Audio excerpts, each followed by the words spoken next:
I say, give me a disgusting helmet. That's not it. Try again. Oh shit!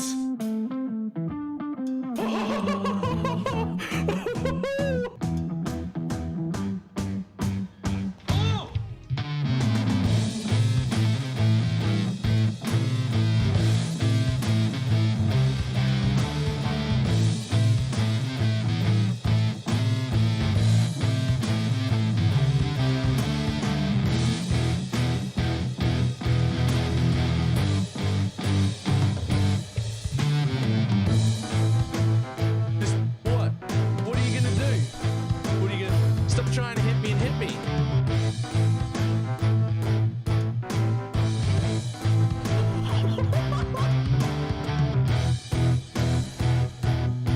Hello, sir? Hello, sir? Sir? Sir?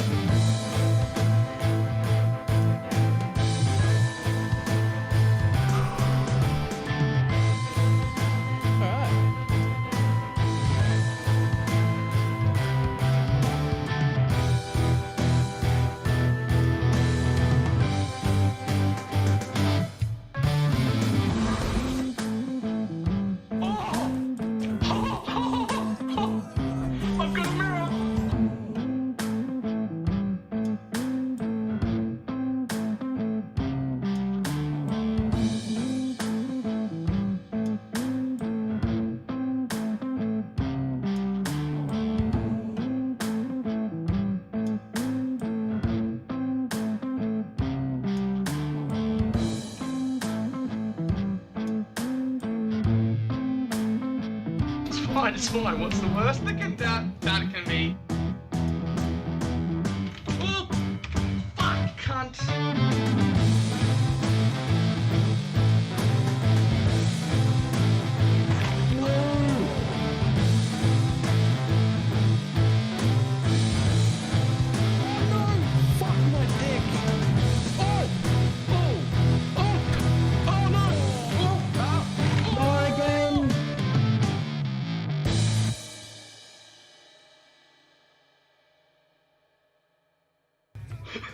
Did not work at all.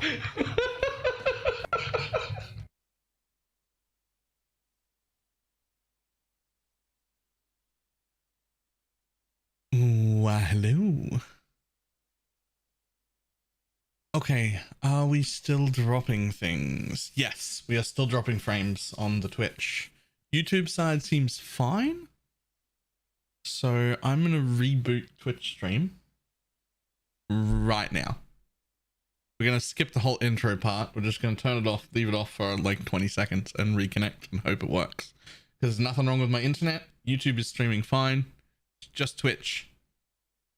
No idea why. So we're just gonna quickly do the restart on the Twitch thing.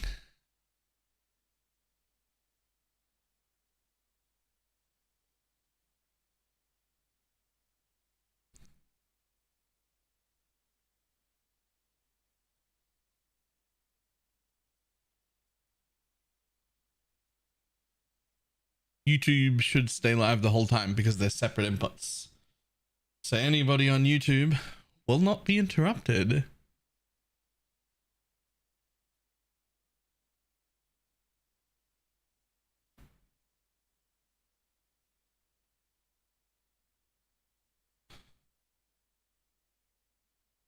Okay, Twitch restarted. How are we doing? Well, immediately it says 0.0 dropped frames. All I did was restart it. So hopefully we're good. Hopefully we're good.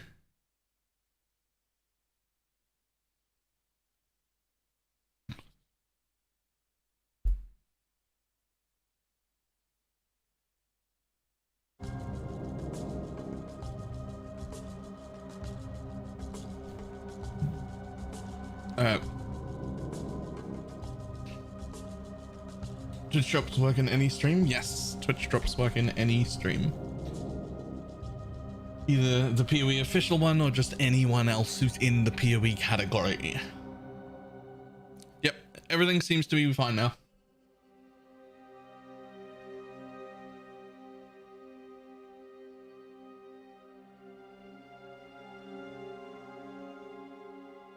You should be able to hear. I just sacrificed 2 goats to the chicken in my garage. The penance friend is touched.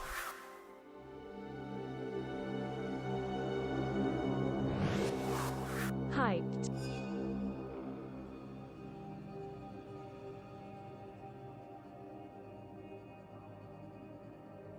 Now it's fixed. I think I had it low. That's all. I had it low because it was Nextron. Thank you very much for the prime. I had it low because it was just in the intro bit, but yeah,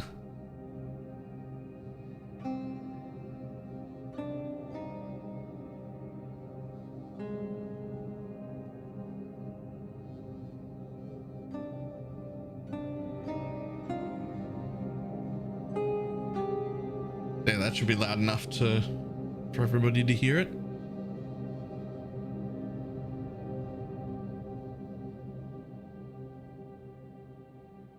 We've got ads starting right now, so Morbius, thank you for the 18 months. I'm going to turn alerts off. I'm going to completely mute them in about 1 minute. So if you want to squeeze in any primes, now's the time. If you want an alert to go with it, because I'm turning them all off in 1 minute.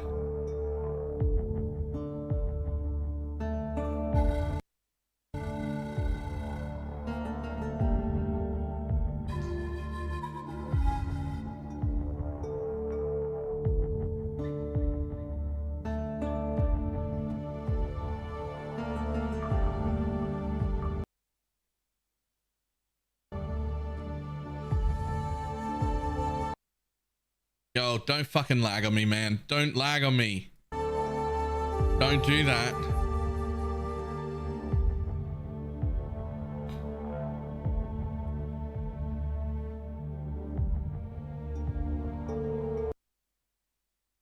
Man, there's nothing I can do about Australian internet. This is like me downloading the streaming the thing. Oh, hopefully it's good. It's an ads to 30 seconds. Huh, it does too. I did a thing. That's because I had to restart the stream. No! I'd already ran 2 ad breaks, but I had to restart the stream because of the dropping of the internet dropped. Like it was just dropping 40% of the frames for no reason.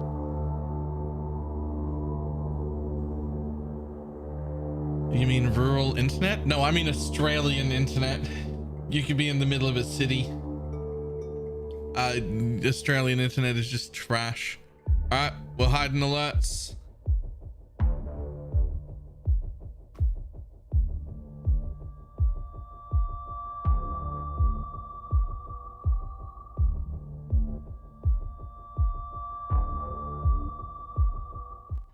Hi, I'm Chris Wilson from Grinding Gear Games. Welcome to our live stream. We have a busy lineup today with announcements for Path of Exile 2, as well as the exclusive reveal of Path of Exile Necropolis, which launches on March 29th. For the first time ever, we'll be releasing this expansion simultaneously on all platforms, PC, Mac, and console. Oh! Twitch drops are enabled on today's live stream, so make sure you follow the instructions below in order to claim your suffering back attachment. Oh! Today's stream will start with Path of Exile 2, where Jonathan will show you our latest announcements. Fair enough. Mark will then take you on a deep dive into the new Path of Exile Necropolis Challenge League, which launches in 1 week.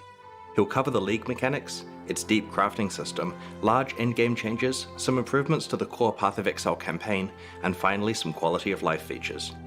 We'll then show you our new supporter packs, and we'll head into a live Q&A session where Ziggy D will ask us your questions from Twitch chat. After the live stream, we'll drop the full patch notes. Hey guys, it's time to chat about PoE 2 again. It's only been a few months since we talked about the Mercenary, and yet even since then a huge amount has changed. When we announced the Mercenary, we also showed off a lot of the new capabilities that our engine has around animation and character control. Moving while shooting was a huge deal in that class, but there were a lot of other more subtle things going on to make it feel good too.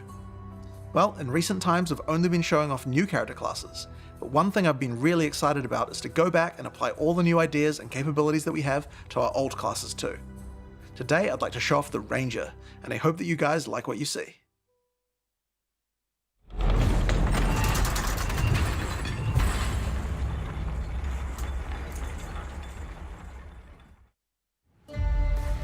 I've lived in this forest all my life.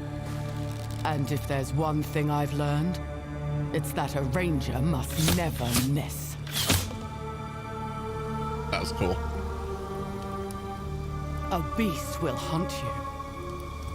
But it is the cruelty of man I fear.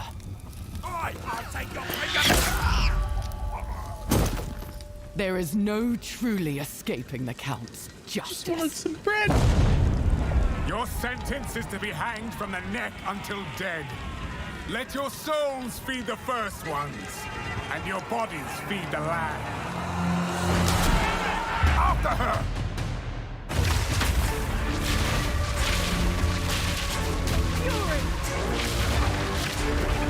Yo, lag.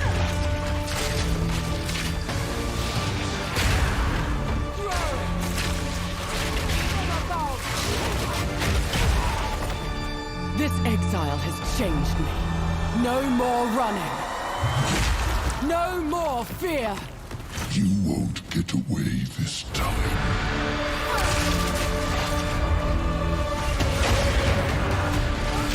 I will put an end to this madness.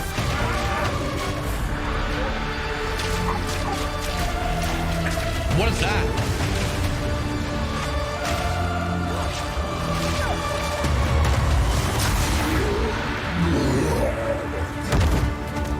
Let this be a warning, Gianor. I'm coming for you next. Was that a fucking mount?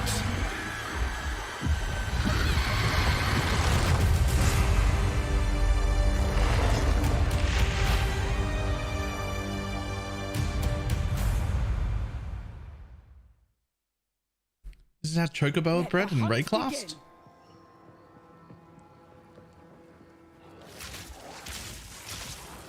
When we started to work on the Ranger, we knew we had to make a class with high agility. The dream of fast bow gameplay is Legolas, so that's what we wanted to deliver. The starting point is moving while shooting a bow. Any kind of basic arrow skill can be fired while moving, with a movement penalty. This immediately gives you a lot more freedom on the battlefield. Here, I'm starting each battle with a poison burst arrow to poison groups of enemies, then using a lightning arrow to arc lightning around larger packs. For even more mobility, we also have a variety of skills that involve vaulting around the battlefield too. This is Frost Escape. Using it jumps backwards and shoots a freezing arrow at the ground. Really useful if monsters close on you and you need to get away. Once you've landed, if monsters were frozen, it'd be nice to have some way to take advantage of that extra time. This is where Snipe comes in. Snipe is a skill shot that you need to charge up and release at exactly the right time. Okay. If you land the right I did timing, see. Snipe is guaranteed to produce a critical strike, and does a small AoE as well, so it's a great finisher. You can also move while shooting arrow rain skills too. This skill is Lightning Rod. It shoots an arrow into the air that sticks into the ground, and does a small AoE. Storm Conduit. Once the rods are in the ground though, they attract any arcs of lightning that are nearby, causing them to explode again. This means you can stack up a bunch of lightning rods on the ground, and bounce lightning between them, doing way more damage. Now this takes care of packs pretty well, but for bigger enemies I'd like to have something that's going to enhance my damage output too. This skill is Stormcaller Arrow. Using it sticks an arrow into an enemy. After a short period of time, a lightning bolt comes from the sky and strikes them. This has a Explosive high arrow chance to shock lightning? them, and shocked enemies take 30% more damage from all sources. If something big walks along, it's a good idea to throw one of these at them first to enhance your damage, before following up with the other combo. Now if I really want to enhance this combo, there are a couple of things I could do using our support gem system. Yo, Skills look at in the Path of gems. Exile are granted by items called skill gems. Each skill gem has coloured sockets in it, and these sockets are for other items called support gems.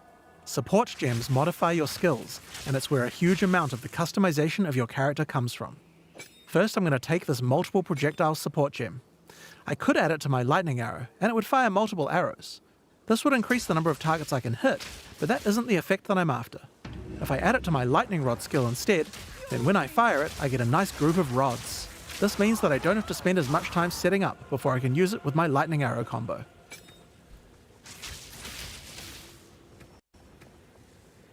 I might also add faster Oh, come on, don't do that. Please, I'm busy. I'm watching, please. projectiles to make the lightning rods land faster too. Thank you.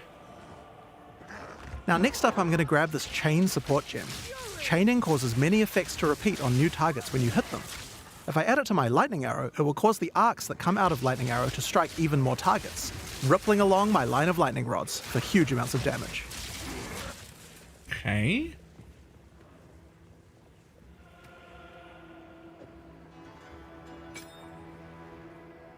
Now I think we can use support gems to improve Stormcaller arrow as well. Let's start simple. I'm going to chuck less duration on here. This will cause the lightning from the sky to strike a bit faster. Next up we have a support called Shock Proliferation. This support makes it so that any enemies shocked by the skill will also have the shock jump to nearby enemies, meaning they'll take the extra damage as well. It's just a chance to proc, so it's not going to proc on every single pack, but when it does, a pack will go down ultra quick. Another useful empowering skill is Barrage. Barrage is one of the rare cooldown skills in PoE 2. It enhances whatever your next attack is to fire 3 times. With what we have here, I think it might be a good idea to use it with Lightning Arrow. It'll generate 3 times as many lightning explosions. You could also use it at just the right moment with Snipe, or any number of other skills depending on what effect you need more of right now. It's very versatile and can be used in a range of situations.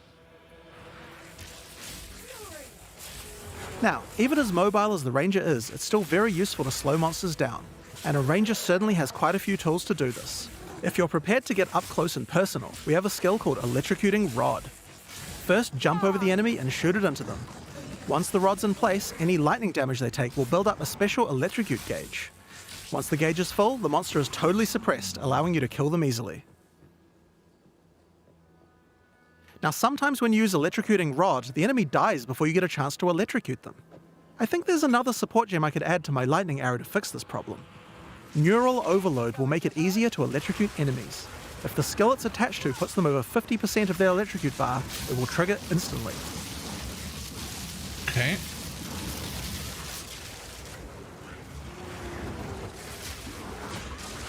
God, it looks so smooth though. It looks so smooth though.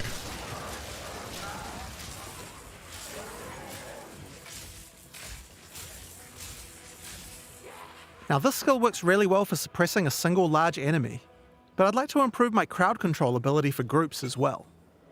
I'm going to add a support gem called Frozen Nexus to my Frost Escape. This makes an area of chilled ground around frozen enemies. I'll also add Deep Freeze to it as well, which will make the freezes last a bit longer.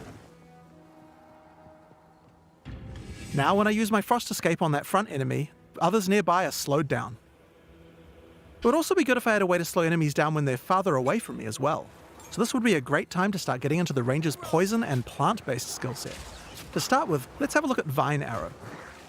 This skill fires an arrow into the air that creates a small plant where it lands. The plant sends out tendrils to nearby enemies, slowing them down and poisoning them. So ensnaring arrow. But it does have another function too.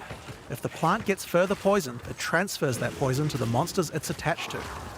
Normally you would only be able to get 1 stack of poison on a monster at a time, but you can put as much poison as you want on this plant. You could just use the plant to slow monsters down and not worry about the poison part. But if you want to go all in on poison, this is the way to do it. Now if you do want to focus on poisons more, another useful skill is Poison Bloom Arrow. This skill creates these plant pustules on the ground. If you wait a little while, they'll explode. So Toxic Rain? Just like any other plant skill, these plants respond well to poison. Shoot the Poison Burst arrow at enemies nearby and watch your plants grow more and more powerful. Poisoning the pustules causes them to do much more damage and makes them explode much faster as well. I can also add the Pierce support to Poison Burst arrow. Doing this will mean I get multiple poison bursts as it goes through each monster. Okay. Yellow, nothing's a nerf, it's a whole new game. We can't nerf stuff that doesn't even exist. It's just the balance of the game. We also have another skill to make a nice environment for your plants to grow. Gas Cloud Arrow. This skill shoots the ground and creates a cloud of gas that Okay, that's just continuously caustic poisons arrow. things inside it. Okay, that's just caustic Throw your arrow. plants down, then put a gas cloud on top. The constant poisoning will make them grow.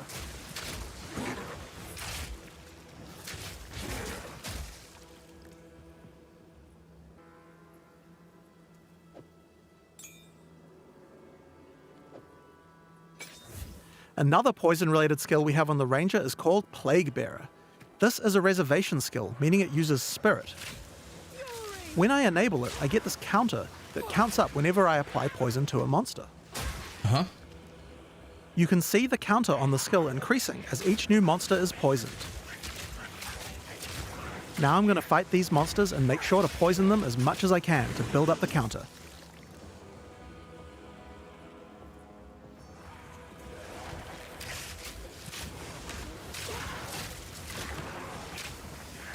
It does take quite a while to get the counter up to 100%, but it's worth it. Whenever I choose, I can unleash the poison in a big explosion around my character, dealing a large amount of damage.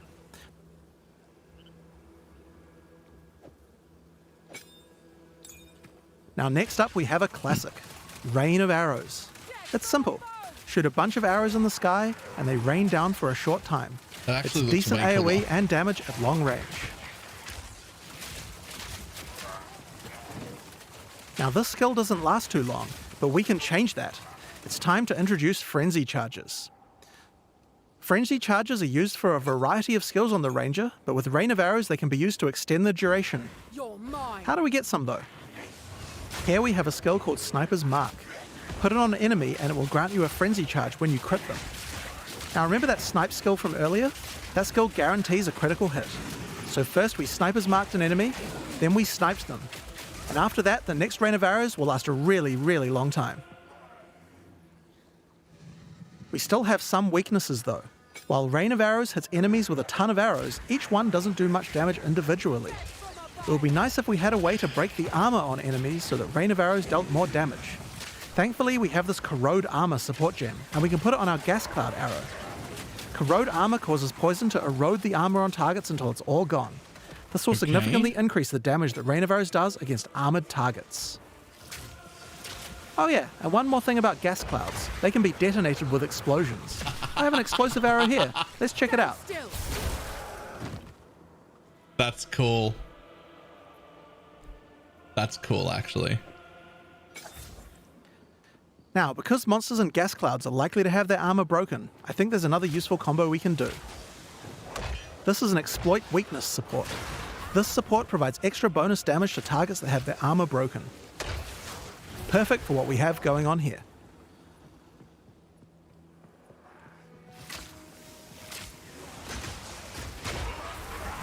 So, those are just some of the skills we have on the Ranger class in Path of Exile 2. Now that we've seen all these skills, let's see how well they do against a much tougher enemy. It's time to fight the boss of the temples, Thanos. Thanos? Cursed madness never Is he gonna kill half of all life?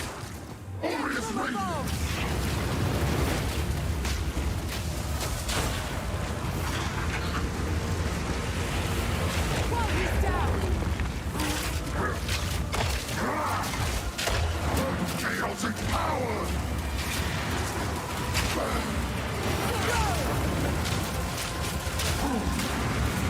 Exalted are the worthy. Stand still.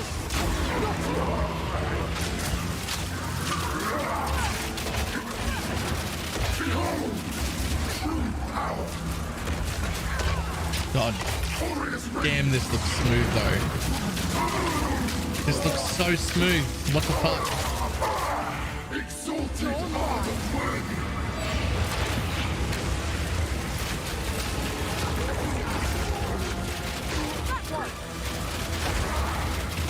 Chaotic power.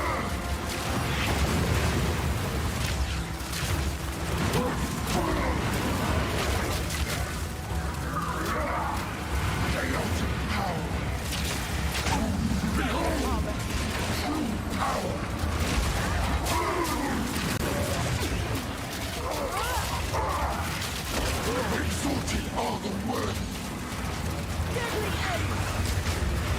think that's an armor break buff. Or stagger, maybe? Stagger for stuns, something like that.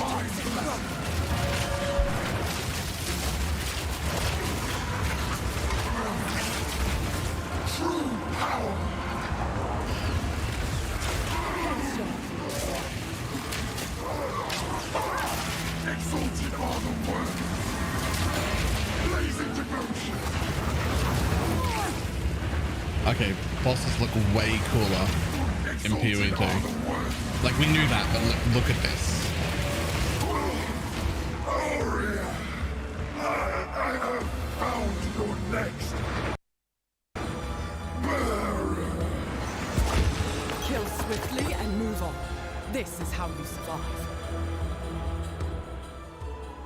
And that's the Ranger. But oh yeah, there was one more thing. The mount. Check this out. Yes, you can ride a rower. While riding the rower, you can shoot arrows with no movement penalty. It's pretty overpowered. You can also use your vaulting skills to jump right off the rower's back. Once the rower doesn't have a rider, it starts attacking monsters, so he's nice to have around, even if you're not riding him. That said, if you are riding, don't get hit. If you take a heavy stun while on a rower, you'll fall off, and it takes a while to get up, so be careful. So that's what we wanted to show you today. Now there is just one more rather unfortunate bit of news. Path of Exile 2's beta is going to be delayed. We previously said that we would get the beta out on June 7th, and while I think we would be able to get the game's content ready in time, we underestimated how long it would take to get gameplay polished to a standard that we're happy with. We're still going to be doing alpha testing in June, but we're going to be delaying the beta until later in the year. I don't have an exact date for you today, but it should be towards the end of the year. In the meantime, you can still play Path of Exile 1, of course. Now, speaking of PoE 1, we also have the 324 expansion to announce. I'm going to hand over to Mark, the game director on PoE 1, to show us what's in store. We had a lot of fun making this one, so let's just get straight into it with the trailer for Path of Exile Necropolis.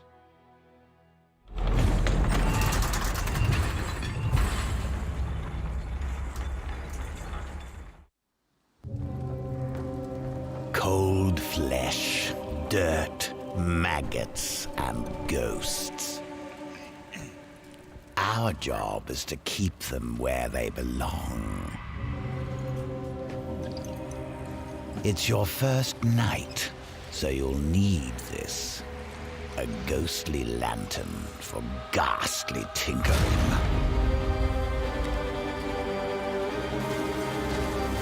What? Surely those weren't permanent buffs. You'll learn to peer into the souls of the dead. How the fuck much rarity? You'll learn how to twist them. What on earth? Meet me in the Necropolis. You can pilfer shiny things from a corpse, but you can pilfer glorious things from a soul. Excuse me? Choose my kind of rewards? A grave digger.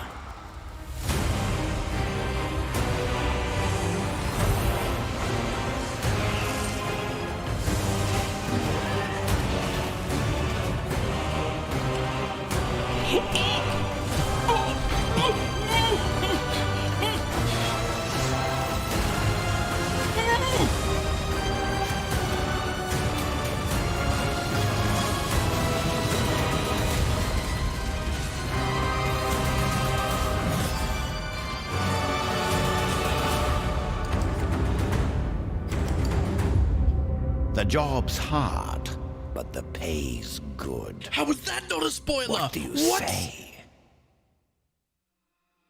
Multiple In the Necropolis League, you will encounter Undertaker Aramor, a man collecting the scattered spirits of the Eternal Empire for a mysterious purpose. These spirits have begun to haunt the monsters of Rayclast, unleashing their ancient fury and sorrow onto the world. The Undertaker will provide you with the Lantern of Aramor, a powerful family heirloom which can illuminate the wrathful spirits haunting monsters throughout Rayclast. With it, the Undertaker hopes to employ you to rid Rayclast of this menace, and further his cryptic cause. The lantern can be used when entering any new area. When peering through it, you can examine the spirits haunting that area. Okay. The lantern also allows you to manipulate them, letting you configure which monsters are affected by which mods. It would be wise to take your time with your decisions here, for the spirits are not forgiving. When peering through the lantern, you can also see extra details about the packs of monsters in the area. Rowers here are considered common, whereas the water elementals are more scarce. If you want things to be easier, you can put the more difficult spirits on the elementals, which you'll encounter less often. We've tried to make sure that by engaging with the lantern, you are able to intelligently control the difficulty in the Necropolis League. The spirits come in a number of forms which represent the danger they pose. For example here, the infested vultures are servant haunted, causing them to deal a small amount of increased damage. But the Vol's Vanguard are noble haunted, causing them to deal a large amount of increased damage. As you reach higher level areas in Rayclast, the tier and number of spirits that are haunting monsters will generally increase. Your game knowledge can help you here. If you're aware of the composition of a monster pack, this means certain mods will be easier to manage. For example, the mod that increases a pack's damage for every monster killed has no effect on packs with a single monster, like a Devourer. However, if we found a spirit that makes the strongest monster in a pack deal 100% more damage, well, I'm going to avoid the Devourer. You might have noticed that the Lantern of Aramor provides other useful information, such as the types of abilities monsters use, or the damage types they deal. So for those who are less familiar with how these monsters work, this can be a great way to learn what you're up against. The spirits are constantly moving throughout Rayclast, so if you are finding a campaign area too difficult, you can just wait a few minutes and peer through the lantern again to see what's changed. Of course, powerful spirits beget powerful rewards. There are two reasons why you might want to face a challenge now and then. Firstly, not all the spirits are malicious. Sometimes the monsters aren't haunted at all, but are instead devoted. These can grant basic rewards like increased experience, or bigger rewards like spawning the Nameless Seer, an NPC that will grant you a single unique item after you defeat all of the packs affected by that spirit. I'm glad that thing stayed. The more haunted monsters you defeat in the previous area before using the lantern, the more likely the devoted monsters will appear in the next area. Monsters haunted by higher tier spirits will increase the chance of the devoted appearing even more, meaning that sometimes it's worth putting the hardest modifier possible on very common monsters, if you're brave enough. Again, we've tried hard here to allow players to customize the danger and rewards as much as they can. Aramor is an Undertaker, and you can probably guess what we're taking to him. The second main reward from the Necropolis League is monsters with unresolved anguish. Once slain, their corpses need extra care from the Undertaker, and he will offer to take them back to his necropolis and store them in the morgue. Time to earn your keep. Sorry? When you are ready, you can visit the morgue to view the monsters you have collected, and then get to work burying them in one of many graves in Aramor's cemetery. So For it's example, bestiary? we will bury this Katava's Herald. Aramor's mysterious soul experiments can coalesce powerful items. Here I've chosen to create a pair of boots. Of Lunaris, heal your pains and aid this soldier, so that you may grace them with fleetness. These boots are useful for my character, but aren't exactly what I hoped for.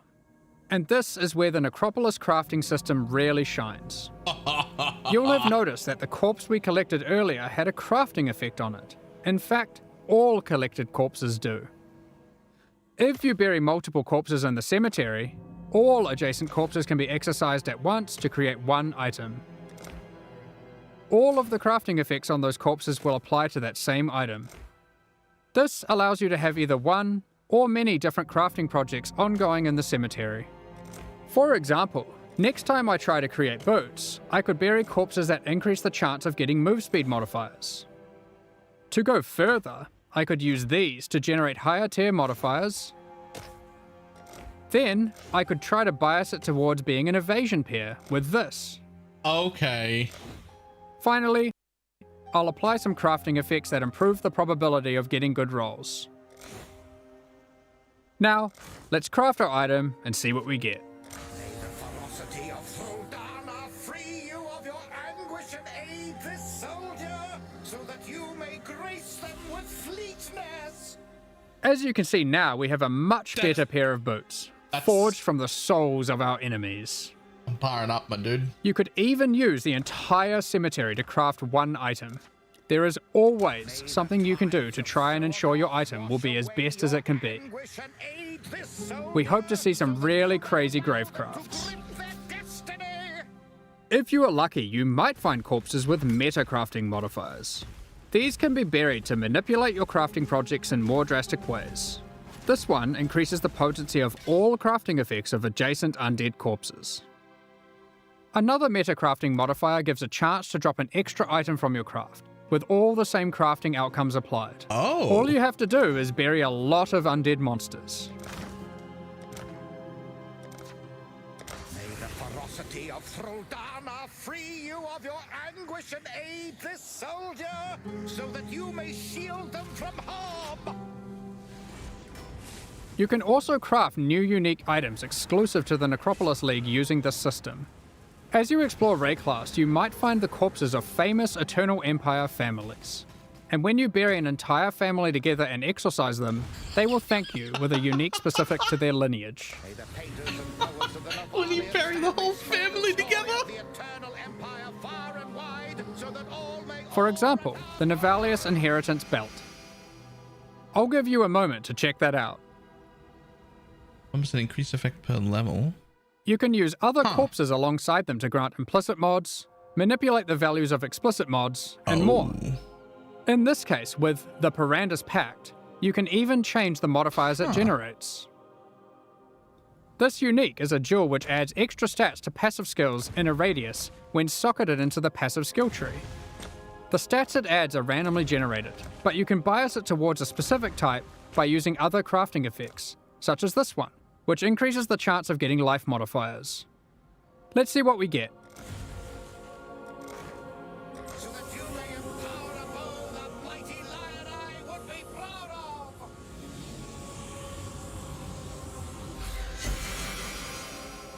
Damn, we didn't get it this time. I guess we're gonna have to go and collect more corpses. Of course, you can trade the corpses away to other players. All you need to do is purchase empty coffins from the Undertaker and use them on your corpses in the morgue, which will itemize them. Another item in the Necropolis League that you can find are Embers of the All-Flame. These are monster spirits that remain living in the All-Flame, a powerful ancient artifact of Rayclast. All new masters. And you can set them free by placing them in the Lantern of Aramor and defeating them. These embers drop throughout Rayclast as itemized packs of monsters. You are able to use these packs to replace the packs in areas. For example, we have found this all-flame ember of Tarfor. Karui tattoos? We can now go to enter the next area and replace one of the monster packs in here. You can see we have also gotten one of the devoted modifiers to appear. We can pair up the Karui ancestors with this modifier, making them even more rewarding. Let's go ahead and replace the tentacle miscreations. However, when replacing packs, you want to double check their density, as the new pack will inherit the density of the replaced pack. The Karui ancestors we have now added to our area can even drop basic variations of tattoos. If you aren't aware, this is an item type from the Trial of the Ancestors League, which can be used on passive skills to change what they do. There are many different types of itemized packs. You can find Breach and Legion monsters that drop splinters, Untainted packs that provide insane amounts of experience, and even simple frogs, which can be used to replace difficult monsters to make life easier. And of course, these Ember monsters can be raised as specters too. Finally, let's discuss how this league works in in-game maps. Each in-game map will allow you to manipulate it using the lantern on the map device UI. However, instead of randomly cycling every few minutes, it is fixed to that map. Once you view the map through the lantern, you cannot remove it from the map device, so you can't trade that map away now that you've seen it is too difficult for you, or has monsters in it that you'd rather avoid, like porcupines. Fair. We're also trying something new this time around. During the Necropolis League, there will be support for the League on the Atlas passive tree. Multiple clusters will be there, allowing you to enhance the gameplay, customize it, and even change its behavior in meaningful ways. One way that you can change the crafting in a meaningful way is with the Prospero's Wager Keystone. With this keystone, all the monsters with unresolved anguish come with this crafting modifier, which causes them to generate a random craft when buried. This means instead of pre-planning your crafts, you have to adapt to them on the fly to get the best results. Bus. These clusters will not be available in Standard League. In 3.24, we've made a plethora of changes to the endgame. We're introducing new bosses, adding another tier of maps, and streamlining the Atlas. The most difficult and most rewarding content in Path of Exile can be found in Uber Pinnacle bosses, such as the Maven and the Searing Exarch. Currently, the only way to access these bosses is by allocating specific keystones on the Atlas passive tree. While this system offers a nice element of control, it causes a problem. Rewards and access to the non-Uber variants are now economically priced around the rewards of the Uber fights. You don't say. This means it is wasteful to run the non-Uber variants instead of simply selling them. Another problem that we noticed is the difficulty jump between the Pinnacle and Uber Pinnacle content was relatively large. And there wasn't obvious content that could bridge this gap. Many players would give up on their characters before being able to defeat the Uber Pinnacle bosses. In 3.24, we will be making some changes to this. We are removing the keystones that give access to the Uber Pinnacle bosses from the Atlas tree, and instead we'll be adding a new set of fragments that give you access to this content. Good. Where do you get these fragments? Doing the regular ones. We are adding a new tier of maps, Tier 17 maps, which not only give you access to the Uber Pinnacle content, but also test your characters in new ways. They feature a new set of bosses, Uber monsters, and a new tier of modifiers that can roll on the maps. There are 5 new Tier 17 maps in total, with some surprising boss fights at the end. Give it to me. We'll look at a couple today, and the rest you'll have to discover for yourself. Give it to me. First, we have the Citadel map. This map contains an ancient Kalguran citadel. You will encounter many expedition monsters as the signature packs throughout the map. At the end, you will fight Uber Uhtred. This is a version of a boss from Expedition League, with all its abilities and mechanics enhanced. Uber Uhtred will even be able to summon 2 other expedition bosses to aid it during the fight. Secondly, we have the Fortress map. This map is an impregnable fortress, guarded by monsters from the Heist League. At the end, you will encounter an Uber version of the Unbreakable. Again, it has enhanced abilities and mechanics you'll have to learn and overcome. Each of the Tier 17 map bosses has a chance to drop a unique item, allowing for some target farming. However, these aren't entirely new unique items. Instead, we've taken other unique items, removing them from the core drop pool, and rebalancing them to fit here. One example is this reworked version of Wraith Lord. It has 4 Abyss sockets, and allows you to summon an additional Spectre for each Ghastly Eye jewel socketed into it. Another example is Mana Storm. What? This has been rebalanced to grant a lot more damage than before, alongside some more impactful mana stats, if you can get lucky rolls. Alongside adding Tier 17 maps, we have also changed the Uber Pinnacle bosses to have completely distinct unique item drop pools from their non-Uber counterparts. Oh, that's also This means there is a good. reason to farm both versions. That's also so Let's take a look at the Shaper versus the Uber Shaper. What is going The Shaper on? will drop these uniques. Yep. Voidwalker, Shaper's Touch, Solstice Vigil, and Dying Sun. Sure. Whereas the Uber Shaper will drop these. Echoes of Creation, Sublime Vision, Entropic Devastation, Starforge, and a new unique belt called the Tides of Time. Ooh. Another example of a new unique is this helmet from the Uber Eater of Worlds, Ravenous Passion, and these gloves from the Uber Searing Exarch, the Celestial Brace. Each of the Uber Pinnacle bosses has a new unique added to their drop pools. Oh my god. We have identified another major problem with the endgame we'd like to address. With every expansion added to the game, we have been increasing the complexity of running maps. It's at the point now where a player must repeatedly execute a large sequence of steps to run maps efficiently. Yep. It can be easy to forget critical steps, and it can be tiring to repeat them. To solve this, we are removing some systems, but are keeping what is good about them. Okay. The 2 main systems we've removed are Sextants and the Master Mission Selector. It is not our Sorry. intention to dull the content, however. What? We have completely reworked scarabs to include most of the options that were previously covered by those mechanics, and many, many more. Let's take a look at some of them. Commonly, you might find scarabs that simply grant access to different content. Here, we have a scarab that causes beyond demons to spawn when killing monsters in your maps. Okay. And here, we have one that adds a delirium mirror. Each type of scarab now has multiple versions, so if you want to fully invest in a type of content, you can do so. Here's Higher a than suite winged? of ultimatum scarabs. This ultimatum scarab adds an ultimatum encounter to a map. This ultimatum scarab of bribing then causes that ultimatum encounter to grant better rewards and its monsters to yield more experience. This ultimatum scarab of dueling will cause that ultimatum encounter to always guarantee the Trial Master boss fight at the end, assuming you can survive through all the rounds. Oh. This ultimatum scarab of catalyzing will cause all rewards from that ultimatum to be catalysts, instead of other rewards. What? And finally, this ultimatum scarab of inscription will cause all catalyst rewards from that ultimatum to be inscribed ultimatums instead. There are plenty of others. If you enjoy divination card farming, you might want to use these. This divination scarab of curation causes more divination cards to drop for each different favored map you have selected.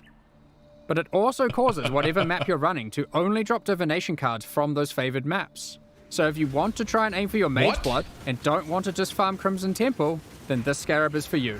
What? This divination scarab of completion causes your divination cards to have a 20% chance to drop as a full stack instead, for maximum dopamine. Basically, there are now just a lot of scarabs. You might have also noticed that they no longer have tiers. Scarabs are now all world drops. You can get them anywhere. Some might be rarer than others, but the intention is that there'll be a lot more options than before, and more interesting combinations to consider. I'm so If you hard want to right target now. specific scarabs, Betrayal has been updated to include most of them, and you will need to relearn which ones come from where. While this system is allowing you to heavily invest in one type of content, it is reducing your capacity for variety. To address this, we have massively increased access to content on the Atlas passive tree. Oh, shit. You are now able to reliably get different leagues like Breach or Legion from just your Atlas passives. Regarding master missions, content such as Incursion, Delve, Betrayal, and Bestiary, these too are now accessible with scarabs, and have more reliable investment options on the tree. Not only this, you can now get Jun, Einhar, Alva, and Nico to appear together in the same map. We have also removed some keystones such as Wandering Path, Grand Design, and Growing Hordes. Oh, shit. But have added some new ones too. For example, Unwavering Vision, Back to Basics, Wow. and Thorough Exploration. Empowered by Affliction Wisps! And we have added some new notables such as Remarkable Relics, which allows you to try find better variants of scarabs. More likely to be less common varieties. Mounting modifiers, which increases the values of modifiers on your maps by 2% for each explicit modifier. And Tainted Carapaces, which is just one in a set of many that allow you to target farm specific types of scarabs. Shit. These are just a few of the many new notables that can be found on the Atlas passive skill tree. Lastly, we are giving you more flexibility in what content you want to run in the endgame. In 3.24, you can now have multiple copies of the Atlas tree, which can be swapped between maps at your leisure. That's so You can good. unlock up to 2 extra trees for a total of 3 by progressing through the endgame and completing core content. That's so good. What do you When mean? you open a map, you can select which tree you would like to use. For a given league, you'll never feel constrained to playing your endgame a single way. You can also label your trees to easily identify which one has which content. strats. With all this combined, we're hoping to see new endgame strategies shine through. While playing through the campaign in 3.24, you'll notice a myriad of small improvements and surprises. The fundamentals of the campaign are still intact, but we've scattered fun encounters and secrets throughout Rayclast. The Dweller of the Deep has been trapped. What are these ritual shrines doing in the Northern Forest? And why are they giving me omens? What are you talking about? This device looks safe. I should definitely use this on my items. There are plenty more encounters to discover. We'll continue adding more surprises in future releases. What so are keep you an eye talking out. about? In the previous expansion, 323, we released a large number of transfigured skill gems. These are alternate versions of existing skill gems that function in very different ways, allowing for more build and gameplay variety. At the time, our aspirations were higher than we could achieve. We planned more gems than we could make. So, in 324, we're adding another set of transfigured gems that we have now finished. Ice Shot, Incinerate, Artillery Ballista, Tornado, Elemental Hit, Kinetic Blast, Poisonous Concoction, and lastly, Summon Holy Relic. Aww. Hopefully those of you who missed your list. favorite skill having a transfigured variant will get that here. We will certainly be adding more of these in the future, especially for skills that are missing them still. Of course, we'll also be doing a balance pass on the existing transfigured gems. One of the main ones we're looking at is Kinetic Bolt of Fragmentation. As a result of this change, it is clear that the endgame potential of the Wander archetype really starts to suffer, mostly in the single target damage department. Due to this, we've added the new support gem, Sacred Wisps. This support gem causes supported skills to create 2 attached wisps for a duration. With these wisps, whenever you attack, they have a chance to also use the same skill, if you have enemies in your presence. And if there are any rare or unique enemies, they will always use the skill. That leads us into all the other quality of life features we're introducing in 324. And there's a shitload of them. Many of these have been revealed in teasers already, but here's a quick summary. We've added the automation and call to arms skill gems, for being able to trigger instant skills and war cries without having to bind them to left click. You can now hold down Control and left click to automatically apply certain currency orbs until they achieve the desired result, or you run out. For example, you can hold down fusings until you reach maximum links. You will be able to control, shift, click currency into a trade window to automatically move all of that currency at once from your inventory. What about into my stash? Just Detonate Dead now has clearer telegraphing effects. When harvest crafting, nice. the item hover will always be visible, This is so nice. you no longer have to mouse back and forth to see the results of your crafts. When you use a Val Orb on a map, the map no longer has a chance to become unidentified. Instead, it adds a new implicit. We've created a set of implicits that affect the areas in fun ways. Related to that, corrupted and mirrored items can now be identified. Breach hands now open upon approach, and no longer need to be clicked. Upgrades to Pantheon powers now apply to all characters in a league. You no longer need to grind divine vessels on each new character. With harvest crafting, you can now re-roll Uber Elder fragments. Fragments dropped by the Shaper cannot be re-rolled into fragments dropped by the Elder, and vice versa. Regarding Betrayal, we're removing Ashling's crafting bench as a reward. Instead, Veiled Orbs now perform that function. They remove a mod and replace it with a Veiled mod. These orbs now drop from Katarina and are no longer a world drop. okay. Flasks can now be corrupted by Val Orbs, giving random -10 to +10 quality. The capability to add extra quality Not to super in weapons, love with that one. armors, and flasks has been removed from Betrayal. The Betrayal bench craft that converts an amulet to a talisman has been moved to Bestiary, and thus can be traded. Maven invitations no longer drop. Instead, when you have completed witnessing all bosses required to go to the Maven's arena, you can just talk to Kerak, and he'll open a map device window with the invitation already in there, ready to be rolled. I think I love Valdo's this. maps that granted invitations now give scarabs. I think I No love more this. having to waste Guardian kills to try get invitations to drop. Next up, we're going to be talking about our new League supporter packs. Today, we're launching 2 new series of supporter packs, the Solar and Eldritch packs. Each tier contains the full pack's face value and points, alongside several exclusive microtransactions. These packs are only available for the duration of the Necropolis League, and will leave the store forever when it ends. As always, the microtransactions in these packs are purely cosmetic, and Yes, do not we're affect very your happy character's so power far. or progression in any way. Barred up, one could say. The Solar series of supporter packs contains 6 exclusive microtransactions. The Cosmos weapon effect adorns your weapon with stars. Hitting enemies causes cosmic energy to spill out into the area around them. The Radiant Orb of Chance extra effect projects the outcome of items you've used an Orb of Chance on above your head.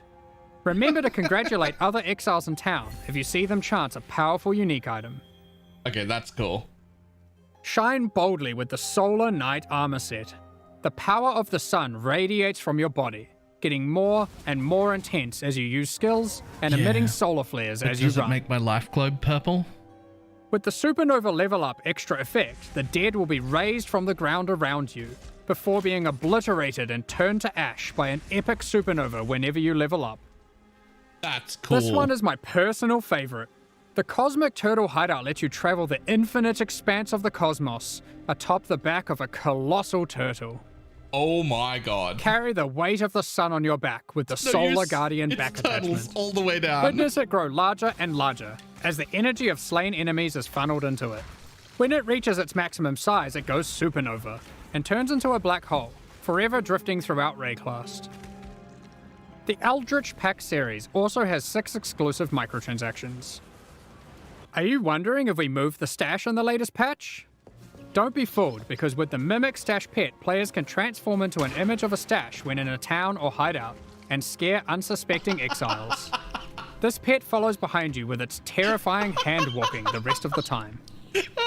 The Shaper's Slam finisher effect sends slain unique enemies into a final abyss of unending darkness. The Eldritch Hunger armor set contains a beast that demands you to feed it by embracing your bloodlust.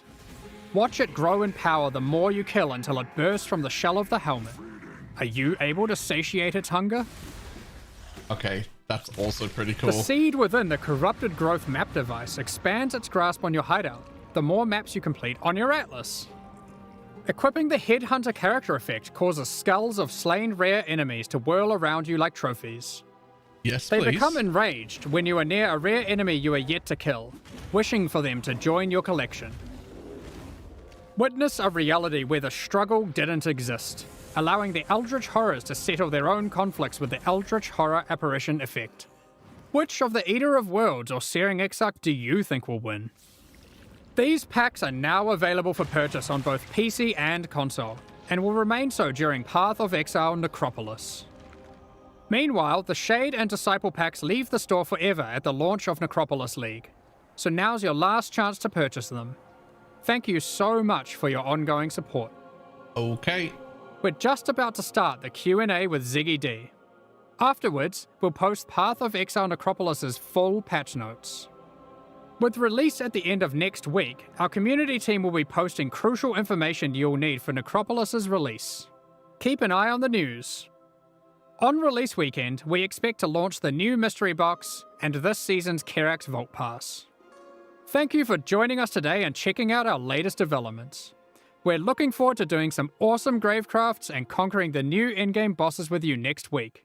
We'll begin the Q&A shortly, so please get your questions ready.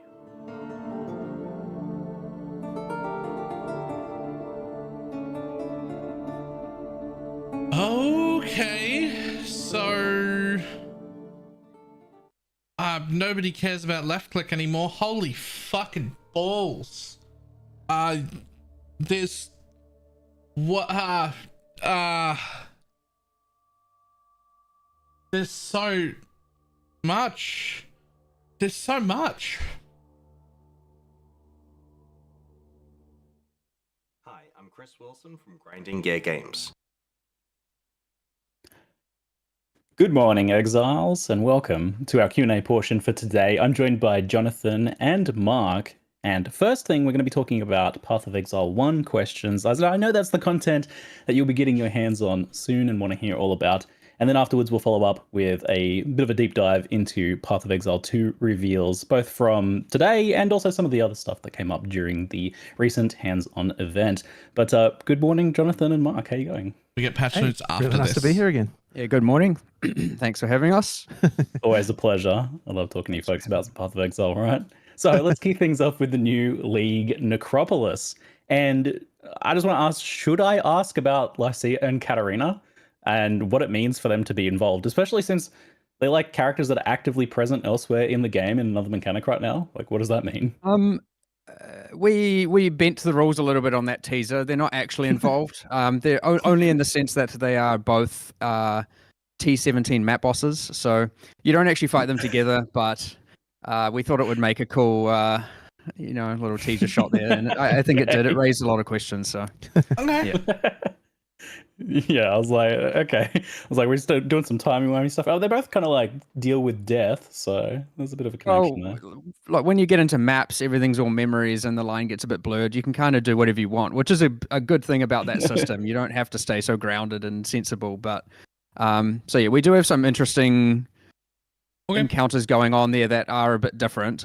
But it's again, the maps allow us to kind of detach from the groundedness of the world and the rules of what's actually happening in there. It looks like there's a lot of boss stuff. Okay, bud. Coming this league. Is that all focused in the new TV? Stop it. I need you to keep going, please. Boss development towards creating these T17 bosses, as well as the monsters. Like there are quite a lot of actual interesting monsters in the T17 maps as well. Like I don't know if people saw, but you can get Brutus as just a monster. Like he's not a boss. There are packs of Brutuses and various I believe throughout the non-notable ones, which will be quite interesting to see. You'll probably find a rare hasted Brutus as a whole different level compared to even the Brutus map boss and whatnot. So. Okay. Yes, we experienced that last league in Affliction at launch. For those of us there who empowered that boss. That was an experience, to be sure. So we'll kind of change my order of the day then with the tier 17 maps. So there's 4 of these, was there? We've got 5 of them. We've got the Ziggurat map, Sanctuary map, Fortress map, Abomination map, and Citadel map being the 5. And these are like effectively Uber maps, but we kind of also had Uber maps last league in a different way with the community made maps as well, but this is a whole different system, right? Yeah, this is different. Obviously the Valdo's maps come with a little bit more craziness going on. There are custom mod pools on these. And there is a little bit of overlap, but nowhere near as crazy. Like you're not going to roll the like mod that sends you to the Void League or anything like that. That's exclusive for those player-made ones. But yes, this is a new tier of difficulty. It is expected that they are hard for sure, but I'm sure some of your questions get into some of that. So yeah, I'll explain them as it comes. So these are the primary vehicle now for getting like the Uber fight keys. What led to the decision to make them come from a tier 17 separate map thing like this instead of from the boss, which I guess was the more expected, like you would get an Uber Maven key from Maven? Let's say it was from Shaper, and to get Uber Shaper, and you kill your Shaper, let's say it was even once every time, and now you kill your Uber Shaper, or let's say you fail, that's fine, but eventually you conquer it, you can kill it. It's not now fun to go back and do regular Shaper where clearly you can do the Uber version. Why are you bothering with the non-Uber version?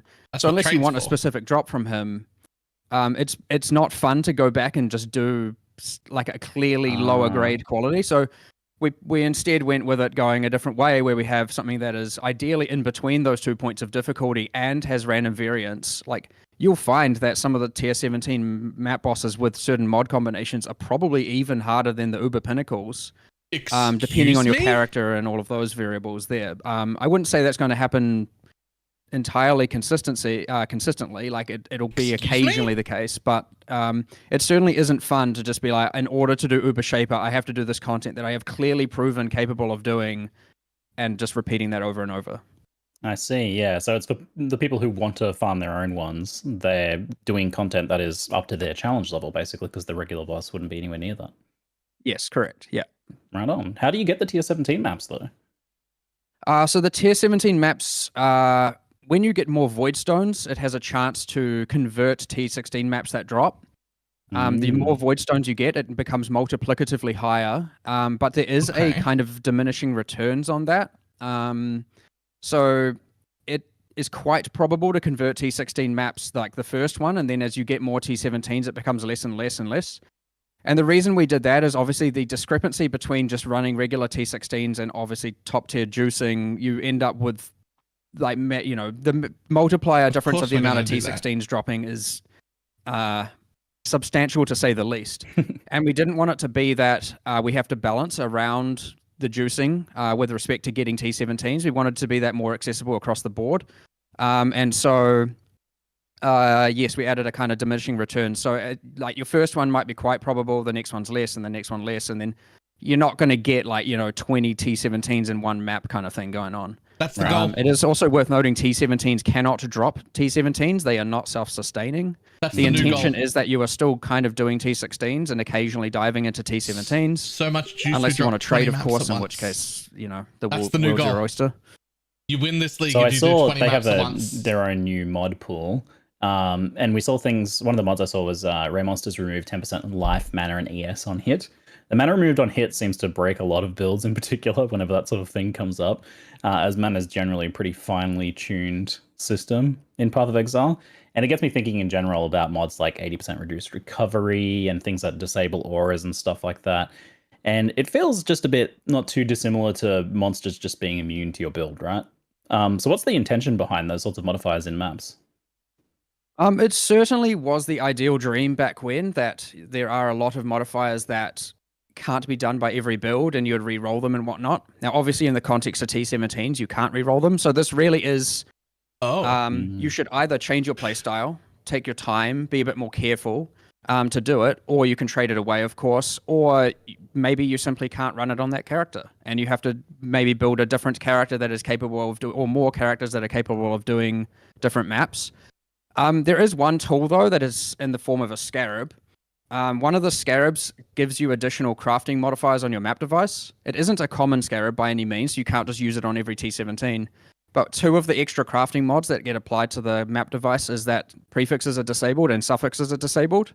So you can pick one of those. So if you do get one of these T17s, I do expect sometimes, and you're like, I can't run it because of this modifier, you can at least use that scarab to turn that off occasionally. So it is like one of the tools that you can use to get around certain mods that it might be too hard or you can't quite get through. But the general idea is that you do have to actually think about these modifiers, play around them, change your characters. It's not just a kind of like, well, you don't have to alch them, they drop rolled, but it shouldn't just be a T17 is mindless, go in there and do it.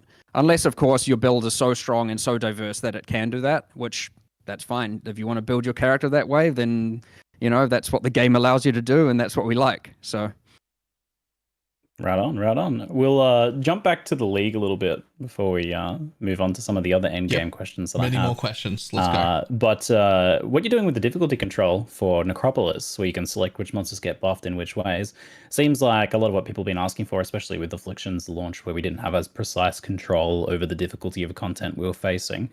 That said, how do you weigh up giving this level of control against things like adding to the time it takes to jump into the gameplay? I saw that this is going to take a bit of time to like read through those things and shuffle the menu each zone. So obviously we like giving control. But yes, in this league, you cannot skip the difficulty. Having the control is a way to make it easier or harder if you want. But you cannot skip it. If you just enter the area and you don't interact with the lantern, you'll get whatever randomly generates. So you don't have to, I'd say throughout the campaign, like it is going to be harder by not engaging with it, but you don't have to engage with the league in the sense of interacting with that UI. But you will have to deal with the fact that some monsters are harder. So this is a rare league where in this case, you can't really skip it, which isn't something we do a lot. But, you know, occasionally we get back into that and try it out.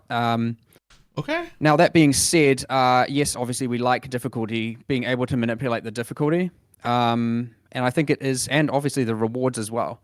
Now, it just needs to be the case that it is worth your time from a reward standpoint, engaging with that. If that isn't the case, we have failed. Like, it obviously should be worth your time from a reward point to go, oh, awesome, I got this thing, I need to put it on some XP, I need to put it on this pack, or you get, like, you know, the pack spawns Torment Spirits on death, I need to make sure it's on this pack. Like, there are certainly lots of positive mods that, or like spawning lesser shrines, right? If you put that on a very rare pack, you're not going to get very many of them. If you put it on a common pack, all of a sudden you're going to have a whole bunch of shrine buffs throughout the area, which in turn also makes it easier. So not only does this league make it harder, it also makes it easier in some ways.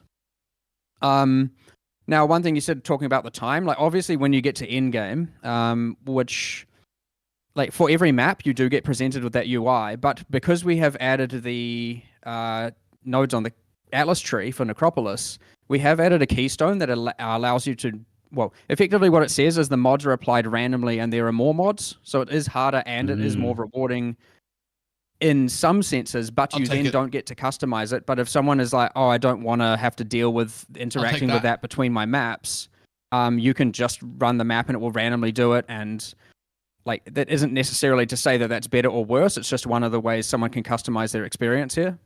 But yeah, so through the campaign, you don't have to use the UI, but it will probably be harder and less rewarding. So you should be wanting to do it, unless, of course, you just want to get to endgame.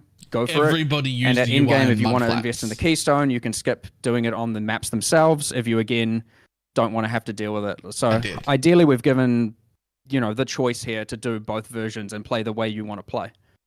I think that's really clever, using the Atlas passive tree as like a tool to be able to customize that league experience. Now I'm to the point that I'm surprised it hasn't happened before, right? But it makes sense if it's actually we were talking about trying to find a way, and we were talking about like check boxes and all that, and it's all just a little bit inelegant. And it was actually a suggestion of one of the programmers was like, we could do a keystone, and then we're like, hey, we never actually do tree support for the current league. Like it's just not even a thing that we've really considered. And from there we're like, wait, we should just do this. Like, of course we should do this. Like, this is going to be fun and allow people to do different strategies, and like, why not?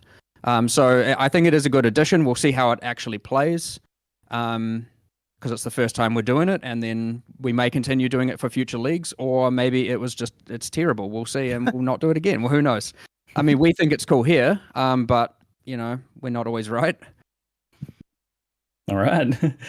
So in the campaign, the monsters you kill in one zone affect what happens in the next zone, like the amount of devoted modifiers that show up. And this is the first time I recall seeing a league like this where what you do in one affects like kind of the next zone like that. Does it work on like any next zone you enter, even like a zone reset of the same zone or somewhere in a different act or something? No. So this doesn't. The league actually isn't customizable when accessing through Waypoint or through the world map. Which is bit different. I mean, you might think, but my Blood Aqueduct farming, and yeah, sure, you can still do it technically by farming from town, but we're also like, not that I know how many people even still do that outside of like, SSF tabular farming, which I still don't even know if necessarily is a strategy. But either way, yes, farming the same zone over and over is not really embraced in this league. The difficulty will still be there, but you won't be able to customize the mods, and you won't get devoted mods either. So it's more for like, the linear playthrough when you're going through. So Souls the way it works, the way it works effectively is like the more haunted monsters you kill, the more likely you will get devoted modifiers. It's a campaign-only feature. It doesn't happen in maps. Maps are completely randomly generated per item. It's an interesting way where it works a little bit differently in the campaign than maps, which I think is interesting. I kind of like having subtle differences there. And yeah, the more haunted monsters you kill, the more likely you are to get devoted monsters. And this is actually a reward for why you want to make it hard. Because if, let's just using Mudflats as the example, if you put all the hard if you have, say, 2 out of 4 of the packs, or however many packs there are, have haunted mods, you might want to say, I'm going to make that easier and put them on the zombies and water elementals. But those are the least common monsters in that area, and thus you are less likely to now get devoted modifiers to appear when transitioning into either Fetid Pool or Submerged Passage. So you actually have an incentive to put them on the rowers and the other pack of rowers, because they are like the dominant monster in that area. Which is kind of interesting. So again, like there are many pros and cons to controlling the difficulty and rewards. And then when you click the next, when you next peer through the lantern, it'll like show which mods you got. And yeah, hopefully you get as many good ones as you can. But also the other thing, just while we're on that topic, of the other reason why it's actually sometimes good to make things harder, in some sense. There's so many axes here that it's more like you want as many monsters as possible haunted by as many high tier things as possible. Is that the haunted monsters are the ones that can turn into the ones that you collect for crafting. So again, if you want to maximize your crafting output, you want to be putting the haunted modifiers of the highest tiers on the packs that have the highest density and pack size. So again, going into mudflats as the example, you want to have the rowers do that if you want to maximize your crafting output. So there are 2 axes and rewards for why you want to be making things harder. But often what I would say people are probably going to be like, I'm going to make things a bit easier to start with as they get more comfortable with their character. As their character gets more powerful, they start to take a little bit more risks in that regard.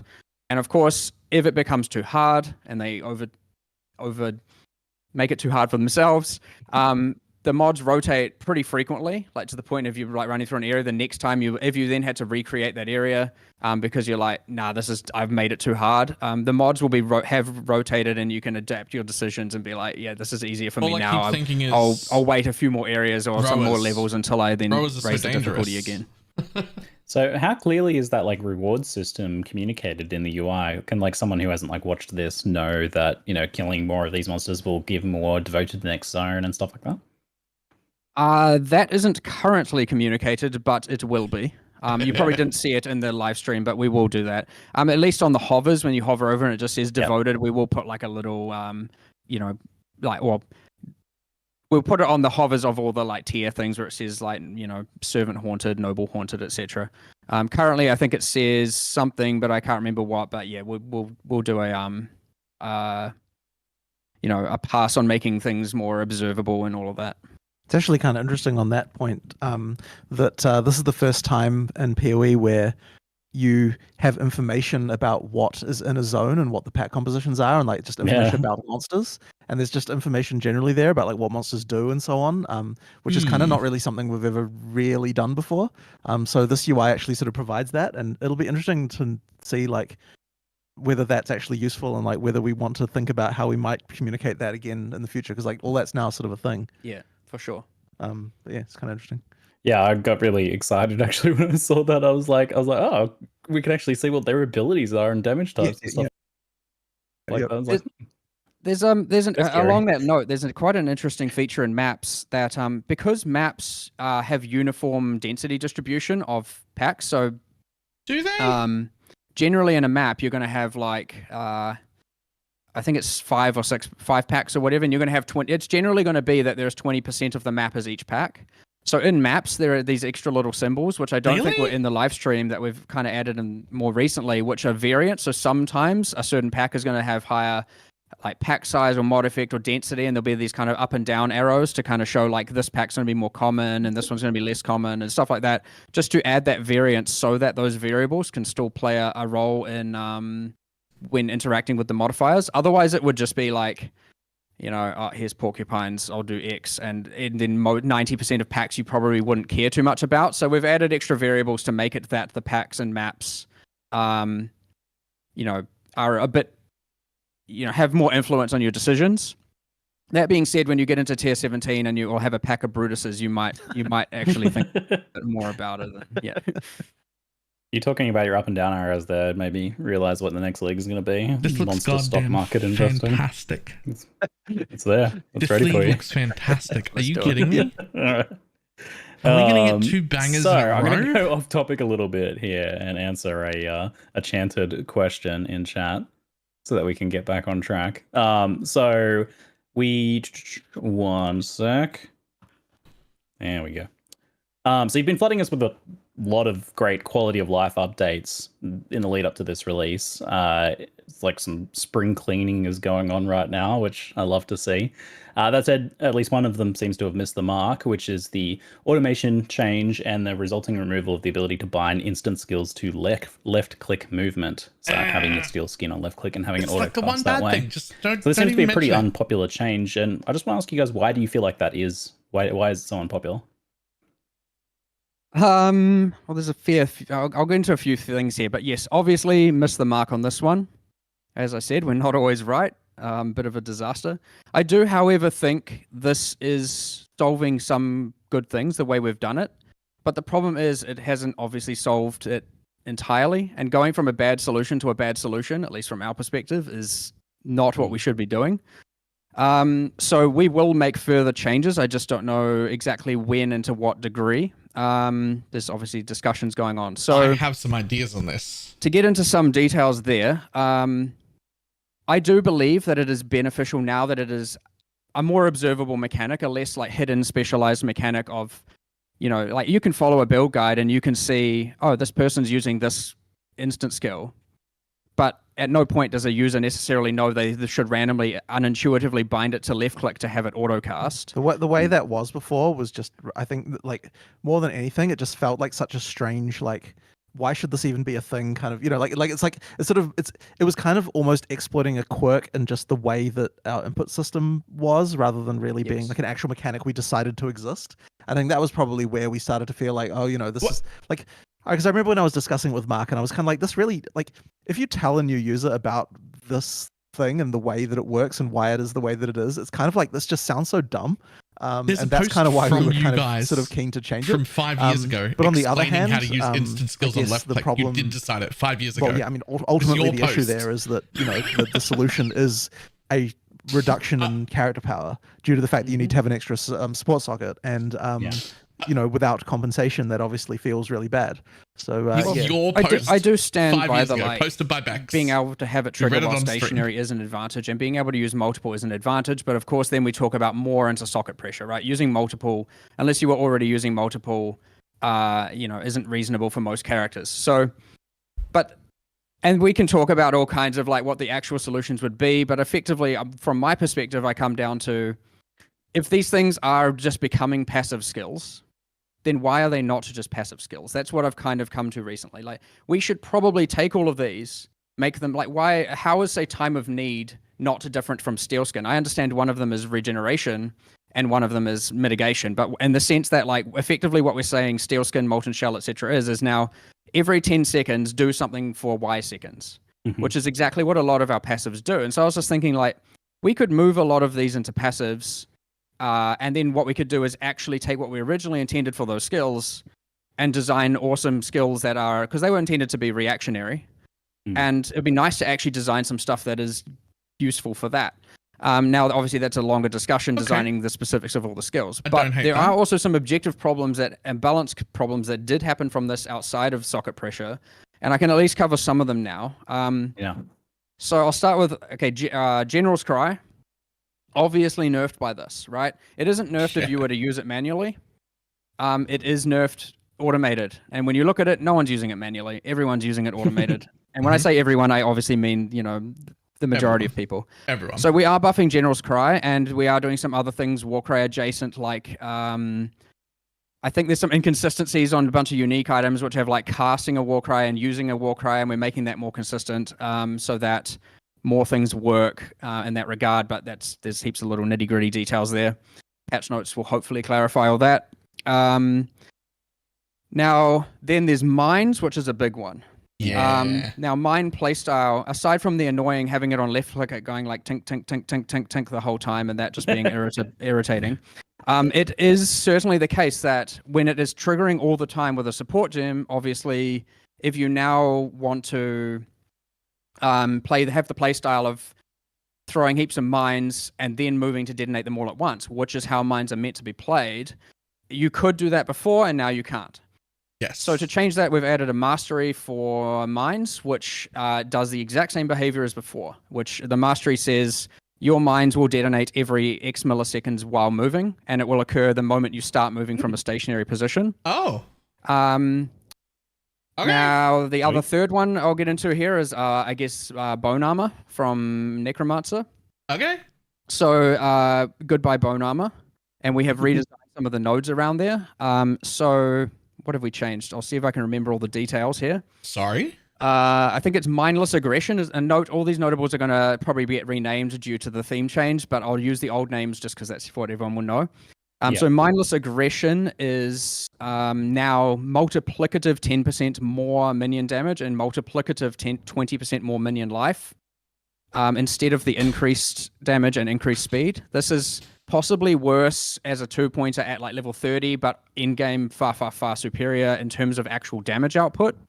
You could argue it's slightly worse with spiritual aid, but I think that loss is ultimately inconsequential with the other changes here. Then there's the 4-pointer bone barrier, which we are going to keep the PDR stat and the what we're doing is we're removing bone armor and we're adding a large amount of minion life is added as extra energy shield, which will increase the minion survivability for the amount lost by bone armor. So that should provide a good mitigation against, like, well, obviously with the mechanic of energy shield recharging, it'll help a lot towards your minions. Like, they take a bit of damage and then they have some time to get it back, and it's not foolproof, but that's fine. Actually what you have lost is obviously the bleed removal from them. Deal with it is my answer on that one. Deal with it. What we actually did find, by the way, is a lot of necromancers weren't actually using bone armor, and a lot were just using molten shell anyway. So I don't know how much of that is actually lost. Can it? And I know this is a bit of a rant, but I'll just keep going because, again, people want to know about these changes. What else did we change there? One more thing. Did you change the leech thing, or is that? Yeah, so there is a... Yeah, detonate dead people, I don't maybe. want to misremember exactly. I'll go into the Unholy Might thing first. So Unholy Might, we're actually changing what Unholy Might does, which is better for summoners in some regards, but more so poison summoners, and better for everyone else in many regards. So Unholy Might now is 100% of physical converted to chaos, as well as I think it's 25% chance to apply Wither on hit. So hopefully that is enabling a lot more different unique items, and obviously Sin's Rebirth and all of that throughout the game. But also poison summoners, in theory, don't also now have to use a Wither setup, and so they get some gems there, I suppose. But, that's not exactly necessarily going to be a meta build. But we have changed Extractor Mentis because that gave permanent Unholy Might to monsters, and that means that with CI now you will have a physical and chaos immunity against monsters, and that was a little bit busted with, Worm Flask shenanigans. So anyway, that's been adjusted, and I can't remember. We were experimenting with some leech. I can't remember if we stuck with it, but I think we had a 1% of damage dealt by minions is leached to you as life, replacing the recovery on Bone Barrier as well, which should account for a lot more incoming life recovery. What? I will double check that, and I will post that afterwards just in case, because we went through like 50 iterations here. What? And we're at somewhere. So that leaves one major problem, which is the socket pressure, especially on summoners. And we are actively discussing solutions to that one. I think where we are currently landing is that we want to have corruption implicits possibly on all the different minion base types. So Bone Ring, the Bone Shields, and the minion weapons, which grant various different skills like Convocation, the Offerings, Desecrate. I know a lot of people end up just auto-casting Desecrate and Offerings with the wand, but for people who don't have that's good. And at the very least, generally Convocation is unlinked. We might even do the Golem skills as corruptions too. I'm a bit iffy on that one, so I know generally I shouldn't say things that we're not definitely doing, but I'm just speaking freely on that one. So hopefully that is at least a temporary solution to alleviate some socket pressure, but we probably do need to do more. Hard. But doing more in the next week is, probably kind of hard. So I would look forward to hopefully seeing more of that in the future. But that's where we're at with that pretty much. Big rant. It's like this automation change kind of revealed just how much of a very potent band-aid the left-click automation was, because it's opened up this whole can of worms of being like, well, it's exposed how these skills designs are all a bit problematic. These ones that encourage you to have them just up all the time, cast off cooldown, these are things that potentially need to be readdressed, right? For sure. This does happen a lot. If you look at the Pantheon change, which was one of the first quality of life things we announced, it's like, well, we're going to change this Pantheon thing. Surely that's good for everyone, not having to redo. And then all of a sudden it's like, but now I don't want to always have chill effect on and all this. And we're just looking at these things going, Pantheons equals positive buffs. But then there are all these niche builds and Johnny builds that end up with taking these upsides and turning them into, they become downsides, and so now we have to adapt another thing. Like often what happens is we change a system that we entirely think is positive, and yes, either because we've not given it enough time internally, or because again it's very hard for even 100 people to find things as quickly and as actively as the many hundreds of thousands of people. And That's so totally yeah, true. we find that there are things we then need to do afterwards to fix. So obviously we address the Pantheon thing by allowing you on a character by character basis to then disable and enable the Pantheon upgrades to fix a bunch of niche builds. But yeah, with a game as like expansive as Path of Exile, with all the millions of different builds, it is pretty hard to change anything without affecting something. And in this case, it was just we made a change that affected a lot more than we had originally thought about. And yeah, we're doing a lot of solutions here, but there is certainly need for a much grander solution when it comes to that left click thing. But I think where we're at right now is probably pretty good. I am never ever going to be happy with the fact anyone feels like they need to do some sort of numlock shenanigans, or whatever the crazy strategies are. That is not okay, and as such, we need to. If that is still happening, we need to still fix more. Yeah. Yeah. When there's like one of these things where you change something and it's like, this will be good once we get these other things implemented down the line, do you feel compelled to maybe like hold off on the change until you can get it all done at once? Well, I think sometimes, but I think in this case, I think the lesser evil has been met, and I think that it is worth sticking to this one. Especially with us fixing all those actual objective problems with the balance and actual nerfs that occurred as a result of it. Sure, not every single use case is covered, but I think the other ones are nowhere near as consequential. And I do think it will actually play relatively well. But yeah, in some cases, yeah, I'm sitting there like, okay, do we revert that, or do we, aim to get all the fixes in?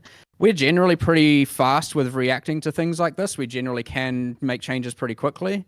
But yeah, it is a hard decision to make for sure. Like you definitely lose sleep over that one. But like that's what we do. And often as like it's actually responding to this one has actually been fun in at least a development sense, because it is promoting a bunch of these other changes that have been like honestly needed for a while. Yeah, I think you're all cracked, like, by the way. Especially when it comes to I think I could interview either of them for an hour and not stump them once. We have not really addressed that in quite some time. So yeah, I mean, ideally, I can't promise by the end of next week we have the right answer, and I can't promise we're necessarily going to do something, but it is certainly something we are actively going to we have been actively discussing and will continue actively discussing the moment this live stream is finished. Yeah, like I said, it was such an effective band-aid that like ripping it off now has like allowed you to kind of get to the meat of some of these problems, which I'm excited to see what you do with these like skills that are all have this design where they were just chucked on left click, because hopefully we get some much more interesting skills out of it down the line as a result. Yeah, I agree. Already I have a lot of cool ideas. It's just a matter of now finding the resources to get them all in and whatnot. Good luck. So since we're on the quality of life topic, something that bugged me quite a bit lately is getting attacked while talking to NPCs, especially in Affliction. I didn't end up getting through all the lore because I constantly getting attacked. This hasn't been fixed yet. But in the preview footage, I even noticed, I don't know if you ended up using a different version, but the player had the issue of talking to the nameless seer and getting attacked by a mob. Have you guys considered using pause tech to pause the game during NPC conversations when you're otherwise defenseless? Or maybe other solutions like making you untargetable during dialogue? I would say yes, at least in the especially in the context of PoE 2, which does have pausing. Is there any actual reason we can't add pausing to PoE 1? You've already got it. Probably not. I know it's kind of been one of those things that we've sorry. It's one of those things that like we kind of did, and then we're like, well, I don't know. I'd have to talk to Reese and find out what limitations there were. We certainly were scared by it when we first added it. It was like, this is going to break so much shit, but then it didn't really in PoE 2, so maybe it would. Yeah, I'm pretty sure. I can't see any obvious reason why it wouldn't be able to be ported over. Relative, you never know. There'll be something, but it's probably something we can work around. Right. I mean, the thing that does suck a little bit about pausing during NPC conversations, though, is that there's various triggers that occur, and so it won't. If we just enabled it like that, like it would break stuff like the Fairgraves quest. And like things like that. Like there are some things that would break if we did that immediately, but like it's the kind of thing you could we would have probably to find a way to be able to pause, or like opt into pausing on some and not on others. There's also the question of other people in the zone.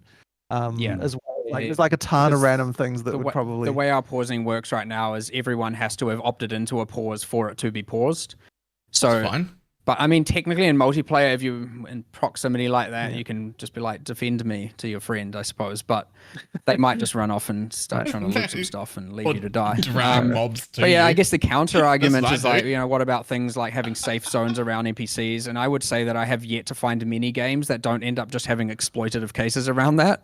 And that would be a lot more actual work, What about the untargetable buff on the player while you're talking to the NPC? But it's the whole like I'm in a map and Alva's there and like, oh no, I'm gonna die or something, or like I just want to reprieve and I just go and like click Alva and then I'm like, oh phew, I'm safe now, and then I get in a world where people can log out, how is that like I've got a log out button. I mean, you're not wrong, but it feels like, well, at least logging out has a cost to the portal, right? Like I mean, it isn't quite the same. I guess. But in the sense that like it feels exploitative, whereas logging out does not. Like it feels like I'm cheesing some mechanic that's unintended for that. Like I wouldn't want to do a solution that I feels counter argue that comment because I think logging out feels exploitative. It does. If you're talking to an NPC who protects you with a bubble because they have NPC magic, I'm like, that seems like an in-game thing. Like that seems reasonable. I buy that, but also logging out in PoE2, of course,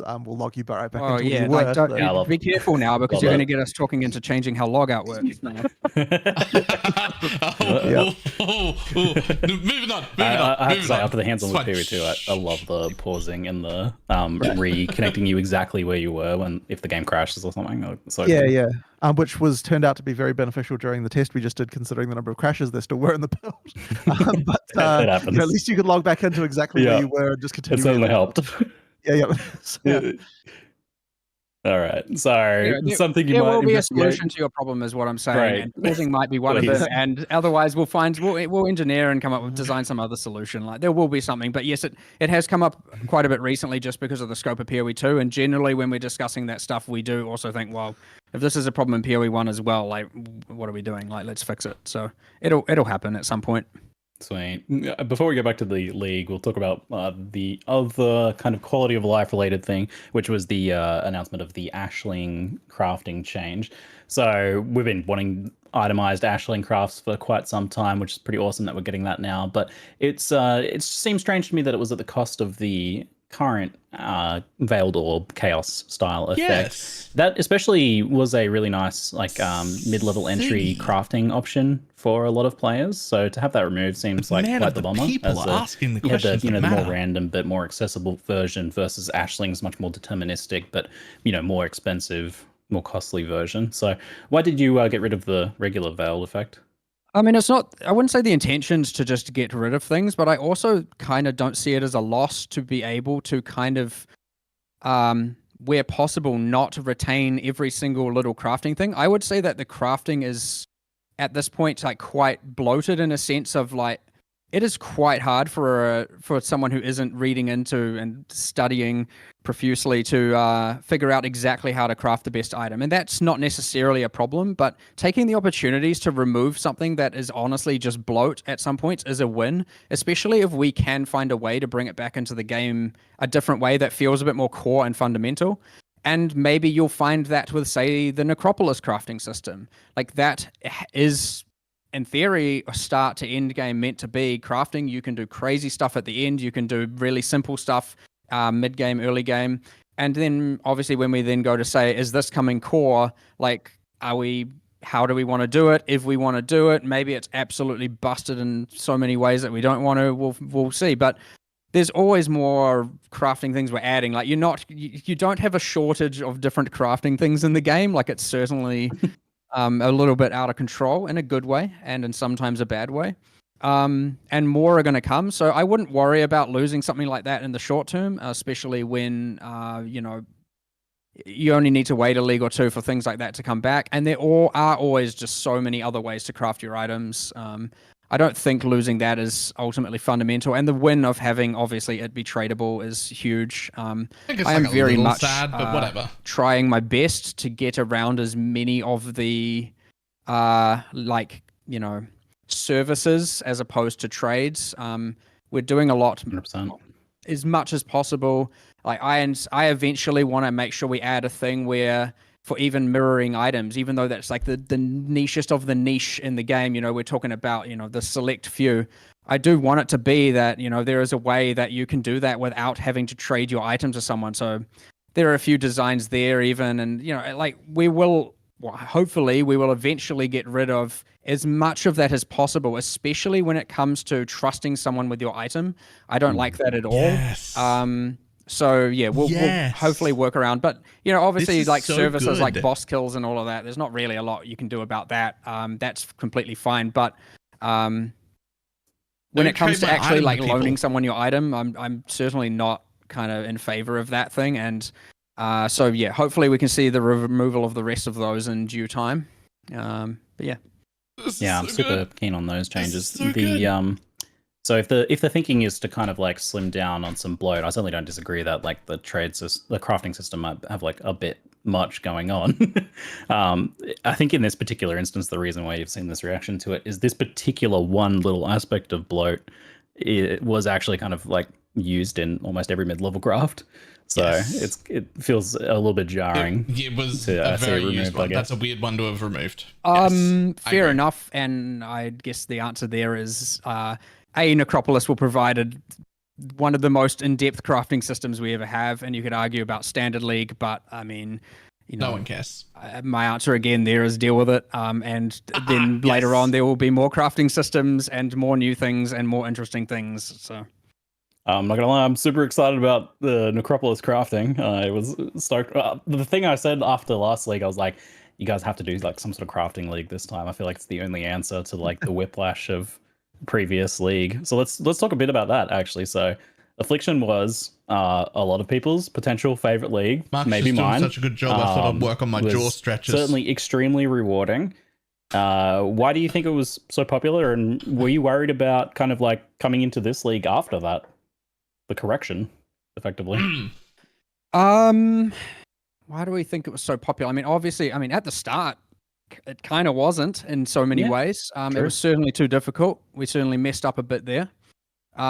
Once things were kind of fixed and once people kind of got their heads around, or around the difficulty of the character builds to handle the difficulty, yes, it became Magic Find Ruckus League. Why was it popular? I mean, it was different. It's not something we had done before in so many regards. It was using new art, and obviously it had bosses, it had all of the stuff, it had so many different kind of reward arcs and existing old ones put into it, like the omens and all kinds of little things. It just had heaps of little detail. The ascendancy classes, I mean, people like that, but ultimately, yes, we can just go to the Magic Find. It's that you I'll made tell you, I've never had that so difficult. before. I had to make a different character. Been to the point where, well, not quite like this, where really it feels like the only thing left on the filter is unique leather belts and unique heavy belts and a couple other things, and there's still too many belts to try, and you're still just like, oh my god, there are freaking belts everywhere. It was a bit too far. Yeah, we actually hit the belts. Mean, even just from a server perspective, the level of the number of players we could get on a server per server this league was much lower than it has been before, and even that was started to become a bit of a problem. So the primary issue there is actually what happens is when monsters stay alive longer, because Affliction was making things last live longer, they are getting hit more, and when a monster is alive, they cost more than when they're dead. And so the moment, and then obviously when you've got a Stygian Spires spewing out 700 monsters a second, combined with the 50% increased attack speed soul eaters and all of that, you are nothing can survive that level of absolute mayhem, as in hardware wise. But yes, there is going to be a bit of a detox to some degree, But on the other hand, we have changed a lot in the end game to the point where hopefully the meta is so different that it kind of just feels a little bit different as opposed to necessarily like less or worse. There is one other change I'll talk about, and I'm keen for people's feedback. So one problem that we kind of have is that the amount of like obviously if you were to farm Mage Bloods, Headhunters, etc. via divination cards, like there is a somewhat reliable way to get that. You get your doctors, you get your apothecaries and whatnot. And you saw the new divination card scarabs. Obviously, we're like embracing that. We're not changing anything around that. But one thing that I do consider problematic, and we have made changes around, is stacked decks. So stacked decks, a lot of those uniques are coming from stacked decks. And so we have actually made some changes where the league rewards of various leagues, especially the ones that were quite high, so stuff like Tujin and a few other leagues, we have cut back on the amount of stacked decks they're giving. And you're like, oh wow, nerf my fun stacked decks. To compensate for that, and what it has allowed us to do is we have actually multiplied the drop rates of your Mage Bloods, your Headhunters, etc. by 2.5 times from world drops. Shit! And the intention there is that you are seeing more from actual drops instead of just from stacked deck spam. Oh shit! And we've kept stacked deck. It was certainly on the chopping block. It was I know you were gunning for Stack's deck, like you were all keen to get that thing out. But I think a lot of the reason was just the idea that one thing that kind of sucks a bit is that you're getting rewards for boss kills that people haven't been able to do yet. Actually, not anymore. We have changed, which is true that which I don't know if people saw, but stacked decks cannot yield divination cards that would give items from exclusive bosses anymore. Yeah, that was definitely a thing that sucked, was that, you know, like you want the exclusive items to some extent to feel like, okay, you proved that you killed this guy by having that item. So, you know. There are some corner cases like, you know, the Gambler and the Void that we're doing some specific handling around, but in general, you should be seeing a lot less like random Starforgers appearing before anyone's even killed Uber Shaper kind of thing. Right. And also, obviously, you've still got the Voidborn keys that will yield it. You've got Valdo's maps, which will yield whatever people have chosen to give there, which is probably just a bunch of Mage Blood still. But yes, ultimately, yeah, we want to see a lot more of those drops come from actually killing monsters and from farming divination cards the way we intended, which is by actually farming the counter, as opposed to just mass stack deck farming on a mass level from specific leagues. I hope that is received positively, of course, because I genuinely believe it is better. But let us know. We have a little bit of time to make some changes there if needed. Right on.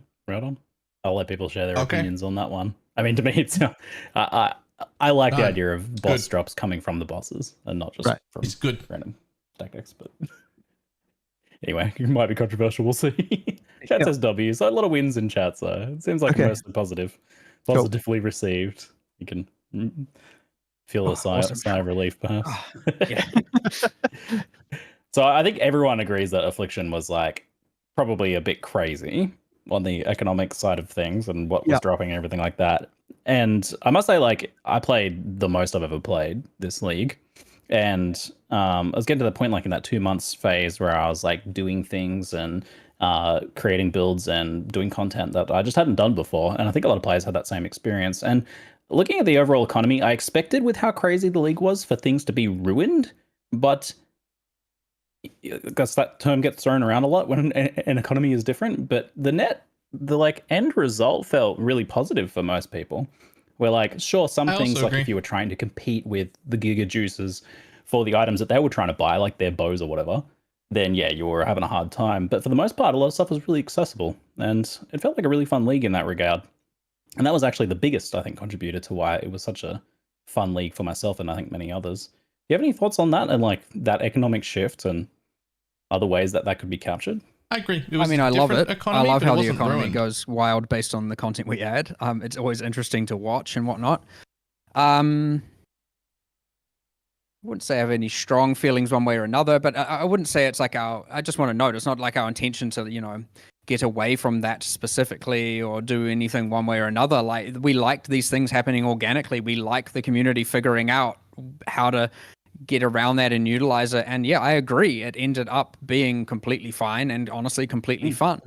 Maybe not everyone agrees. Maybe there are a lot of people who are like, no, it was too hard and I felt like everyone else got ahead of me. We don't know too much about that, but I mean, the league's ending now anyway, so what happened. But yeah, I mean, I do agree. At least I played a lot. My friends played a lot. Like, we certainly got into it. A bunch of people here were playing a lot, and I've heard mostly only positivity coming from you know, outside of the very early in the league where we had some misbalance. Like, the positivity for Affliction was very high.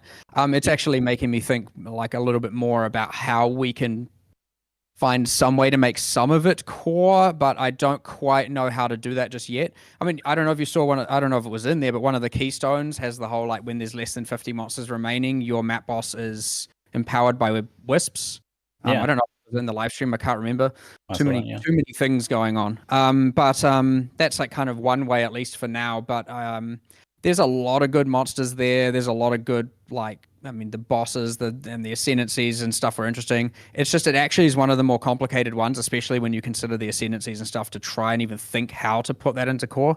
Like, that's a lot of character power. And look, I just want the backpack, to be I don't know if we will do that, but ideally, even just the magic finding kind of part of it with some regulation to some degree would be fun to add. But I mean, who's to say the current league isn't going to end up having? Sure, it won't be a magic finding one so much, but with all the crafting and whatnot, it's probably heavily going to, change the economy dynamically, and that will evolve over time as well. So, I think it's really relieving to hear as a player that you guys are like, you liked what you saw with the outcome of that. Like, I think the technical side of how Affliction achieved that with, like, things being laggy and all that sort of problem is not ideal, but the end result was something we really enjoyed. But there's this perception that you guys at GGG are sometimes a little bit grinchy about this stuff, where you're like, we don't want you to have items and currency. So it's good to hear that. I mean, it's more positive. I am playing the game every league till high end game and mostly to level 100, and I am farming all these things. Like, I'm not sitting there going like, damn, I don't want all this currency. Like, what I don't like is when you like press Alt in the game and you get disconnected from the server, or like random stuff like that. You know what I mean? Like, I don't want it to technically break. Rebind Alt, buddy. So yeah, I'd say one big shift. Like, I'm just talking about playing the game here, and like, I do want to understand, like, a lot of what all these QOL changes are, a lot of what we're doing, a lot of what more will be done. And I think a lot of what is coming in Necropolis League, with respect to especially all the in-game changes, is a resultant of our team playing the game and listening a lot more. You guys have been playing the game because you did these changes. Yeah, we started. So I mean, the whole sextant thing is just like, get me away from this. And I'm in game going like, okay, I've just allocated this tree. I'm like, damn, I don't want to play this anymore. And then I'm like, I don't want to have to respec all this, and then it might be wrong again. I want to experiment and try some stuff, and like, that's where you then get the loadouts. And obviously I can respec, but I don't want to have to just go trading, which we know is a flawed system currently, and we've spoken about trading a lot and how we are going to improve it PoE 2 and then looking at PoE 1 around that in the future.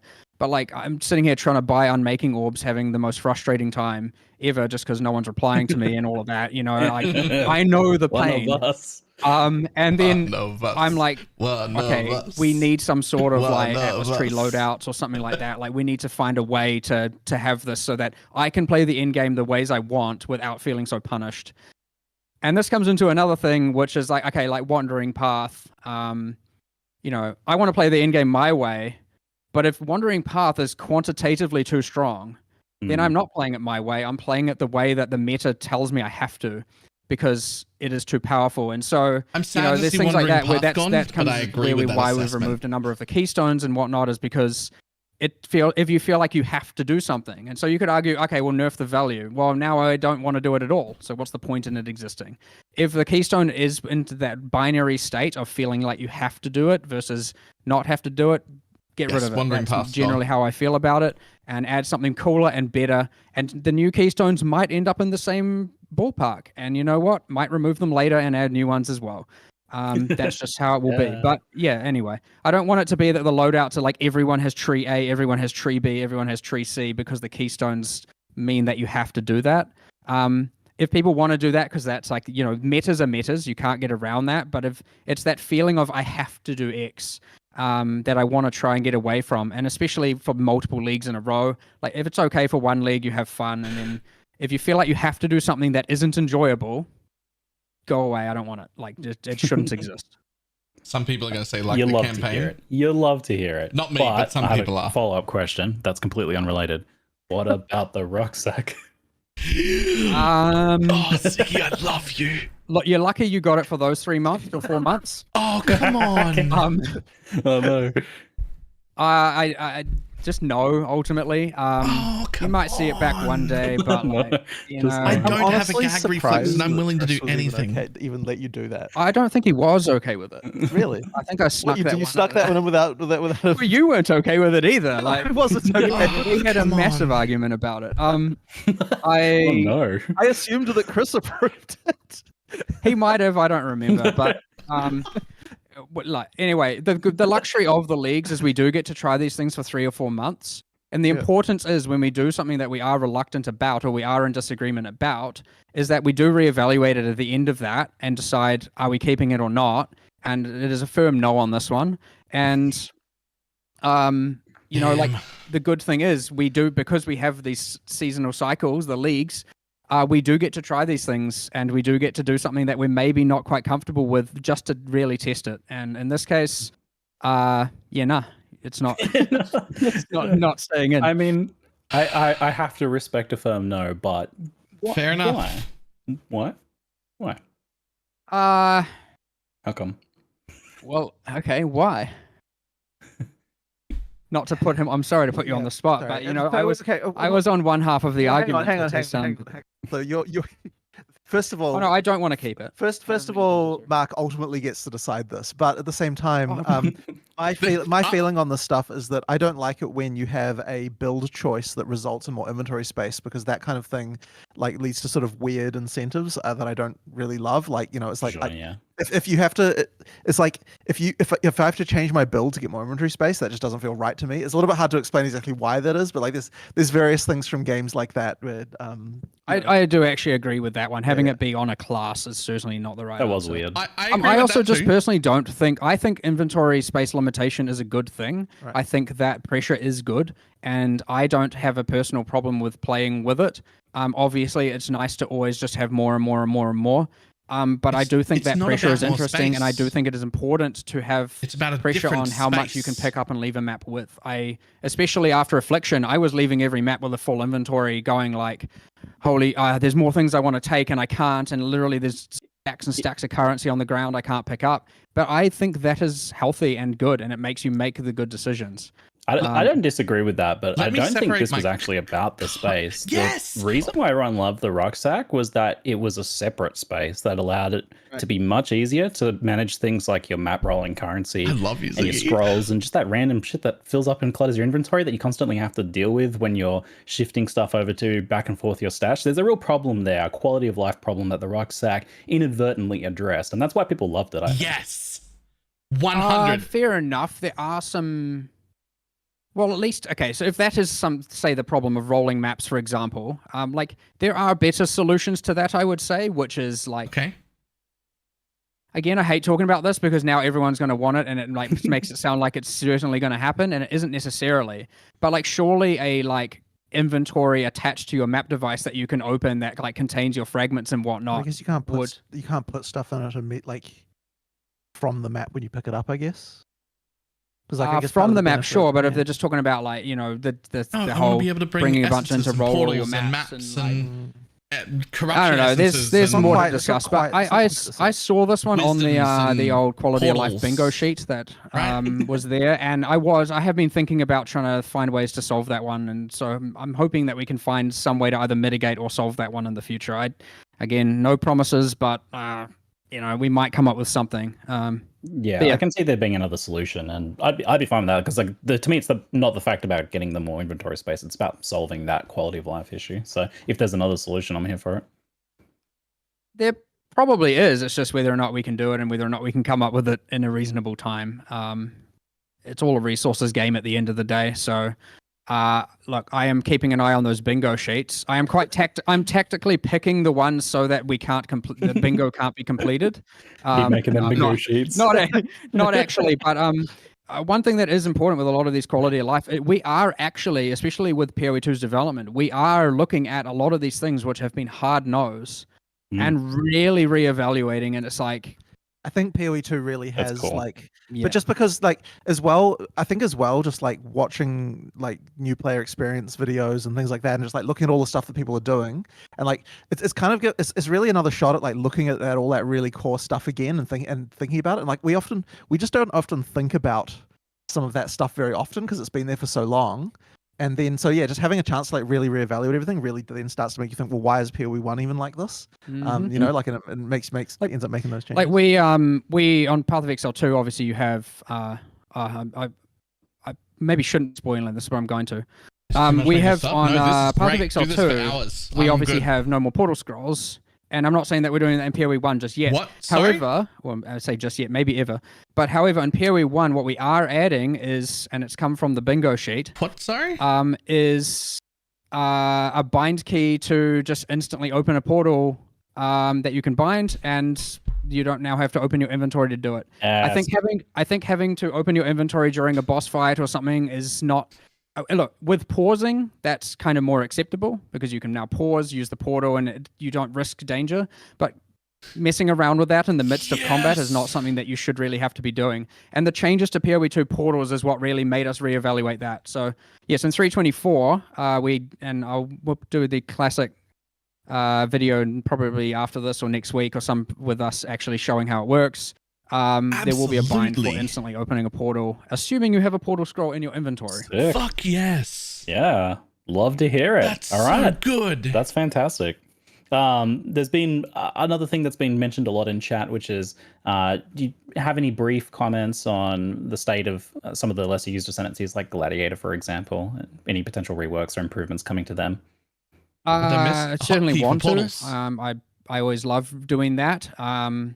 And last time, obviously, with Chieftain, we missed the mark. But now during Affliction with the League meta, obviously Chieftain grew into fit a little bit with the Fulcrum and whatnot.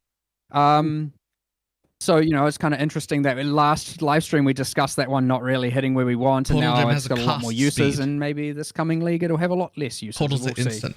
It's quite fun how the League changes what people play. Socket. However, yes, ascendancy class balances are nice. Effectively, we just have to, again, look at what resources we have and decide how much we can do and where we want to target it. We have a big discussion towards the end of each league development and think, what are we going to do next? Look at the problems, look at what we want to do. And we have a list that's bigger than we can do.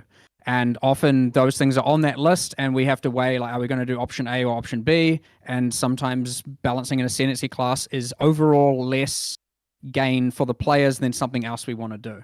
Like, if you would rather multiple Atlas trees and or a Gladiator rebalance, I would hope to think the majority of people are going to be picking the Atlas tree feature. Fuck your Gladiator. Maybe not everyone, but again, it's better for the mass, and thus, like, that is what we do. So correct. Yeah, it is a resourcing issue at the end of the day. Like, you can only do so much with what you have, but we do a lot. Like, don't get me wrong. But yes, we would get there eventually. It will come up in one of the things, and it is something that we will commit to. Fantastic. All right, we're going to wrap up Path of Exile 1 Q&A now. Thanks for the very long discussion session. I feel like we could chat about a lot of this stuff all day. Another thing I could talk about all day is Path of Exile 2. We're going to now be talking about Path of Exile 2, both the new reveals from today and some broader questions also. Okay, so I was really excited for this part, but now that it's been delayed to the end of the league, I suddenly don't care about PoE2 again. I thought we were getting it like this league, the beta. Now that it's like the end of this year, I don't care anymore.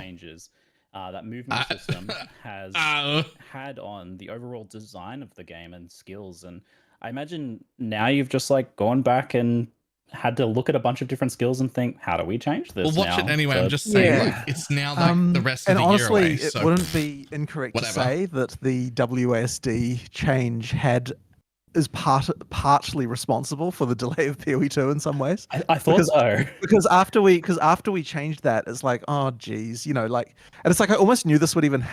It's like as soon as I was like playing it, I'm like, oh man, like there's gonna be so many things people are gonna want from this. And it's like, yeah, like you do something like that, and then now every class has to change a lot.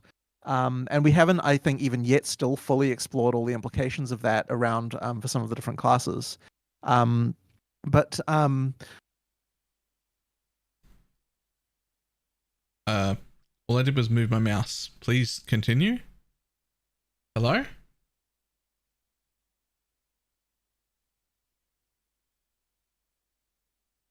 View count plummeting. Out from the various stream. It's dropped another 2K in just the last like few seconds.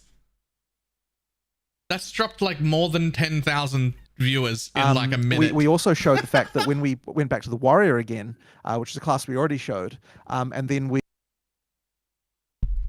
come on, we'll look like we're playing around with WSD for melee. I know it's we kind my of like internet, guys. Immediately kind of had this like feeling of like, oh, now that we've got like facing direction being a thing.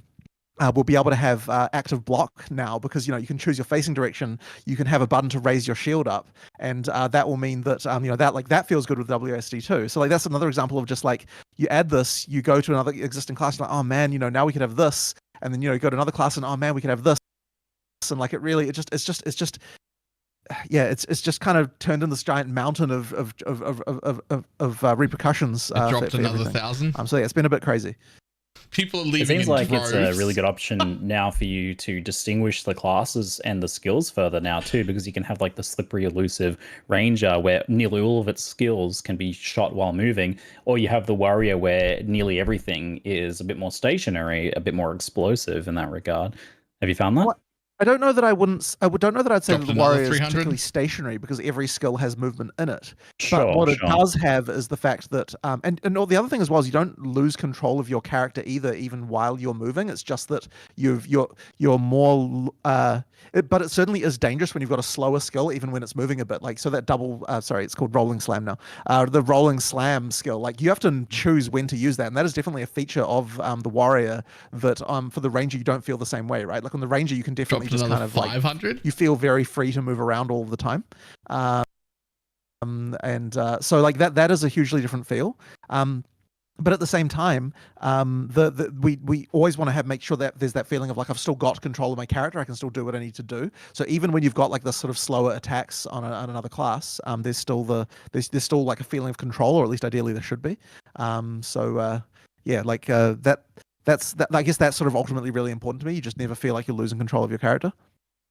How does the fact that like you'll have these differences in movement between different skills and potentially builds affect things like boss and monster design, and how do you balance against classes that do have to stop a bit more? This is the other big thing is that like I tell Mark, hey, we're adding this now, and he's like, oh my god, we have to go through all the monsters again. It was like it was dodge roll, and then it's like, oh no, like we have to go through and make sure like every monster, every skill, everything we have to go, can you be dodge rolled or can you not be dodge rolled? Right. And we have to make that decision. And then it's like, finally we got through all of them. And here's active block. I'm like, oh no. Well, so yeah, because we've added now an indicator on attacks that implies they're unblockable. That means they're unblockable. But also all the bosses have to make sure that there's the right ratio of blockable to unblockable attacks. And there's a few things you cannot get wrong. You cannot have the AoE look like one thing and it is actually another thing. Very bad. If you have a telegraph or anything and it looks like it's going to do a 20 radius and it does 30 radius in damage, people will immediately, and even on one boss, people will be like, this game has bad hitboxes and blah, blah, blah. And then the other thing is if you all of a sudden are using active block and a skill that you think should be blockable isn't blockable, and we don't telegraph that properly, again, you'll have the same problem where you now don't trust that feature throughout the whole game. So it's like, not only do you have to get it right, you have to be ultra meticulous with it and just be like, should this be blockable? Should this not be blockable? You have to ask several people what they feel. Mark Sometimes does understand really well. You have to say yes, it is blockable because 50% of people will think it is so. And so holy, the amount of times you have to go through all those monsters and change everything is not low. But then even with moving while shooting on the ranger, because then once again you need to make sure the monster composition of each area has monsters that can catch up to you and hurt you even while you're moving, which is actually a little bit more complicated than initially seems, because just even the smallest amount of movement, like depending on what the monster attack times are, will cause you to not get hit. So then there's a whole bunch of tweaking you have to do there as well. There's a lot more monsters that have a kind of step or lunge attack as well to counteract this now. Right. So when they run up to you for the first time, in order to maintain momentum, the same thing the player does, they leap forward and attack, and that has the capacity to hit a moving target.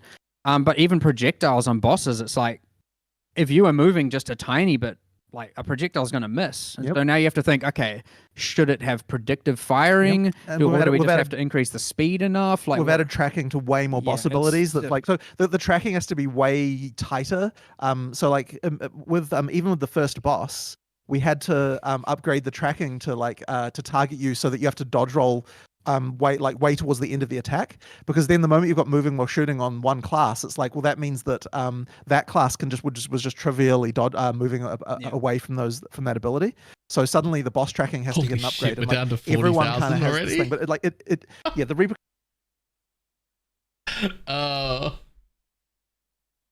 This is the problem. Is I was actually pretty excited for this PoE2 talk. Immense. And Like I'm interested in PoE2 right up until they were like delayed till the end of the year, and then it like gets put in my brain in the bucket of doesn't matter, worry about it later. Like the boss fights, they feel incredible. And I noticed what you said, where you have to you really have Like- to get good at skilling the dodge, because it needs to be right before it goes off. Not like the early dodge, which is something I'm much more used to doing. And in Path of Exile 1, you only get hit when you stop moving. So I can see how that was like an issue here.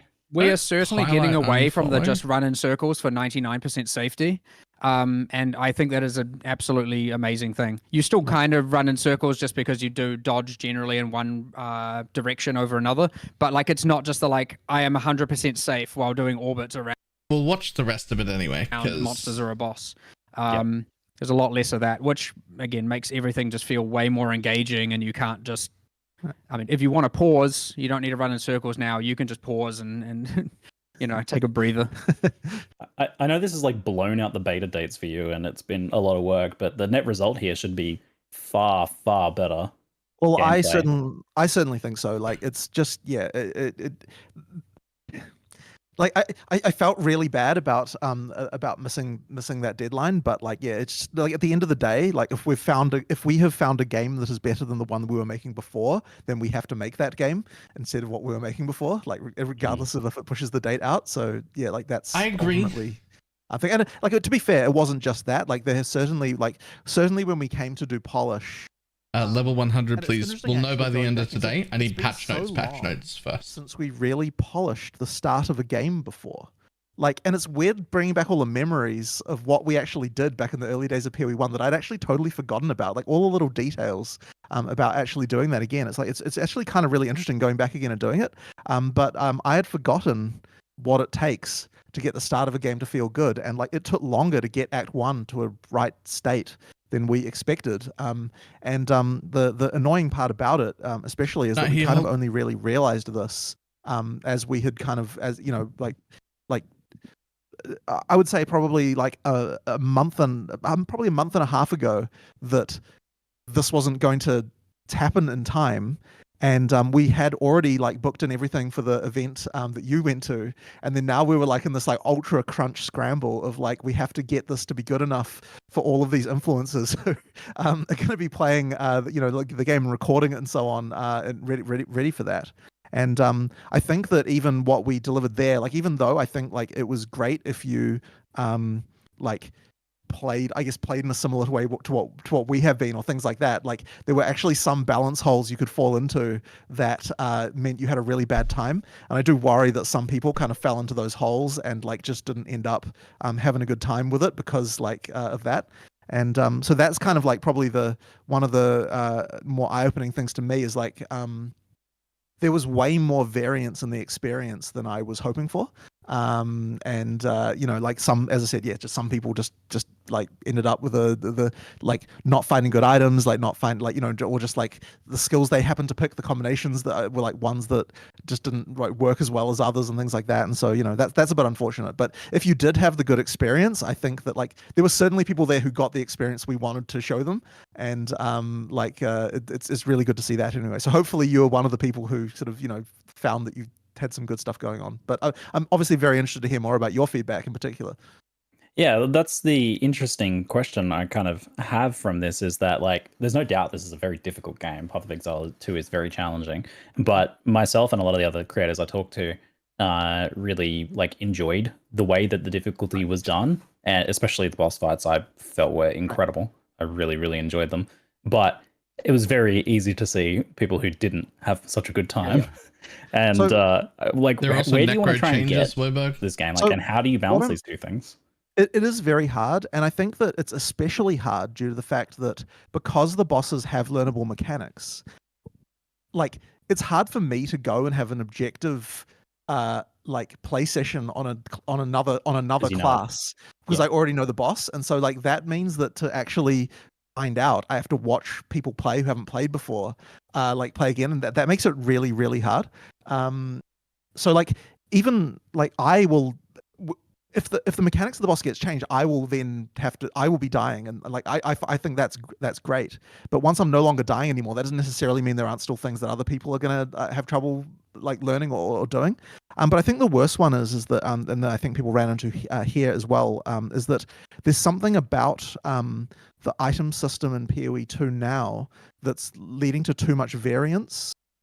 And we're actually, I was discussing with Mark before this what's going on there, because there's not obvious to me yet even why that is. Like the things like the amount of IPD you can get in a weapon and so like that, these are basically the same as what they were in PoE 1. We haven't really changed the mod pool very significantly.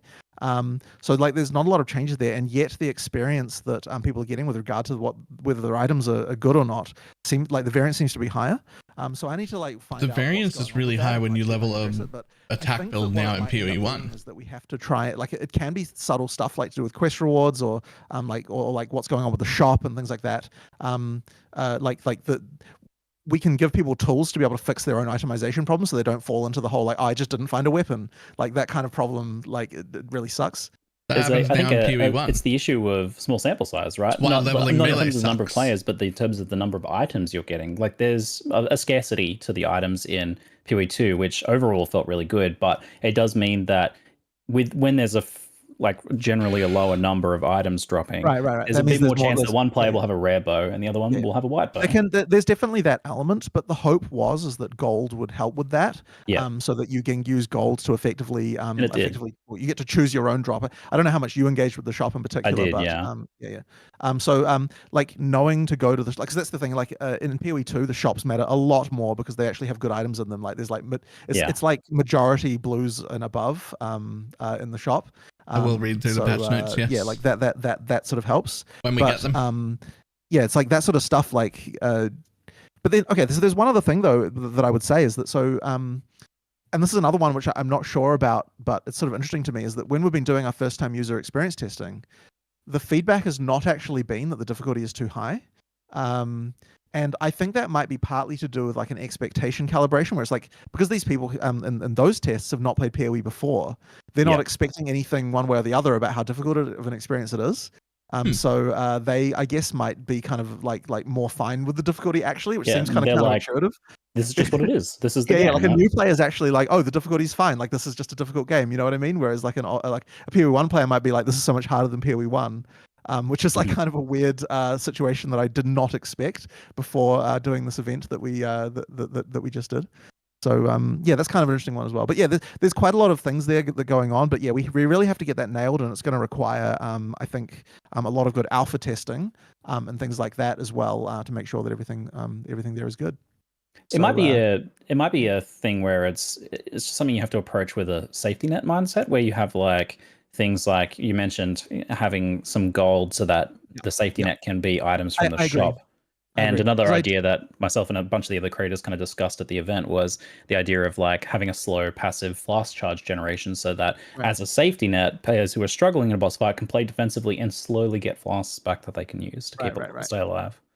I certainly agree that what I don't want to do is a change that will push the top end up because the top end I think is fine. Like you can definitely feel powerful if you get good stuff. Like there's video footage that that I've seen of people killing some of the bosses, like still actually just like 10-second boss kills because they upgraded like to their bow or mace or whatever to like something like with an alk that was very juicy, and like things like that going on. So the top end is still absolutely possible to like really annihilate shit, but it's that bottom end, like people falling into holes, that I'm concerned about right now. It's a fascinating like design problem to approach. Right, That's right. good though, because you This should with be able to Path of have Exile 2, runs and I'm where you're super like, interested in yo, seeing how I'm you a guys god. have been evolving it and will continue to evolve it. Something I also noticed about like difficulty was, and it certainly came up at ExileCon, was the issue of stuns, getting stunned by monsters, just how brutal they can be. I felt like it was definitely better here. I don't know if it was just me getting better or I if you mean, guys tuned it a bit. changes were made, so it should have Yeah. been better. Okay. Okay. But it still was something that the thing that stood out to me the most was like getting stunned while mid-air using escape shot on the ranger. And that should not be the case. There should be iframes in that skill, certainly. Okay, so yeah, maybe that's that might missing or not quite right. We did have a discussion recently where a number of those like jumping skills should effectively be kind of considered to dodge rolling. Yeah, yeah. we need to add it. It can just get a bit abusive because you can just be like jump, jump, jump, jump, and it. So we need to figure something out with that just to make sure it's not like, you know. Well, that was my question actually, was like, these skills, have you considered the idea of them having like, when you are winding up you can be stunned, and when you're like winding down you can be stunned, but while you're in the air, it would have to be there's a immune. short window in there, Yeah. so that you don't feel like, well, you're literally like 5 meters in the air. That'd be good. You're getting hit. It looked a bit weird. Yeah. And sometimes it did look quite cool and brutal when like a werewolf would do Also, this, like, something I'm just throwing out as an idea. Right now, if you don't use movement skill for a while, its first use is instant cast. You can still get hit, but as you're above that sort of thing could apply to this iframe invulnerability thing. If you haven't used one in a while, you could use one and you would be invulnerable while doing that movement skill. But not if you were spamming the shit out of it to try and abuse it. That would be we're gonna have to push the beta back a solution. Design like a full Z level system and fall damage and. Well, I mean, people haven't, I don't know. Have we even shown any areas with subscenes yet? I guess we might not have. Uh-oh. No, I'm not too sure. There are multi-story dungeons and that where you can see from one floor to the other in PoE 2. Squeeze me? I don't know if we even showed that anywhere, but anyway, whatever. So it's certainly a shame about the delayed beta, though. It's pretty understandable given it's not like you hear about the idea of like feature creep in a lot of game design, but here it's kind of the opposite, where it's like core game design creep. Right. It's like you guys have discovered things that you want to do way more impressively with the core game, right? That's cool. But for looking forward to the beta, what will the beta end up looking like? Actually, I've been curious about this. Will it be like a full campaign, a partial campaign? Will there be end game? Yep. All of that? Yeah, just so basically we want look, the intention here is that there's no point getting feedback on something. Well, I suppose it's entirely true given what we just did, but if the game isn't if I don't think it's good, there's no really a lot of point getting feedback from other players. And so what I'm saying with that is that what I'm really going for here is when we release the game, I want it to feel like I think it's a complete game from end to end and that it's a great experience. And then at that point, we get players to try it and see. I think that betaing just like one act or something, the only value that you could have in that is something like a load test or something like that. But I don't think you can actually get proper feedback for the whole game. So to me, you have to have the whole game. Maybe we don't have to have every single class, but I definitely think you have to have at least the campaign and the end game there. Now in the beta, what we won't have is so we'll have an end game in the beta, but it won't include all the end game content that the final game will have. But it will have an end game because you need that in order to be able to test the economy properly and so on, right? We need to know what happens when people get to max level and all of that other stuff. That has to be there. So I want that game to certainly the beta should feel like here is a full game. I could have just I could have just bought this as a new release and that and it would feel that good. But of course the main thing is that we need to be able to the reason why we'll call it a beta is because we need to be able to still make balance changes and be free with that, right? Because if we couldn't do that, then that would kind of defeat the purpose. So we absolutely need to have the freedom to still make balance changes after that point, but it should still feel like the complete game. This is the game, right? Sure, maybe it's missing a couple of classes, but it's that is the game with everything there you'd expect from a full game to have. That's good to hear, because I think the difficulty with giving feedback after ExileCon was that they were pre-built characters, and that kind of misses the point of the game because character building is such a big part of the game, right? With this event, and this is the reason why we want to do the LA event and actually get people like yourself to really try that.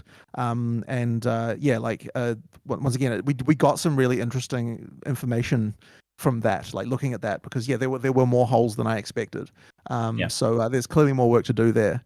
But yeah, we got to build yeah. characters, and you got to see stuff that you didn't expect. Like for sure, being used in ways you didn't expect and stuff. For sure. That was pretty cool. You're like, oh, I didn't think anyone would use that skill that way. Well, the one that was the most annoying, that was a total mistake, was the crossbow. Like there was some balance on the crossbows that was like left in there from when we did the Act 5 demo, where like it was just like, and then that all just kind of like fell back all the way to Act 1, and then people forgot to like actually balance that properly again.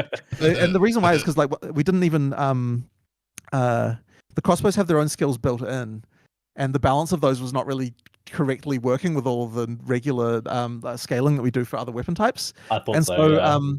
So someone found one of those and then just proceeded to shotgun all the bosses down in like 5 hits. The default attack in the boss.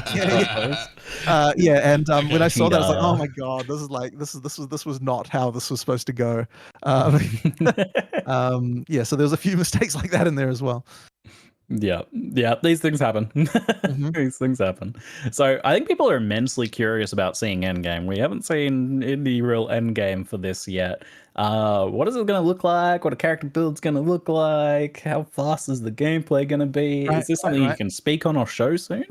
I mean, we will definitely have to be showing it soon, but I think that a lot of it comes down to when we're finally able to really play through the whole game legit and like, and get there, because you just need to make sure that you're feeling the power progression as you go through the game going up and up.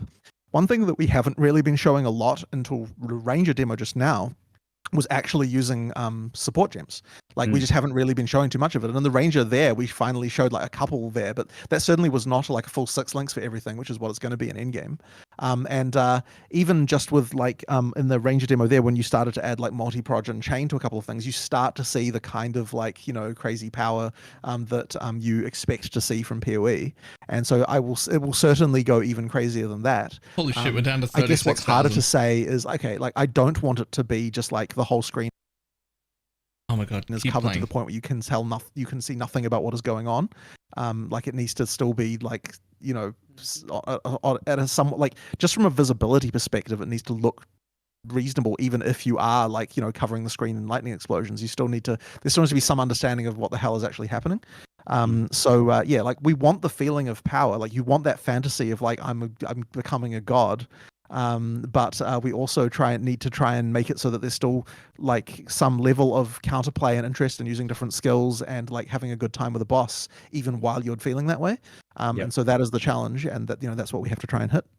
I look forward to seeing how it plays out, because if I have any fear, it's actually that like you lose some of that impactful moment-to-moment gameplay that you're actually starting to capture with the earlier stages of the game. Yes. Well, that is a concern, and what I want to try and not have. Like, I do want the boss fights to still feel very engaging, and I still even want, like, even in maps, I still want it so that there are sometimes white monsters where you're like, I have to do a bit of counterplay against this. Like, that to happen just sometimes.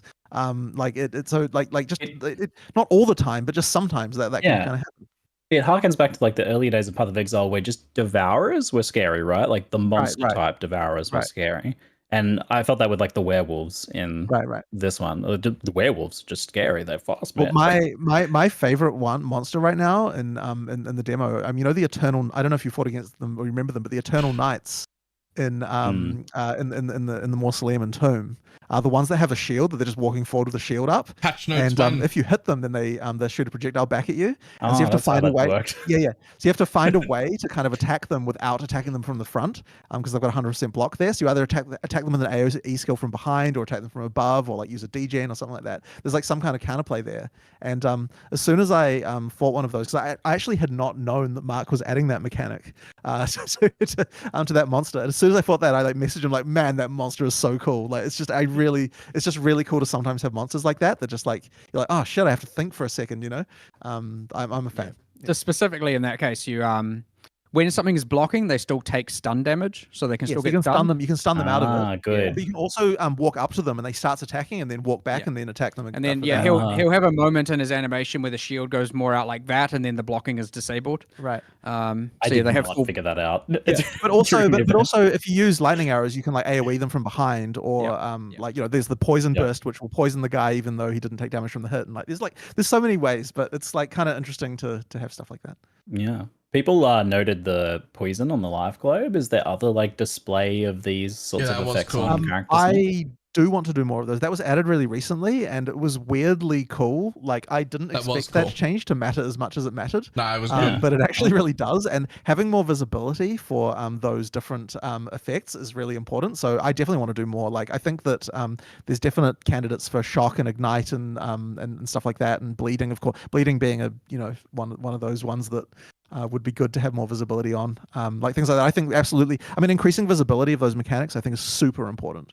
We'll definitely do more of that, and I don't think we've exploited like the UI to the degree that we could have before. Just that simple, just make the life orb green when you're poisoning something. It's weird how much it matters. So I also noticed enemy mobs had better signaling of their effects as well, like a shield if they were protected or whatever by certain things. And I want to do even better. Like I noticed I was just I think there's more we can do around like feedback for when when your hit's not working, and I think there's like other stuff like that. Like there's just tons of stuff that we should do better there. As I said, these little tweaks, they matter a lot, so it's cool. All right. It's been an absolute pleasure to talk to both of you. Thank you very much for your extended time for the Q&A. I know people are eager to go check out the patch notes and also all of the content that's released from the LA, as that embargo is up now. So all right. So hopefully people are watching videos and and seeing what's going on. So we will say see you later then, and thanks very much for watching, folks. Thank you very much. Thanks very much, everyone. Yeah. See you later. See ya. Quickly open that before it gets overwhelmed. Okay. So that was a lot of information. I want to be excited about PoE 2, and I feel like I was excited about PoE 2. And then like the delay part where they were like, it's not till the end of the year, and now I don't care. Now I don't care. Like, okay, but like I was excited about it because it was coming this league, and it's the right move for sure to delay it if they've got a reason to delay it. Absolutely the right move. Fantastic, great, do it. But it makes me not care about hearing about it now, right?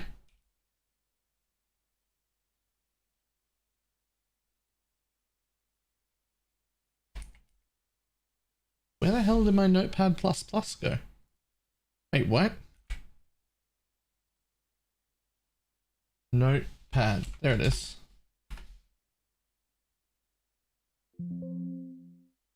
No, thank you. Ooh.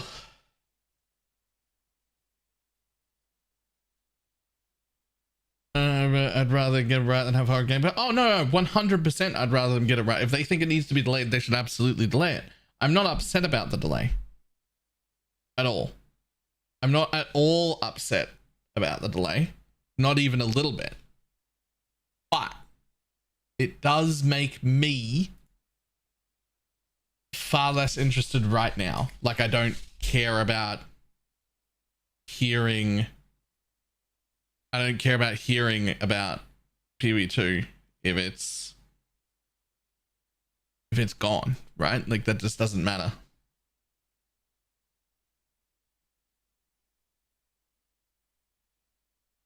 Asian crew checking in.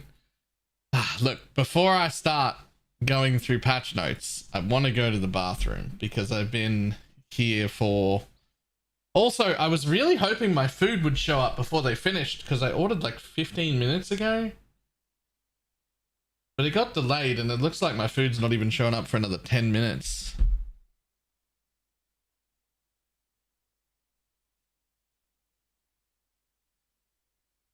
Alright. I will be back in just 1 second. I need to go to the bathroom. And we have an ad break about to start anyway. And then we're going to start going through some stuff. Oh.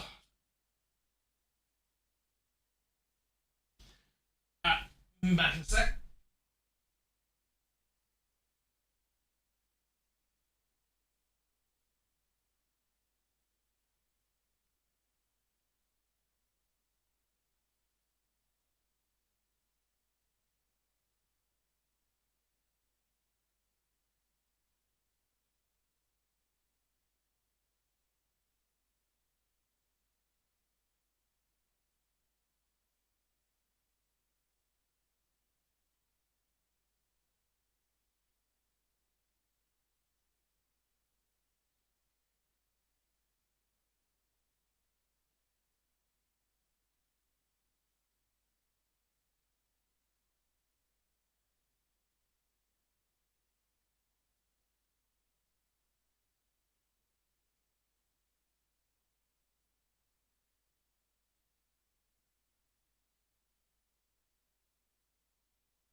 Alright.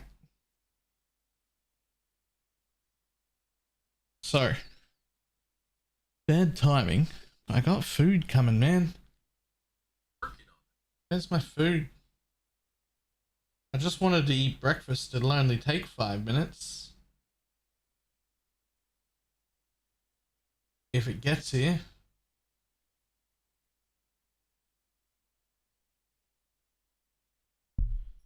Alright. First things first. Before we look at patch notes, let's have a quick look at the announcement thing, just to see if there's anything extra in here that I didn't know about.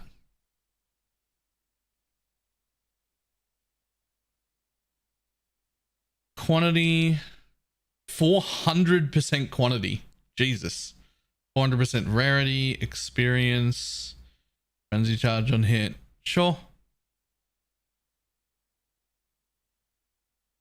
Yep, that's all cool. Already NZ. Thank you very much for that, Prime. Okay, that's all pretty cool. Plus 50 to speed modifier tag rating, 600% increased chance for speed. One explicit. 5% chance to craft a second item. Yep. Cool.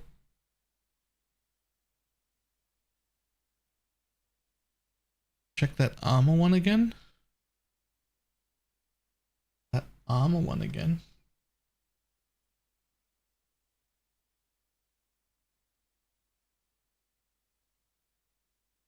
Armor items do not have a strength requirement. Ooh. Good. Good. We were far too strong. Got everybody. It's fine. I don't care.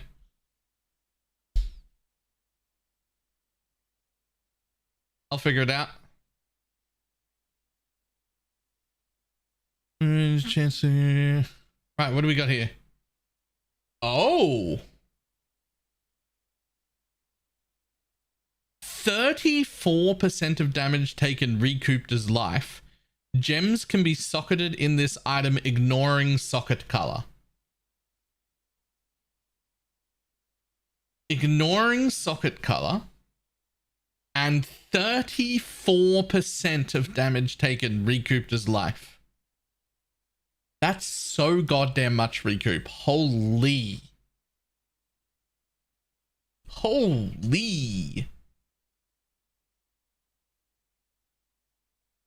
Okay. Oh. +1 to maximum power charge, 7% increased effect to your curses. This is just a regular item. This is just a regular item. We can still put influence on it. You could still corrupt it. You could still use Eldritch implicits. Okay. And attack speed, evasion rating, life is attacks have a 24% chance to maim on hit. Cool. Cool. Oh! Movement speed cannot be modified below base value. Huge. Huge. Huge. +2 power charge helm. Potentially 3, depending on whether or not those are explicit or not, right? Like if you could craft one of these and then you could Warlord slam an extra one on and then you could corrupt an extra one on? Technically? Maybe? Okay, we saw these. But this is by far the thing I'm excited for the most. Is this a Wraith Lord helmet?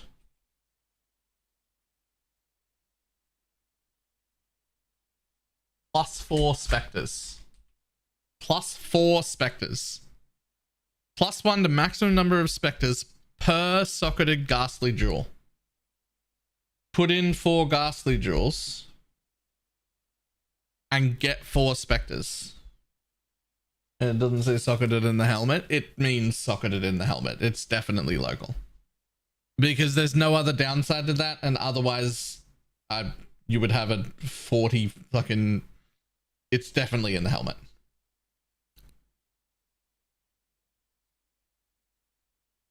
Yes, tattoos are back. Imagine if that wasn't local, right? When you cast a skill, sacrifice a mana to gain added maximum mana equal to 50%. I mean, cool.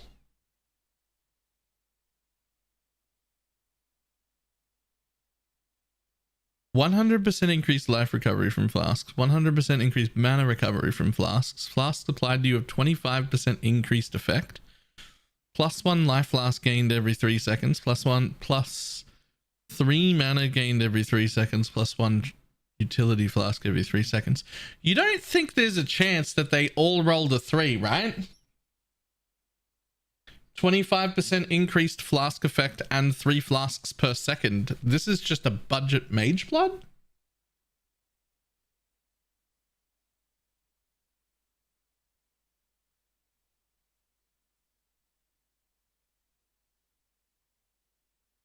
That's just a budget mage blood, right?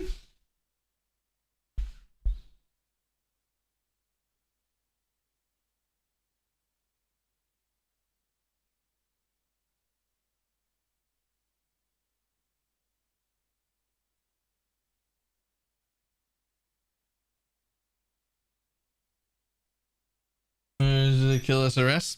We'll get to that. Don't know yet. 1% increased attack speed per fortification. We saw this at an 8 roll, so it's at least 8. That's going to give you 28 fortification, which is 28% reduced damage taken, and 28% attack speed. Also, this thing is huge. Actually, like, all of these uniques are like really actually quite impactful. This thing is insane. Rage gains cast speed and spell damage, instead gain 15 rage after spending a total of 200 mana.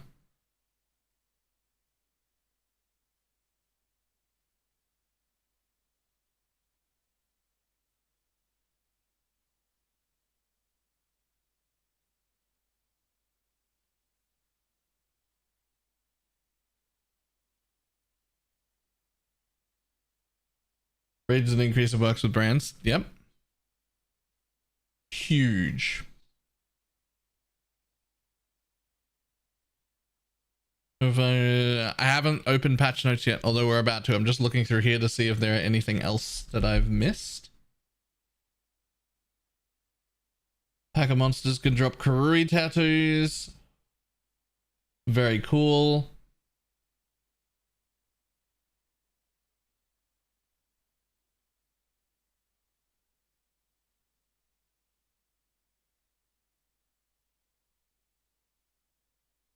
This doesn't drop. Great experience, whatever. Shaper's Realm is 85. I have Storm is 85. This Symmetry is 85. Cool, whatever. Monsters have +1 to maximum power charge. Again, power charges on hit. Unique bosses are possessed. Extras a random element and buffs expire faster. 80% life as energy shield. Jesus. Monsters cannot be leeched from. Turbo. 4 projectiles. Players have 90% reduced effect of non-curse auras from skills. Ooh. Ooh.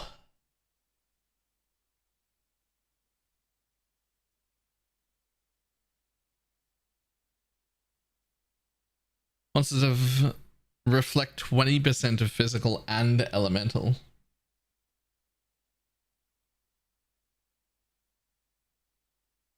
You don't run any Valdos maps? No. I don't care about Valdos maps at all. They're just things for me to sell. Monsters poisoned on hit. Sure, 20% reflect, +1 maximum endurance, fine. Monsters take 100% reduced extra damage from critical strikes. Ooh. I'm sorry. Player skills which throw mines, throw 1 fewer mines. Player skills that throw traps, throw 1 fewer trap. What if you only throw 1 trap? What if you just like fire trap on its own? Do you just throw 0 traps? You do not run that map, right? If you're like fire trap and you throw out a single trap at a time, do not run that map. That's fine. This is the biggest thing I've ever seen in my life. So happy about that. All right, let's have a quick look.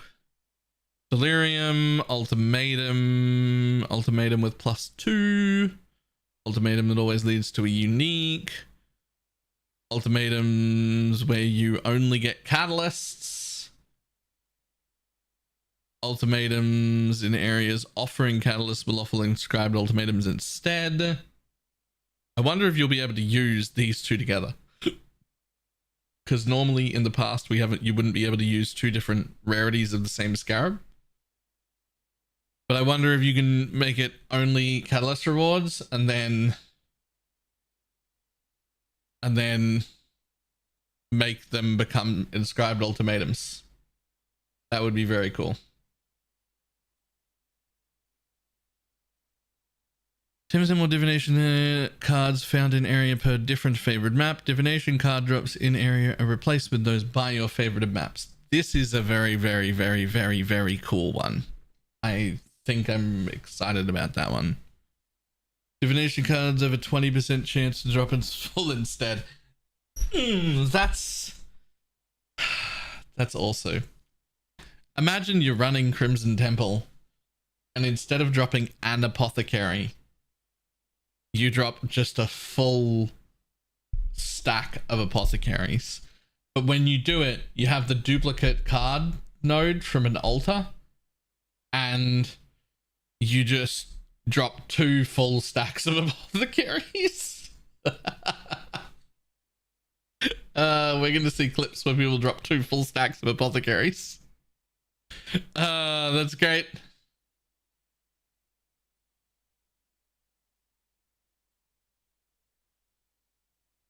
It's only with random element that has repeated enemies nearby, converting physical damage to its element. Cool. Yep, sure. We saw that one.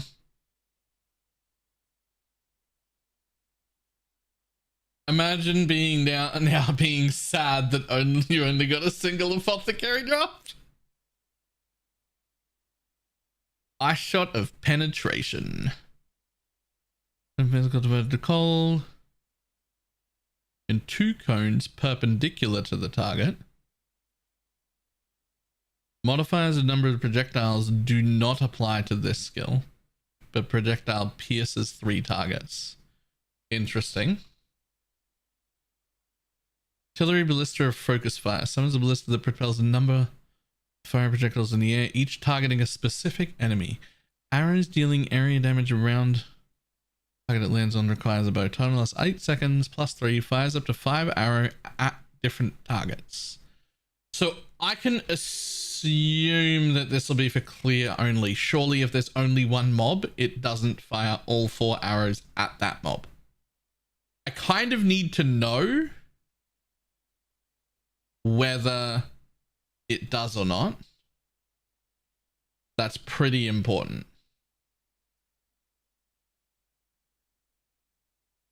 Oh, call to arms at level 20. Still got a 200% mana multiplier. And 11% reduced cooldown recovery rate. Whatever. 5% reduced cooldown recovery rate at level 20, but with no quality. Meh.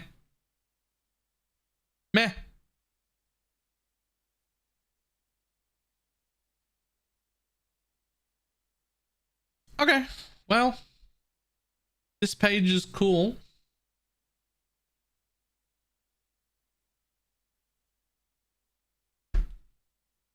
Time to pull over a patch notes page. God damn, my food is taking forever to get here. I've just got like 2 not bacon deluxes. I've just got like 2 cheese and bacon and egg. That's the word. Bacon and egg McMuffins that I was just gonna like eat before I started this, but it's taking so long.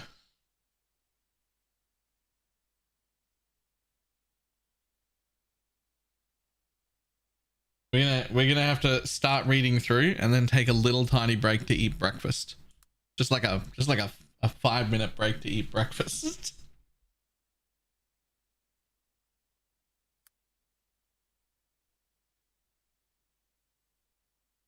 Okay, how are we going to start this? Do we read through? No. We go Penance Brand of Dissipation.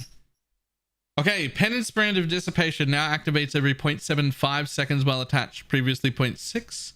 Has 50% damage effectiveness. Previously 65. Now deals, we don't care, at level 1. Up to 347. Previously 423. Pulses now deal 30% more damage with hits. Previously 60% more. Oh, that's more than 50%. Oh, this change on its own might have been enough. This change here on its own might have been enough. That's a lot. That's a lot to do. I don't think I want to start Penance Brand of Dissipation. That's too many things. This change, I think, was called for. And you could maybe convince me that the added damage effectiveness going from 65 to 50 at the same time might have also been okay. To lower its base damage by this much on top of that and its activation frequency, that feels like actually too much, and I don't think you're going to want to play it anymore. Well, mostly because we're comparing it to other brands. Like at this point, you've nerfed it so much that I'll just play Storm brand, right? Unless, now there's a 60% damage effectiveness, previously 65, a cast time of 0.75 seconds, previously 0.35. And now deals at level 20, 515 instead of 686. Quality now deals 10% more damage instead of 20.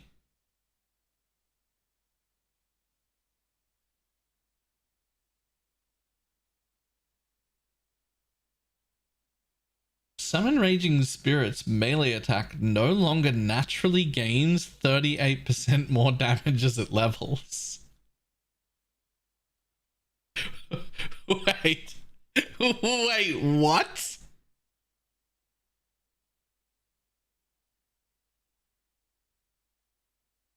Excuse me?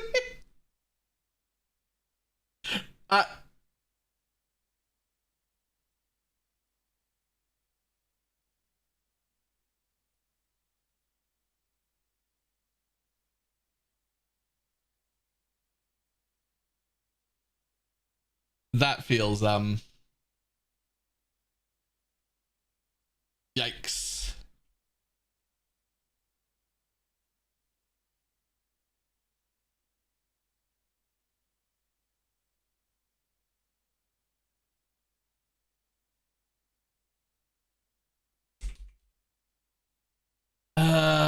Who?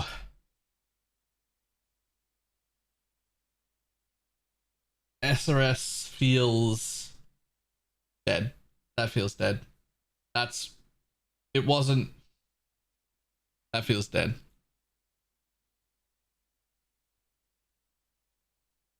That feels dead to me. Okay. All right. What else was I possibly thinking about League starting? Let's just search those really quick. Tornado Shot now has an attack speed multiplier of 80%, previously 100. And now uses the same bow animation as a puncture skill. It now has a mana cost of 10, previously 8, scaling up to 12, previously 10. Quality now provides 40% projectile speed instead of firing an additional arrow. It's fine. Tornado Shot's still fine. That's fine. Yeah, that's fine.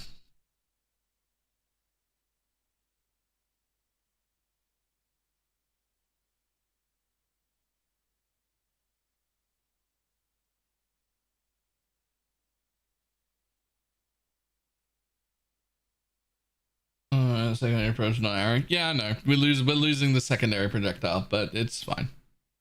It's fine.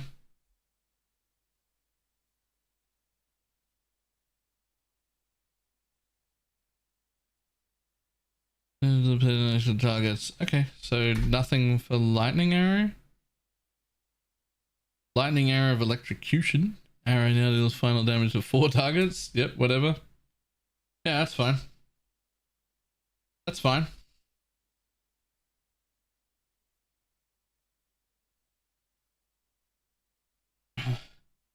Sniper's Mark now causes them to take unchanged up to 29% at gem level 20 instead of 35.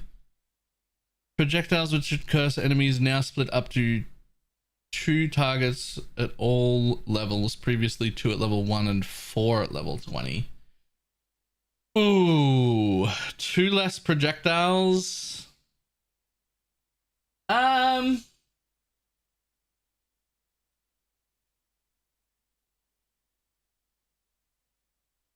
Certainly enough, but I think that's probably still fine. I think that's probably still fine.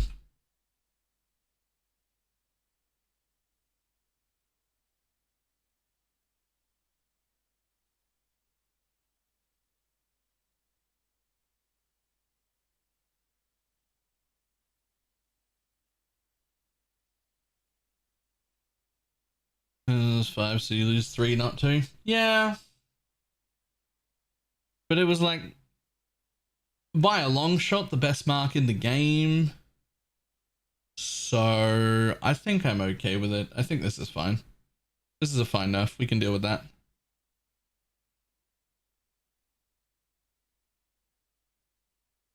All right. What else do I want to look up before I start reading through them?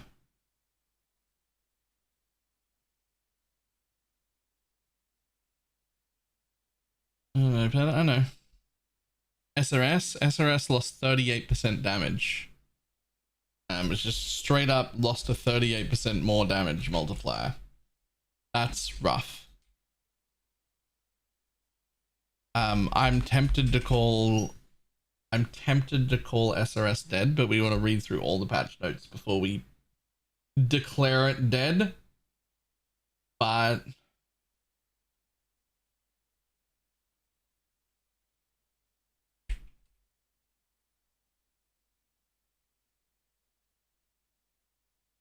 Summon Raging Spirit's melee attack no longer naturally gains up to 38% more damage as it levels. Means we're literally missing a 38% more damage multiplier. That's a lot of damage to be missing. A lot. A lot.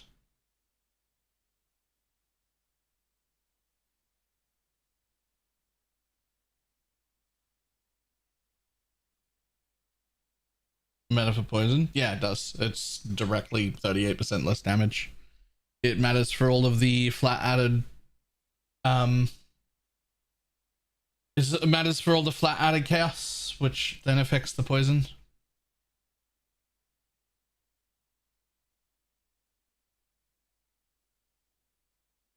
Where are the necromancer changes? Where are the necromancer changes that go with that?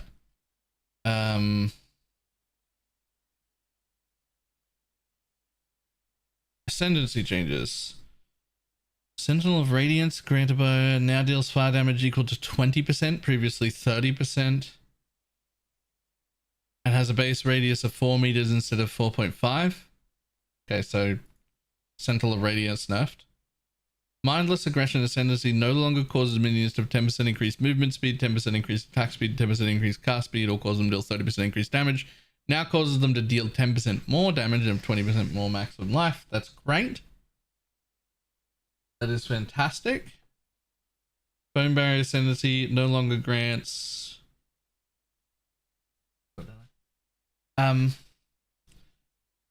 The Bone Barrier Ascendancy no longer grants the Bone Armor skill and no longer provides 2% increased life recovery rate per minion up to 20%. All minions have 20% maximum life. It now instead gives minions of 40% of life added as extra energy shield and 1% of the damage dealt by your minions leached to you as life. Very interesting. Love that. None of it saved. None of this saved SRS. Okay.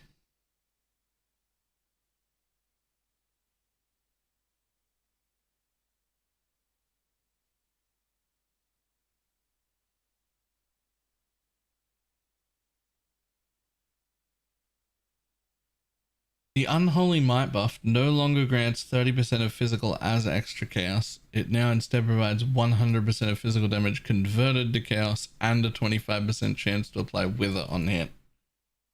No, that doesn't save us either. That doesn't save us either. Okay, so a little bit hesitant as to whether or not either version of SRS are even worth playing at all. But certainly new minion builds are available.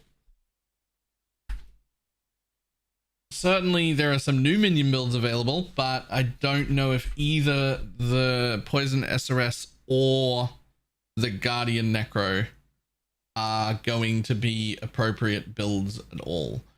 Wraithlord Necromancer, on the other hand, looks quite good. I would definitely like to give that one a go.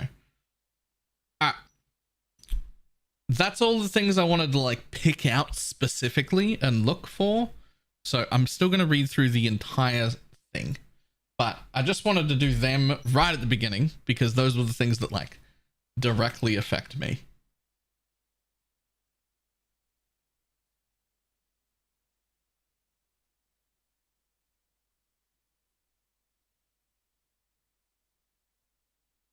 All right, I am going to take like a 3-minute break to eat my muffins before I start reading through the entire goddamn thing.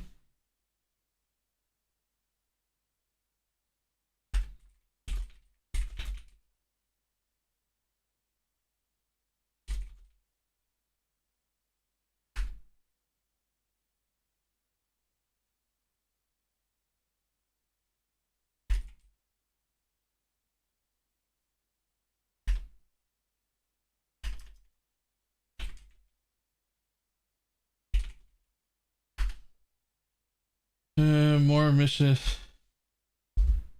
Any instability golems? Actually, about a third of it is ruthless. I mean, even if half of it was ruthless, it's still like a decent amount. It's still a decent amount. Also, I said before any of this started, we've been too strong for quite a while. Like, they could nerf us the whole way through this. This whole thing could be nerfs, and it excites me. I don't really care how strong we are, man.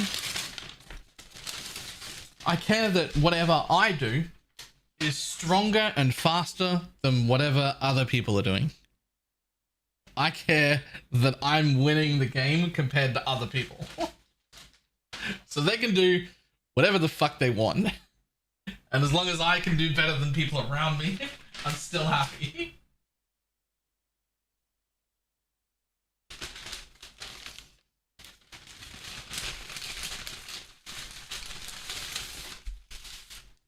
Why are there 3 of these when I only ordered 2?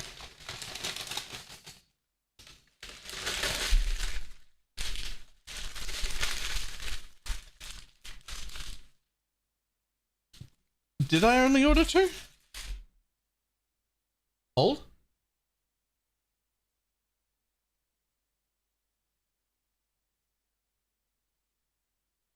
Yes, I only ordered 2. Okay, I got a free McMuffin. Okay, sure.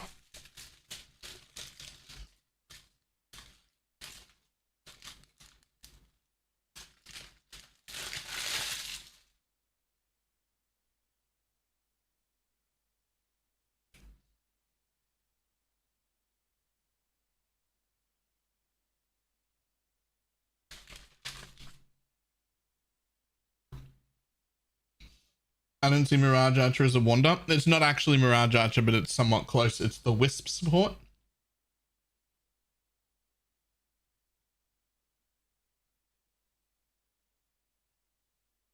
It actually looked really cool.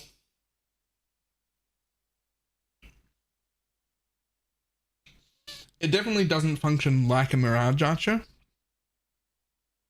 but it's like a wand support that fills that role, right?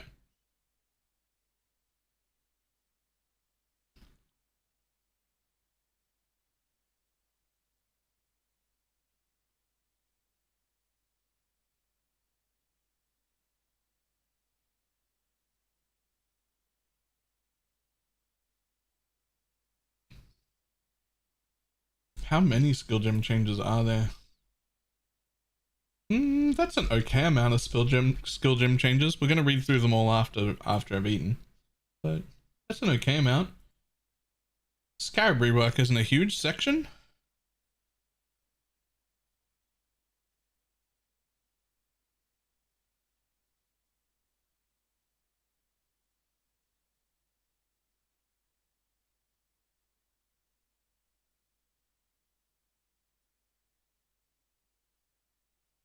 Sextant rework is small. One line removed.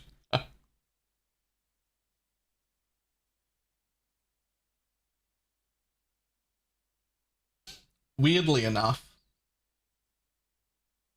the announcement that the new scarabs are going to be taking the place of everything and are way more powerful, and we're just not going to have sextants at all anymore, actually kind of excites me.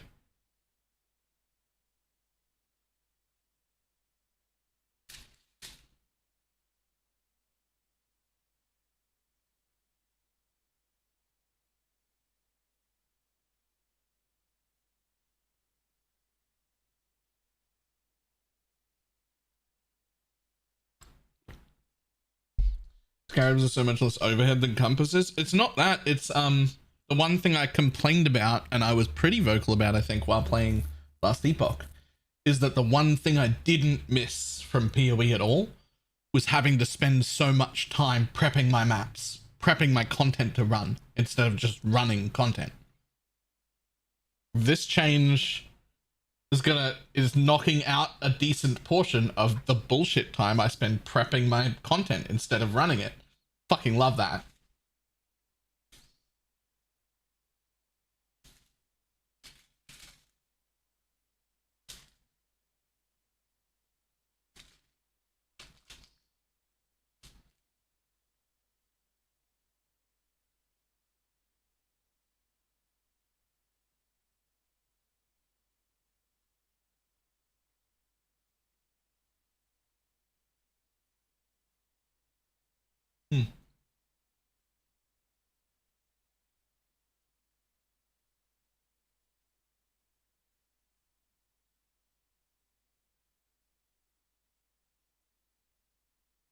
It does suck that there's now like 100 different scarabs. The pool is so diluted. You could say diluted. You could also say diverse.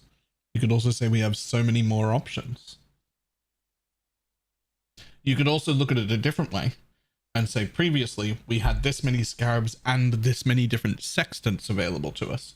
And that was all one pool of what are we adding?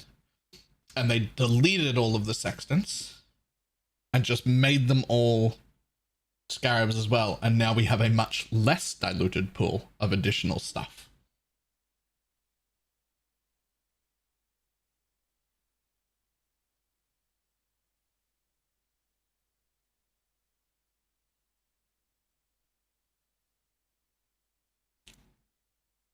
How's Poison SRS looking this league? Fucking questionable.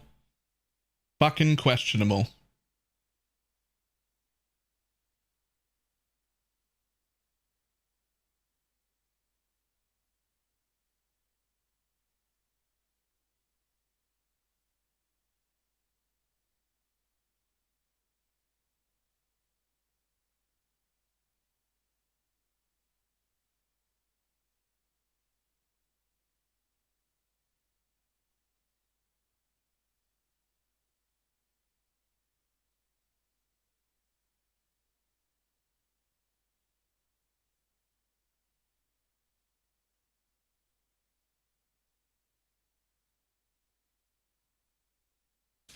Oh shit. It did just occur to me that enraged strong boxes are gone.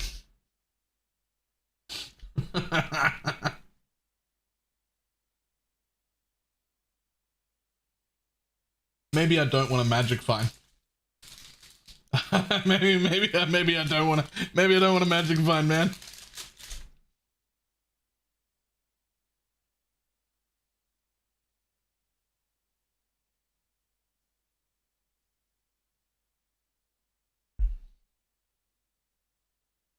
We haven't seen the strongbox scarabs yet.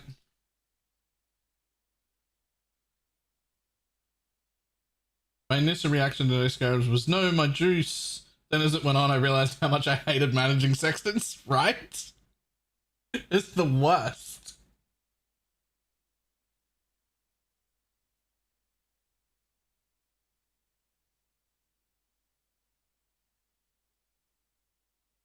Like, sometimes, if I couldn't get my trader to buy all my sextants for me, and I had to go trade them myself, there were times where I was just almost like, you know what? Maybe I don't even want a map. Like, having to go buy sextants and, like, organize all my stuff for the day just fucking really just... Ugh.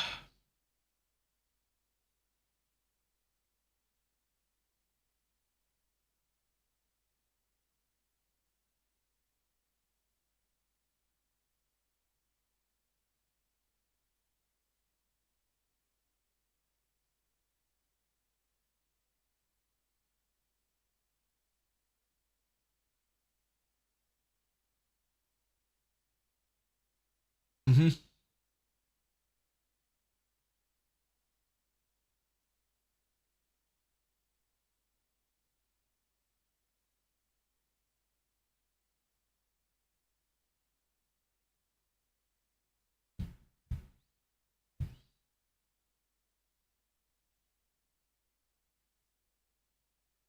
The larger impact is the 3 or 4 sextants I would get per map that would sell for 2 chaos each and just was passive income.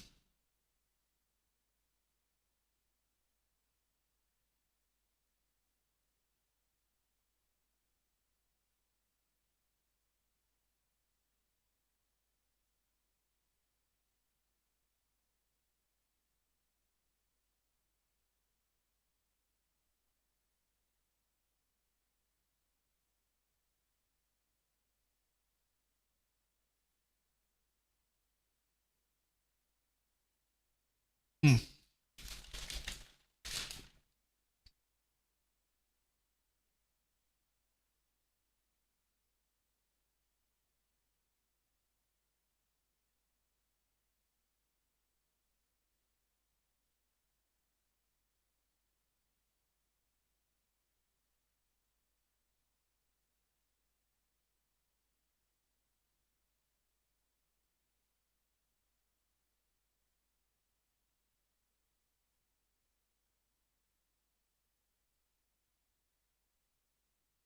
Ooh.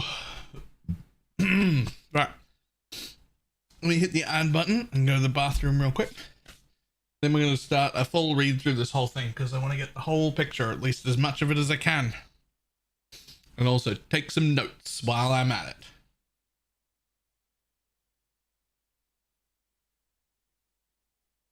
Back in a moment.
All right.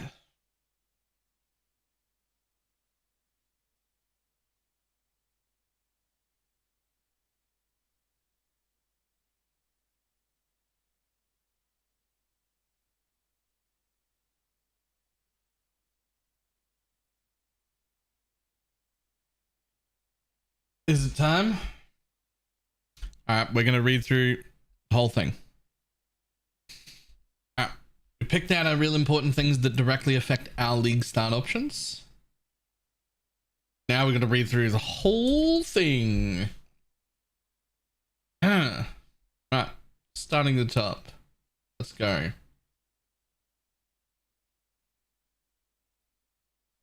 All right, Necropolis. We already know about the Necropolis. We don't really need to read this part. I'm pretty excited to do Necropolis, but we'll see how that goes. Hate and Ruthless. Yep, cool. New content and features. The following uniques have been added to the core drop pool: Storm's Gift, Nametaker, Pragmatism, Burn of Shadows. Yep, and the Untouched Soul. Yep, cool. Added a new support gem, Sacred Wisps. I'm real excited about this gem. Supports attack skills that can be used with wands. Supported skills can only be used with wands.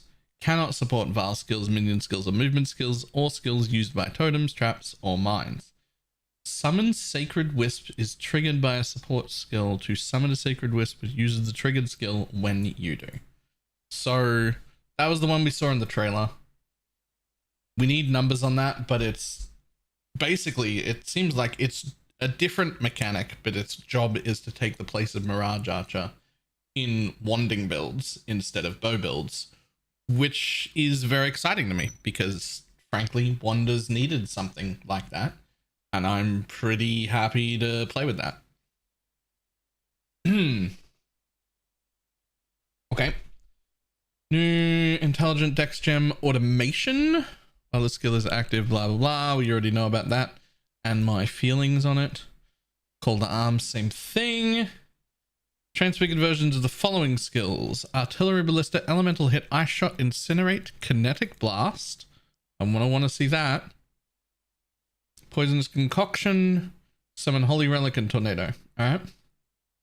New currency, Veiled Scarab. Veiled Scarab? Which reveals a random scarab when clicked. A stacked deck of scarabs? Is that what that is?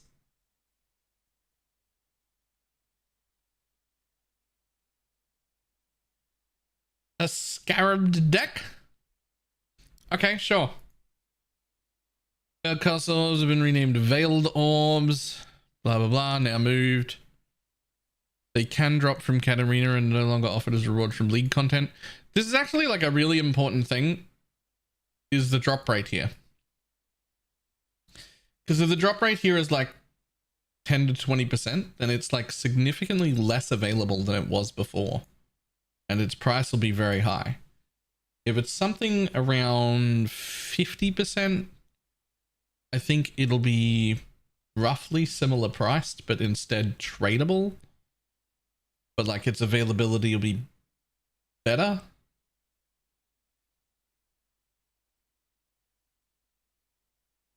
I don't think there's any world in which it's more than 50.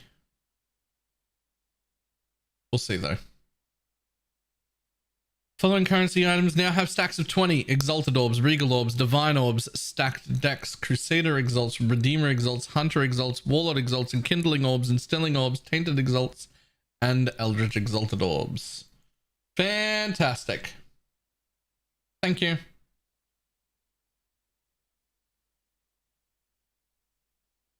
Added cosmic, decaying, awaking, synthesizing, reality, devouring, and blazing fragments. I assume those are just like the names of the fragments for the Ubers or whatever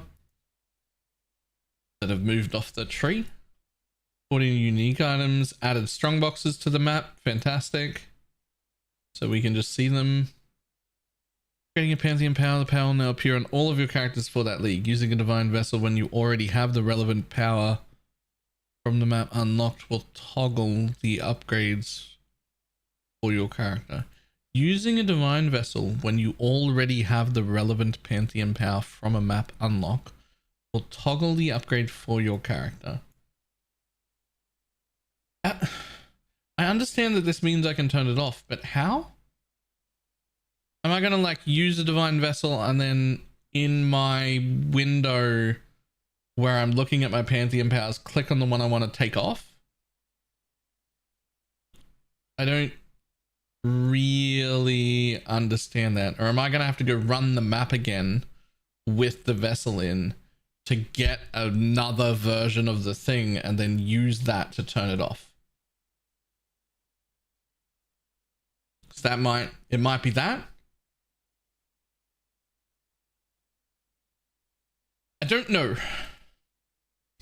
Added a myriad of small improvements and surprises to the campaign. Fun encounters and secrets have been scattered throughout Raycast. Though the fundamentals of the campaign are still intact, on a totally unrelated note, the crafting recipe unlocked for movement speed rank 1 can now be found in the city of San. Okay. Sure. This is going to be interesting. I don't know why you would move the rank 1 speed back unless maybe the rank 1 speed is slightly better. But I also don't know what about this myriad of small improvements and surprises in the campaign. I don't know how that's going to play out. I'm interested, but we'll see. We won't really know that until we play it. Alternative art unique items can now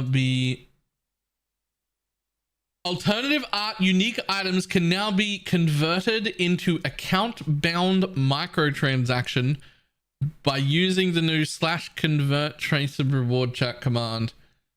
The item will be destroyed and will be granted in an account-bound microtransaction that changes the appearance of an item to match the one that's destroyed. I am so very, very sad that I don't have an alt art Alpha's Howl on the standard to use this on. Oh my god. Oh, I wish I had invested time in the last few years collecting old arts on standard.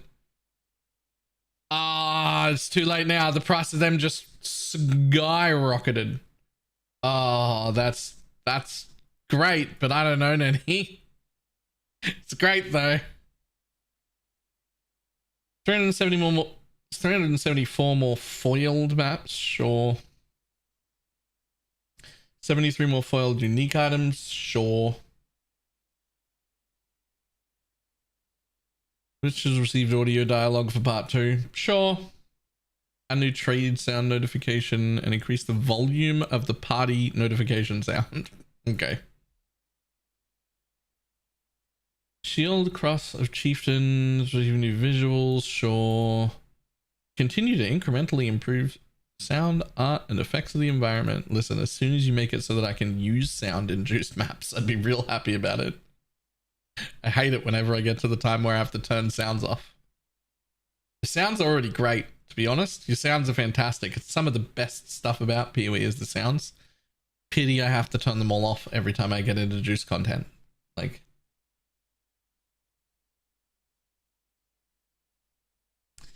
Okay. We've made appropriate changes to endgames, blah, blah, blah.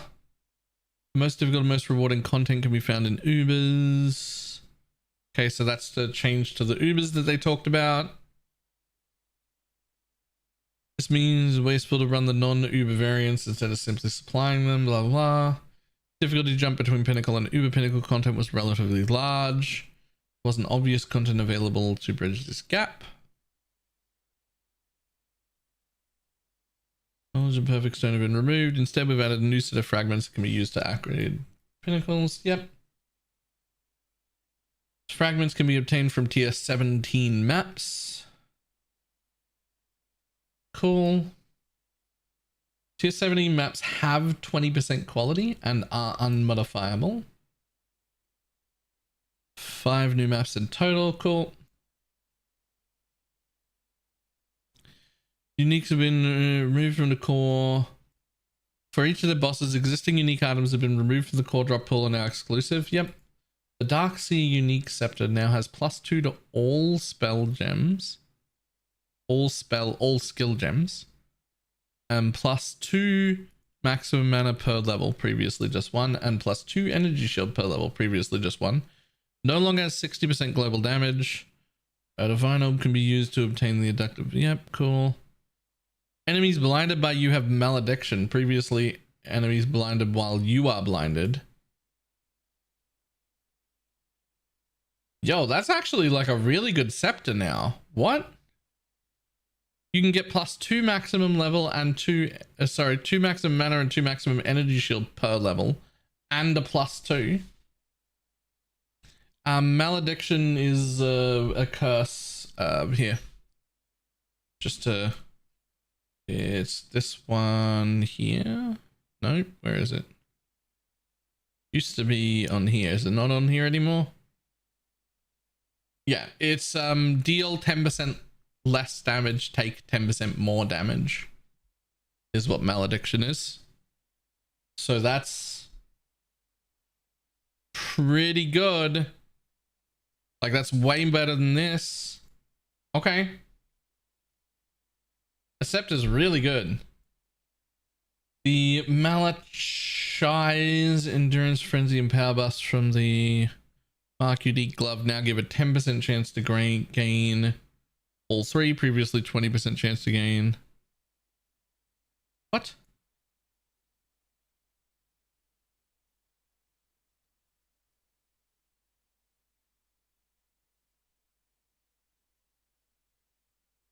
Oh, 10% chance on hit, previously 20% chance on kill. Nice. Nice. That's better than I thought. Manstorm unique shield now has a bunch of increased mana recovery, mana per enemy killed, and more mana. More increased mana regen. No longer has the energy shield. And doubled the rate at which it adds. It used to add 25% of the cost as lightning, now 50. I don't know if I have a use for this right now. That's a pretty meaningful buff, but I don't have a use for it. The Wraith Lord unique helmet now has 4 abyssal sockets. +1 to maximum number of specters per socketed ghastly jewel. Previously +2 to maximum number of specters. That's gorgeous. 4 specters. And +2 to level of all minion gems. Previously +2 to level of socketed minion gems. So it's now +2 all. Meaning you get your 6 link back, because using this helmet meant you had to socket it in the helmet, and that was awkward. +2 all. And 4 additional specters. I kind of want to make a specter build, man.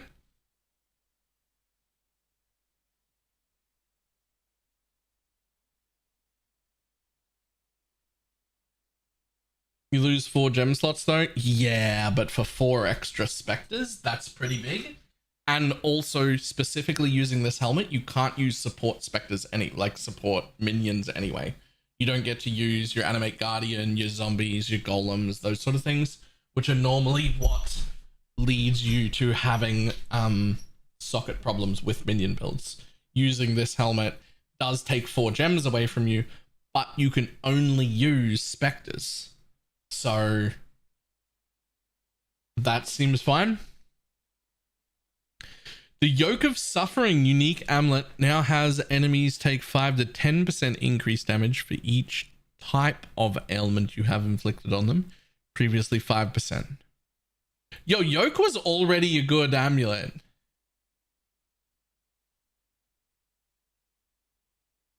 Yoke was already a good amulet. That's a really big buff. That might actually be best in slot now. It was already pretty good.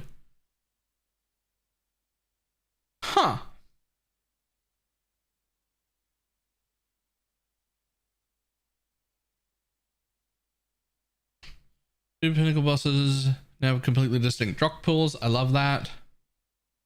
So made a few tweaks to the boss fight so then they are more balanced with each other. Okay.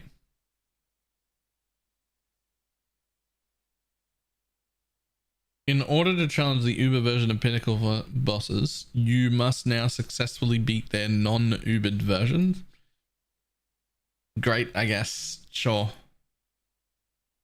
Place 5 of the same fragment in the map device. Place 5 of the same fragment in the map device. To challenge the relevant Uber Pinnacle fragment, you no longer need to worry about arranging the fragments in the right order. Okay. The 5th slot map device can now be unlocked upon completing a non-Valdo's tier 17 map. Oh. Cool. Voidstones now each provide tier 16 maps dropped in area have a 0.5% chance to become a tier 17 for each socketed voidstone. It doesn't say instead of, so I assume it still does its old stuff.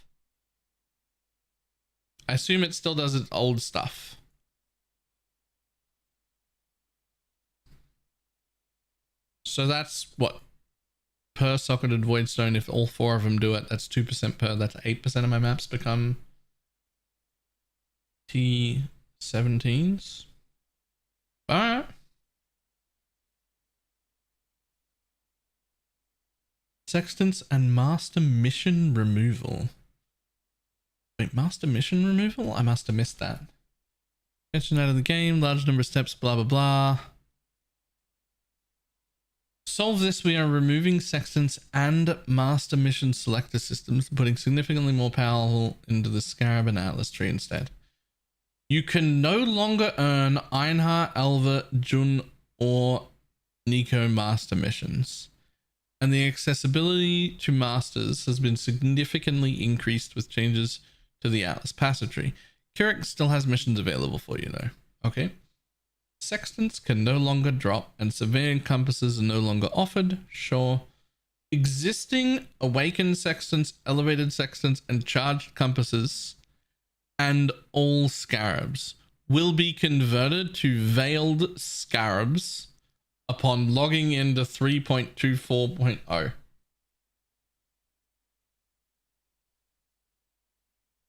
Okay. That's a lot of veiled scarabs some people are going to have. Like a lot. Like a lot. That's a lot of veiled scarabs some people are going to have. I'm not going to sit there and open all of those in standard just to see what happens. But we're going to very, very quickly get average drop rates for like what the expected return of a veiled scarab is going to be known incredibly quickly. It will be very, very, very, very easy for the groups of people that do that to open 1 to 500,000 of them. Right? Like, easy.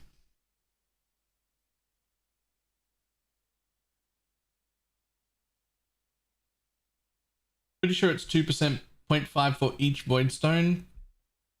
So I read that as they would get multiplicatively more powerful, like this one stone would add 0.5 for each voidstone socketed, and this next stone would add 0.5 for each voidstone socketed. And so when you had 4, they'd be worth 2% each, is how I read it. But you could be right. They could be only 0.5 each individually, and then it's only 2% total. That's also fine. Maybe I read that wrong. That could go either way. Whatever. That's also fine. Okay. Previous sources of sextants as rewards such as Legion, Ritual, Incursion, and Sextant offered to purple by Kirak have been replaced with Scarabs. Sure. Scribed ultimatums that required awakened sextants now to sacrifice now require stack decks. Okay, sure. Existing forbidden sanctums will now give veiled scarabs on completion. Man, I hope these veiled scarabs are good.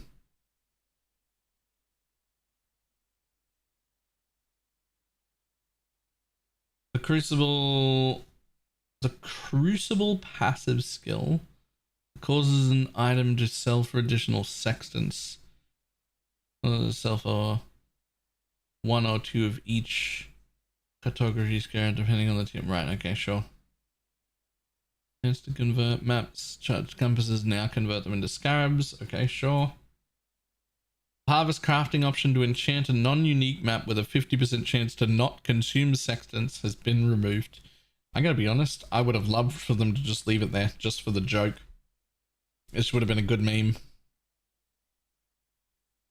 The following divination cards have been temporarily disabled. Monochrome, Underground Forest, blah blah blah. All the sextant ones. Sure. Alright. Scarab rework. That's fine.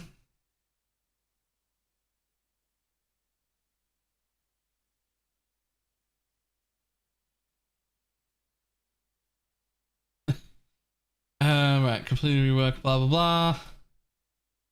You might come across scarabs that simply grant access to different content and others that cause that content to grant better rewards.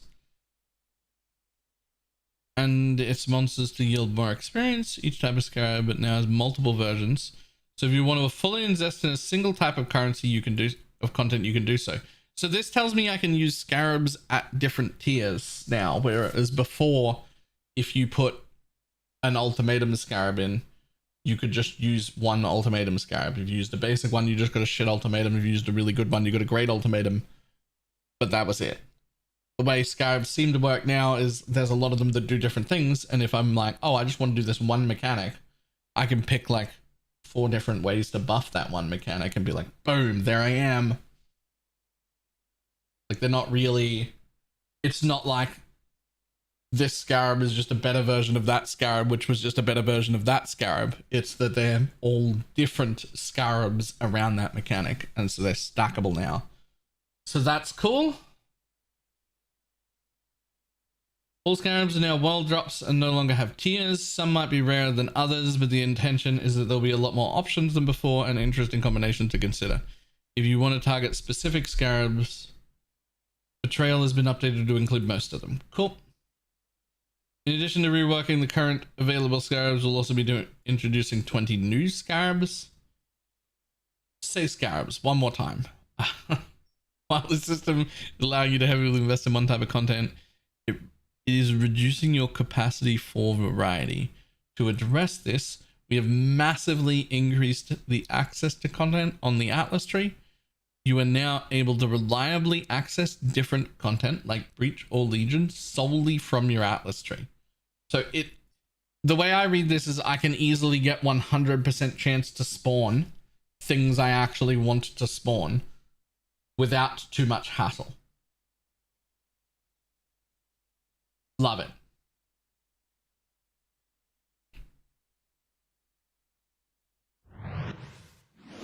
Done tidying. I think it was a 23-month resub. Incursion, Delve, Betrayal, and Beastry are now accessible through scarabs. Cool. More on the Atlas tree. Not only this, you can now have Alva, Nikojun, and Einhart all appear together in the same map. Cool. The 10 Atlas passive notables that cause your maps have no chance to contain specific content now also cause scarabs. Oh, now also cause scarabs found in your map to not be that type of content. These notables now also have, your maps have a plus 2% chance to contain other content that can be turned off through Atlas passives. Instead of your map have a 2% chance to contain other extra content. Okay. Alright. Now have a stack size of 20, previously 10. Yeah, blocking content suddenly became worth it. Those are going to be like decent nodes now. Previous vendor recipes from scarabs have been removed. We will add a new vendor recipe that can be used to trade 3 scarabs for a single scarab of a different type than those vended. Okay, sure. Following divination cards have been temporarily disabled. Yep, all of those, sure. All right, Maven invitations no longer drop. Instead, when you've witnessed all the bosses, you'll just get it. Cool. We knew that.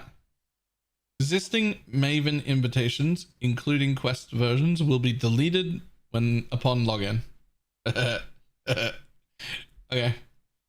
Valdo maps have a chance. Valdo maps that have a chance to convert maps to Maven invitations now have a chance to convert maps to scarabs. They're really going real hard on these scarabs. I hope they're good.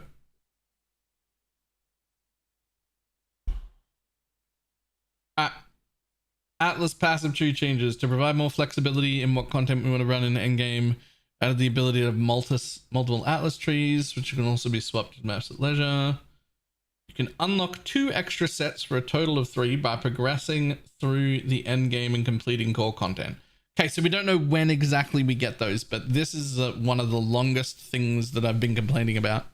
This is like one of the things that I've wanted for like the longest time.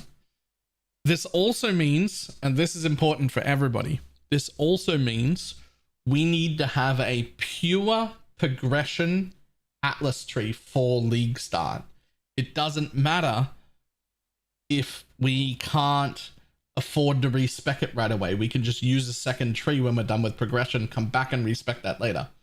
So there will be probably 2 or 3 different options for like the best progression trees to get us through content as quick as possible, but literally everyone is going to use one of those. We're going to use a progression tree. Unless they're all behind Ubers, in which case, but no, I don't expect all of them to be behind Ubers. In fact, I'm pretty confident. I would want to guarantee, except I don't work there. I'm sure that you'll get 1 tree by the time you get 4 watchstones, right? Maybe the other one might be behind Ubers, but I think you'll get 1 tree pretty easily. I assume at least 1 extra tree will come to everyone pretty easily. And label your sets to instantly identify what content. Cool. During the Necropolis League, there will be support for the League in the Atlas passive tree. That, very interesting to me. We've added 4 classes that allow you to enhance the gameplay and customize it, change the behavior in meaningful ways. These Necropolis clusters will not be available in the Standard League. Added a new blah blah blah, which provides all corpses with unresolved anguish in your map. Reveal a random craft when buried. Yep. Auto modifiers are applied randomly to your packs. Monster packs in your map have a 25% chance to have an additional haunted modifier, and Embers of the Allflame cannot be found in your maps. I don't know exactly how important that will be. But this is definitely like the go fast, don't give me options button. Just like go, go, go.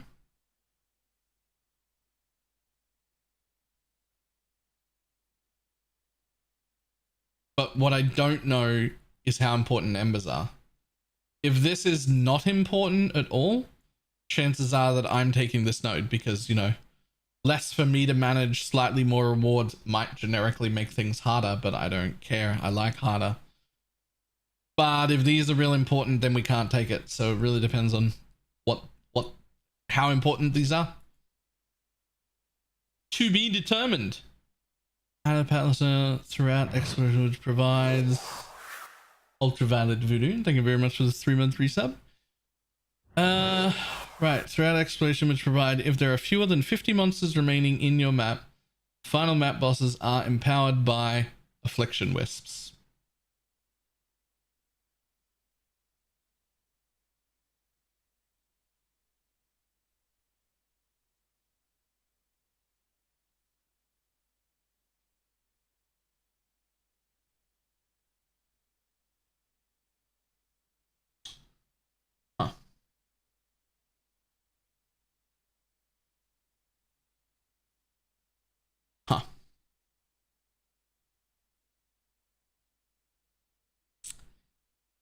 Interesting.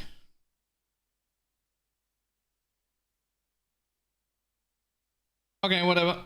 Add a new Atlas Keystone back to basics, which provides your maps randomly have between 0 and 80% more modified fire effect. Extra content cannot appear in your maps. Cannot apply influence to your maps. Huh? If this is really good, and there's a way to do this, don't you just launch a map, and if it's not like 50% or higher more effect, you just leave and launch another map? Like, if this becomes a good strategy, you will also just be fishing for maps, right? You'll just be like, not 50, not 50, not 50. There we go. 62, sweet, let's go. I don't love that if that's what ends up happening. But the fact that it says you cannot have extra league content in your map, that's weird. I don't know why I would use this. But if it ends up good, then people are just going to be fishing for maps, which feels... Added a new keystone, Unwavering Vision, which grants 20 Atlas passive skills, but makes it so scarabs cannot be found in your maps. And your maps cannot be modified by fragments other than divine vessels. 20 Atlas passives is a lot.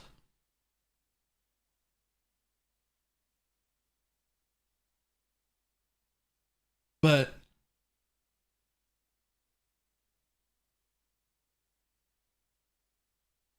$20 Atlas passives is a lot, though. Is a lot. I could see this being usable, especially early. 7th Gate, Growing Hall, Hordes, All Hands, Stream of Consciousness, Grand Design, and Wandering Path have all been removed. 7th Gate. 7th Gate is gone. I am happy about that and sad about that. No, I'm happy about it. I'm happy about it.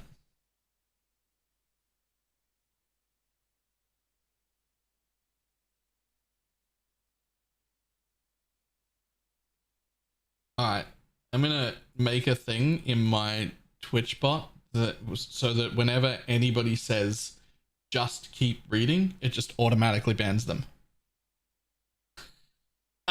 Just fucking boom.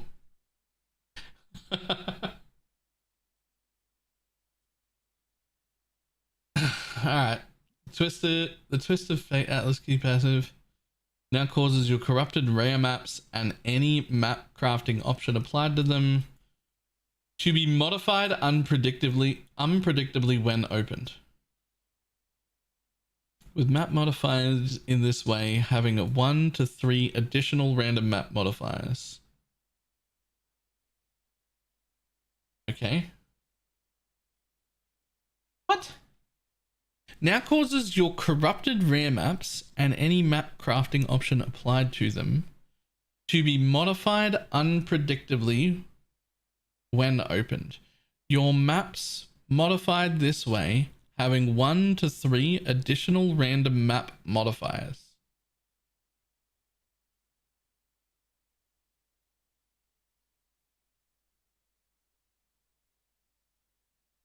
Huh. So if I have an 8 mod corrupted map,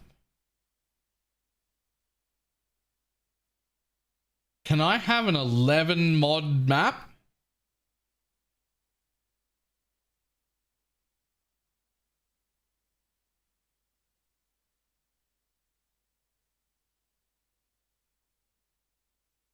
I don't know where you read 8 mod maps being gone. I didn't read or see that anywhere.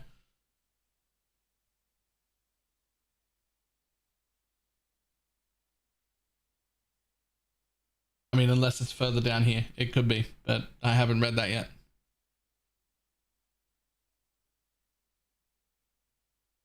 The number of additional bosses summoned by destructive play. Oh!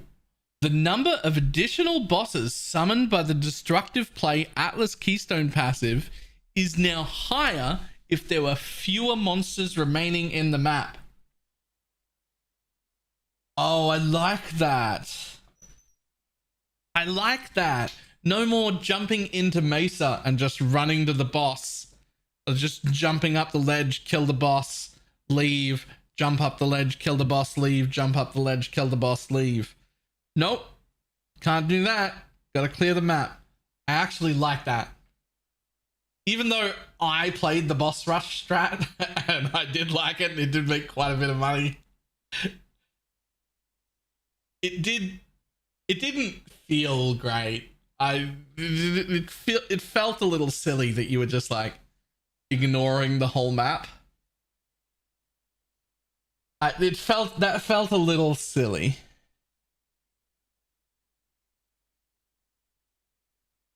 I hope this means it's worth doing. Add 3 new Scarab clusters to the Atlas passive tree, each of which has 2 small passives providing 4% increased Scarabs. 9 Atlas notable passives that cause Scarabs in your map to be 100% more likely to be either Essence, Beyond, Torment, Reliquary, Cartography, Anarchy, Ambush, Harbinger, or Domination. I would like 1 for Reliquary, 1 for Cartography, and 1 for Ambush probably, and 1 for Beyond. Thanks. I will take all 4 of those.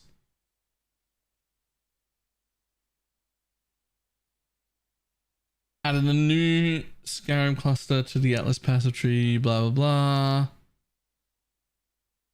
Okay. Remarkable relics causes scarabs found in maps to be more likely to be less common varieties. Channeling champions cause the final boss of a map in each map to have a 25% chance to drop an additional scarab. 4% increase for the 5 passives. Okay, cool. Cool.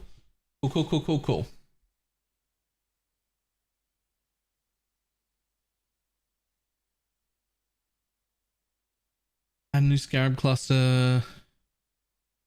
Provides unique monsters in your map with 200% increased chance to drop Scarabs. Okay.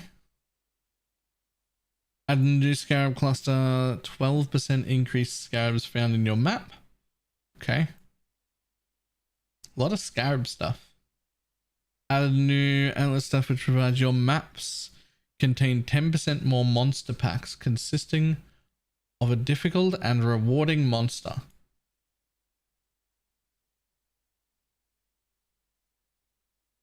Added a new Atlas notable passive, Invasive Adversaries.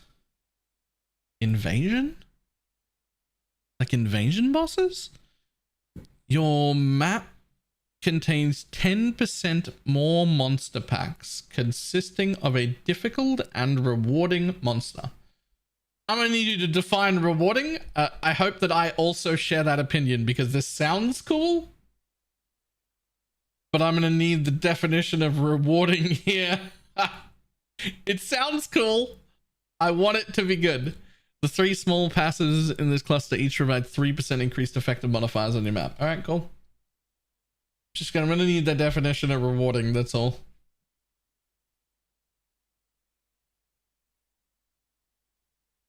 Added the new Atlas piece owned Chiseled Perfection, which provides 3% increased effective modifiers on your map per 5% map quality. Interesting. 3 small passives that lead up at 3% each, so it's just 3, 3, 3, 12, basically. Interesting. But do they still have the whole top hat? Or is the top hat being changed? Because there's a lot of travel nodes that lead into clusters that have increased effective modifiers on them. That's notable. Mounting modifiers. 2% increased effective modifiers in your map per explicit map modifier. Okay. 2 small passives are 3% each again. New notable called Treasure Hunter now causes incursions in your map to contain cursed treasures. Okay. Yep. Love me some cursed treasure. What the fuck is that? Well, there are 3 passives, each running 8% chance for Alva. Sure. And a new Delve cluster. Price of progress. All toxic sulfite and chests found in your map contain doomed spirits. First of all, chests? What do you mean chests? Also doomed spirits? What do you mean doomed spirits? Okay. With the 2 soul passives, each providing 8% chance. Cool. Oh, indoor maps, the sulfites are just chests. Right, okay. Yep. Okay, that makes sense. So doomed spirits is the yep. Alright, cool. Added a new beastry cluster. Causes red beasts in your map to have a 50% chance to break free. Beasts which break free in your map gain bestial rage, and defeating this beast grants you hunter's cunning per bestial rage on defeated target. The 2 small passives in this cluster. What the fuck is that? What is this? What is this? This needs a tooltip with a mouse over it. There's so much changing this league, man. Okay, add a new blah blah notable called Test of Loyalty cluster. Alright.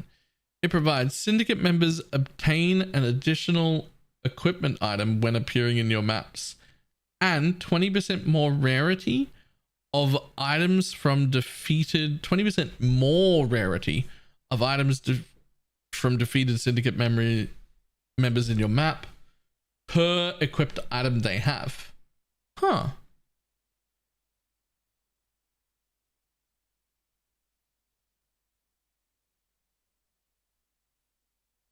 And again, 8% chance.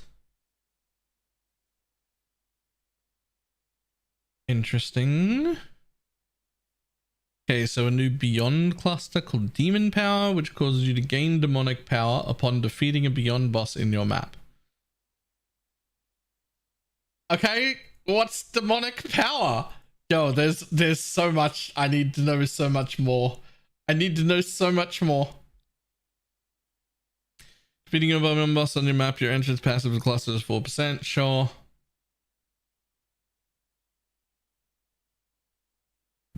Entrance passive to the cluster have 4% chance for your maps to attract beyond demons and cause portals to have 4% increased merging radius.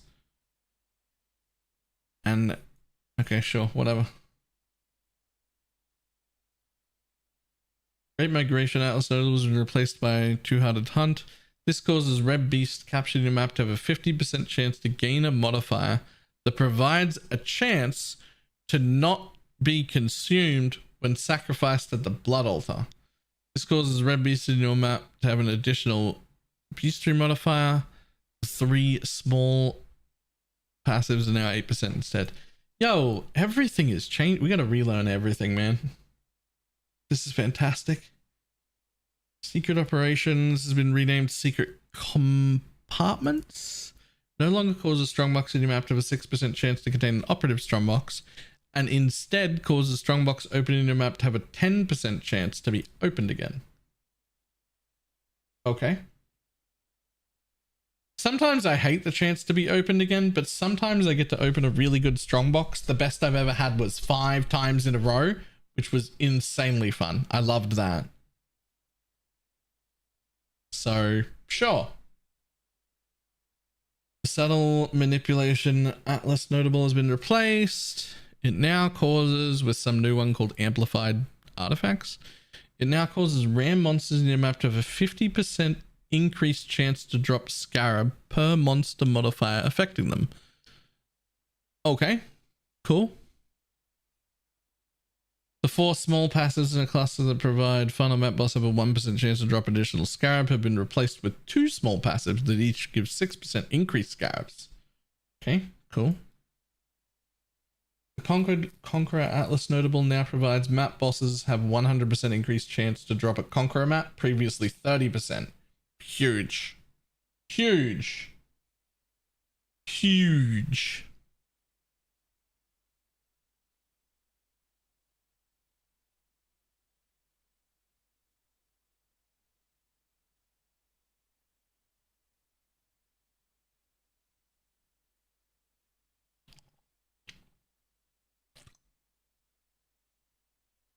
The Conquered and Conqueror Atlas nodules. Oh, we already did that.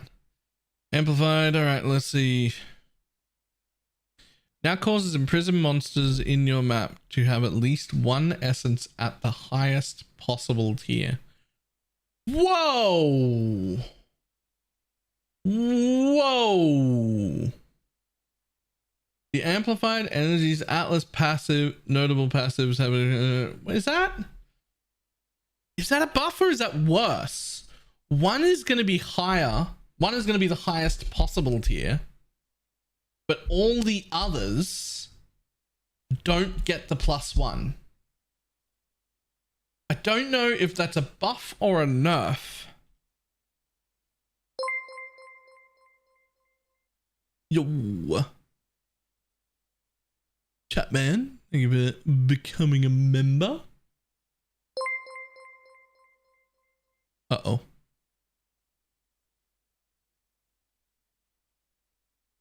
E. Neon Amber also? Oh god, why are there so many? What's going on? What's happening? What is happening over there?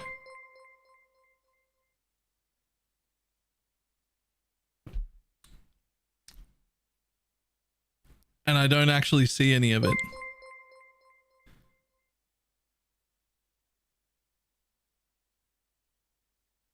Wait, I do. I see 5 of them all go off at once, but I don't see if it was like a gifted or anything. I just see 5 people. It was 5, but I don't see any.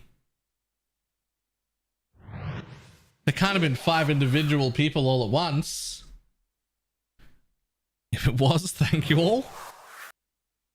If it was someone, I don't see where I'm supposed to see that. Because I don't see a notification anywhere, even in the chat. Also, Telexi, thank you very much for the gifted sub. All right. Continuing on. Crystal Resonance notables caused map bosses to grant random. Now causes a map boss to be granted a random essence modifier from any imprisoned monster slain on this map, and causes remnant of corruptions used on imprisoned essences in your map to replace all essences with one of the essences in the imprisoned monster. What? Sorry? It no longer has the duplicate? And it no longer has monsters imprisoned by a shrieking essence in your map will be duplicated when released. Or corrupting an imprisoned monster cannot release them. Yo, the duplicate stuff was the best. No. No. Do we get like better essences now, but no duplicates? I don't know if that's. I mean.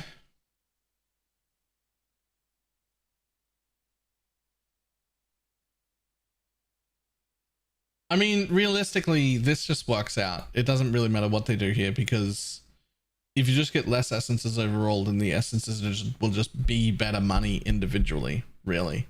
Like, it'll just be, if instead before I was farming 400 essences in an hour, and now I'm only farming 100 essences in an hour, then those essences are just worth 4 times as much. Right? Like, that's just how that works. So I think it's fine. Right. Angel Search Atlas notables are replaced with Just in Time.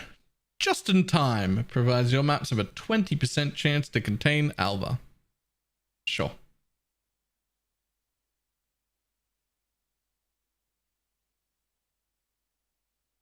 Vol clusters, blah, blah, blah. Now 3 small passives instead of 5. That are 8% chance to contain instead of 5% quantity. Sure.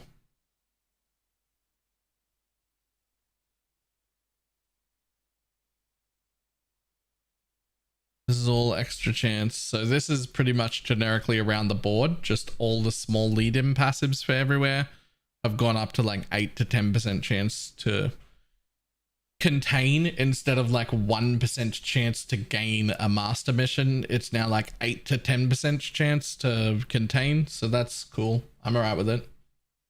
Small passives, sulfite lead to packed with energy now provide cluster which provided 1% chance to contain now instead have 8%. Yep, cool. Yep, all of these are just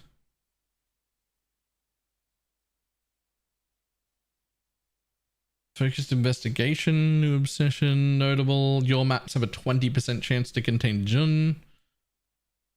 That's really nice. Small clusters a 10% chance to contain Jun. Okay, these all the rest of these just generically across the board. We've changed everything into big chances.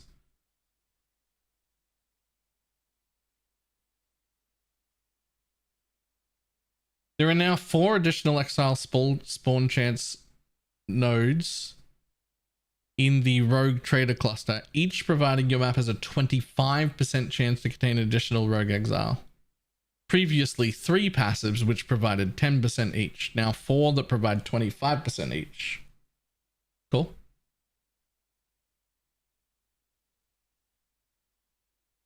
Alright, we got anything else, or are they all just chance, chance, chance, chance? Chance, chance, chance. Chance. This is just generic throughout the board. Everything has way bigger chances.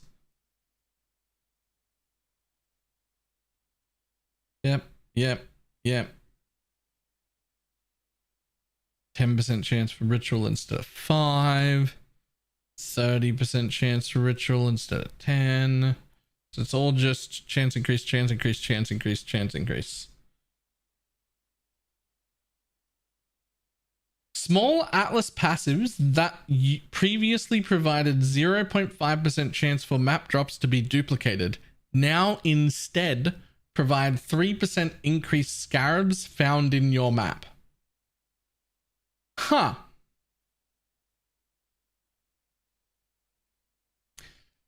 Small map modifier increased effect Atlas passives at the top of the tree no longer specify they affected non-unique maps, as Atlas passives by default do not apply to unique maps. Oh, okay.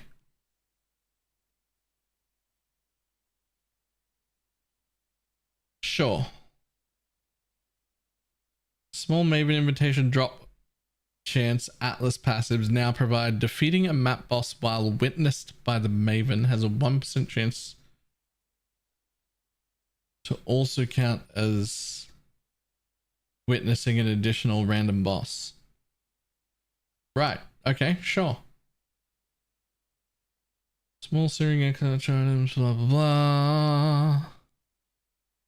On chance item chance Atlas passives now instead provide monster packs influences by the searing X such in your map have 5% increased pack size effect. Now that's good. I don't mind that. That's real nice. Extra pack size. We're all going altar farming. It's the only thing left. Joking, but also altar farming though.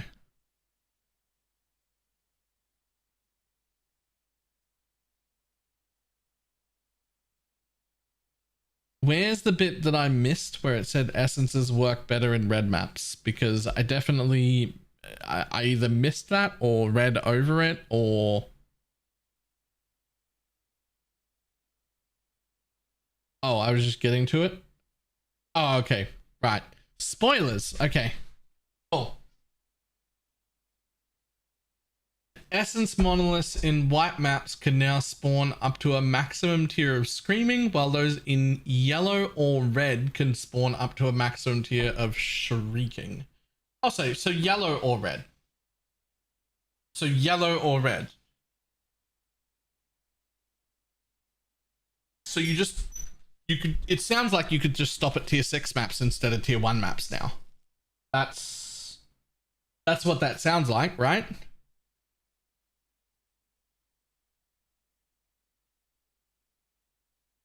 Okay.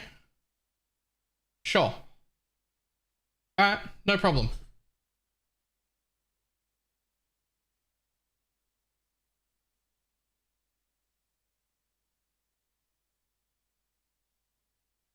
History recipe for gaining 1 of each Atlas mission now causes you to gain 5 Kirak missions? Sure.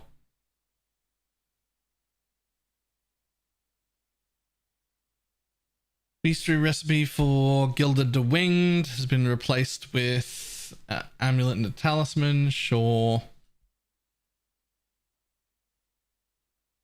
Reward is now a chest of Essence Scarab. Varici is now Harvest Scarabs. Sure. Aisling and Research is beyond Scarabs. Those might be important. Delirium Scarabs of Varici. Sure. Just a list of who, a little list of who gives what. Sources of Divination card drops, such as all of those things. Now instead drop stacked decks. Sure. Clasped hands and breach encounters now open when you run near them. Sure. Added 2 new harvest crafting options, one of which changes from a stack. Yep. Omens now offered as ritual rewards. Cool.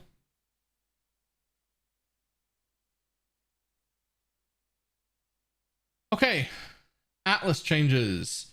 Synthesized maps now drop from map bosses in tier 14 and above maps, previously tier 11 and above maps. Honestly, it was weird that it wasn't tier 14, so that's fine. And are now level 81, previously 80. So, cool. Unique Cortex map can no longer drop from Atlas map bosses or be obtained as rewards from other league content. The unique Cortex synthesis maps can no longer drop from Atlas map bosses or be obtained as a reward from other league content. Where do they drop from then?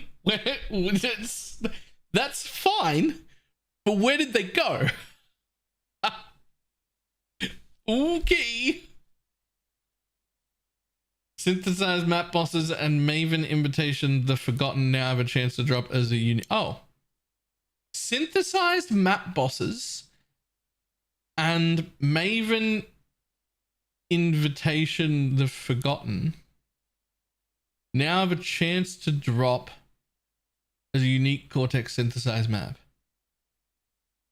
So they just drop in any invite.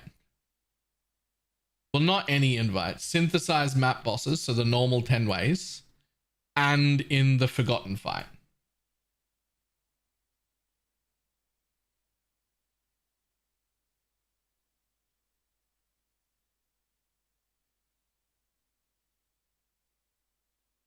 Oh, wait. No. Okay, I've misread this. Synthesized map bosses, so the four normal synth maps.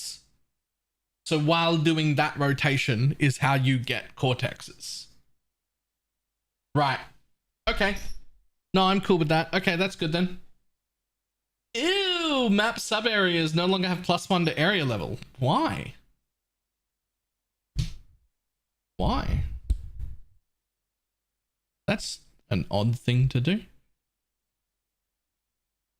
I guess because you can do tier 17s now and they didn't want the sub areas to be tier 18.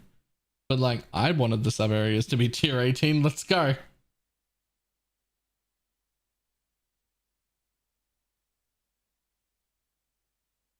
The following maps have been removed from the Atlas.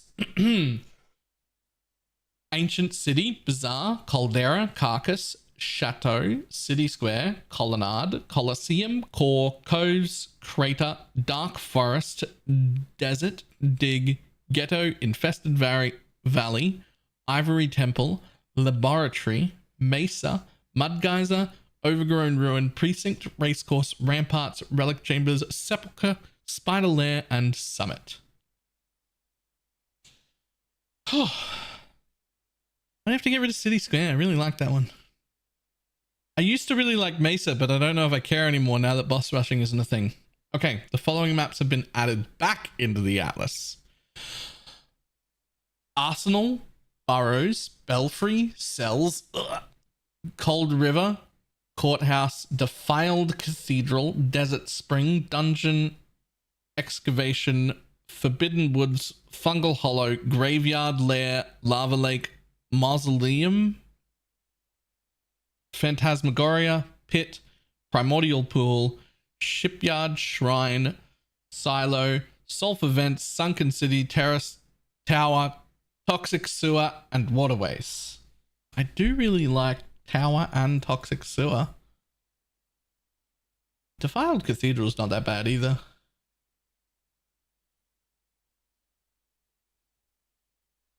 Yeah, okay. Map tiers and locations have been shuffled, sure.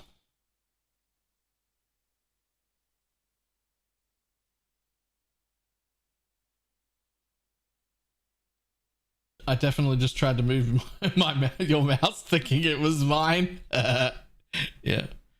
Some of the bosses you required to defeat has changed. Yep, cool. Crafting recipes that were previously unlocked have been moved. Yep. Some divination cards found new homes, of course. The Gentleman can now be found in the Arsenal map. Insatiable and Mineral Pools, Tireless Extractor and Foundry and Forge of the Phoenix. Sure. I like Belfry. Belfry's where I found my first ever mirror back in Incursion days. So I have a little bit of a soft spot for Belfry just because of that. Okay, Kirak mods. Typically the map crafting mods rotate each league. All of these options would usually rotate in and out. All the options that would usually rotate in and out are now available on the map device, unlocking as your map completion. Oh, I actually don't like this.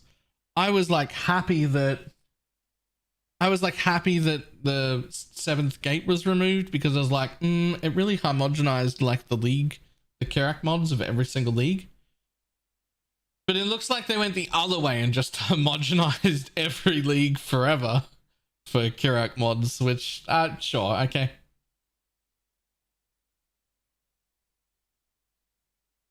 I guess. Like, I guess we got given way more control with these scarabs. So, I guess giving us all the freedom to select the thing we want every single league is probably fine. Okay, so we got Fortune Favors, Anarchy, Torment, Domination, Essence, Blight, Ritual, Beyond, Heist, Legion, Ultimatum, Abyss, Breach, 6 Chaos. It's for 2 breaches. Never mind, that's okay.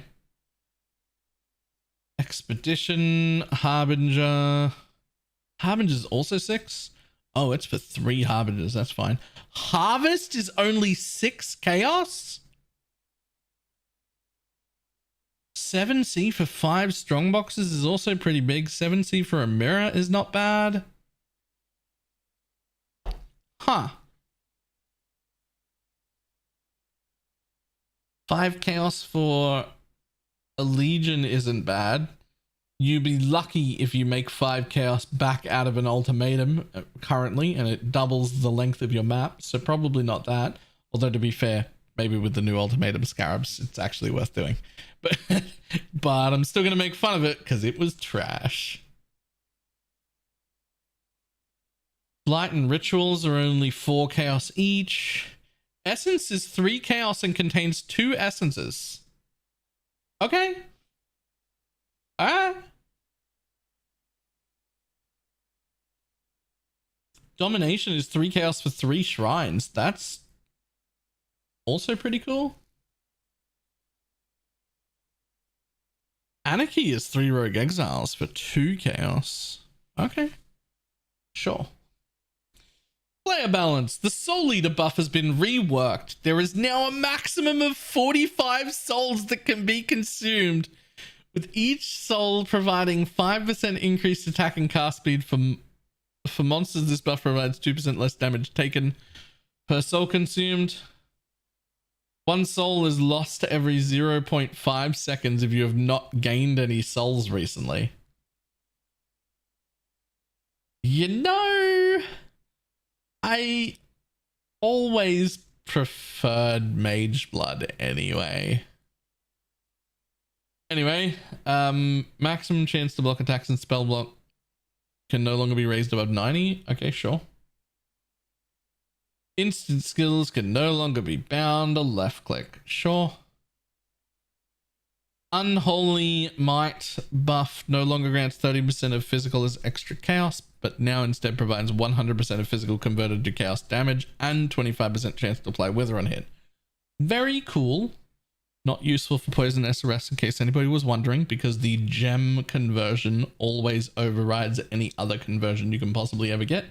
Gem conversion applies first at a much higher priority, so it already has 100% converted to fire. What we would need would be like an alt quality SRS that doesn't convert so that it stays physical, so that you could then use stuff like this. However, really quite a bit useful for a lot of poison builds that were based on physical, including for minions who can do it, because Wither makes them take more chaos damage, which means it'll also affect the hit portion, and 25% chance to affect Wither is a absolutely massive damage buff. Wither is mandatory.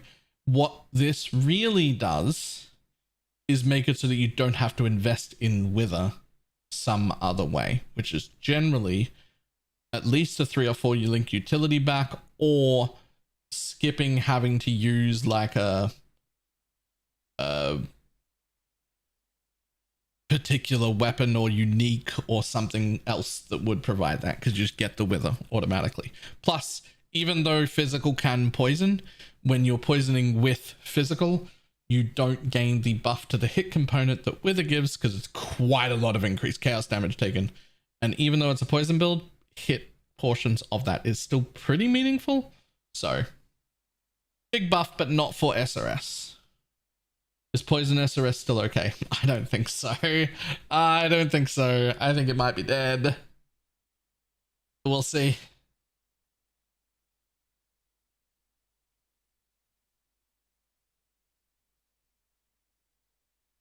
That conversion also makes you Fizz Reflect immune. True. Alright, skill gem changes. Monster life increase in 270 minutes no longer applies. Oh. Wasn't here. What did they do to SRS? They got rid of the 38% inbuilt damage scaling. It's 0% now. The 38% more is just gone. They didn't replace it with anything. It's just gone.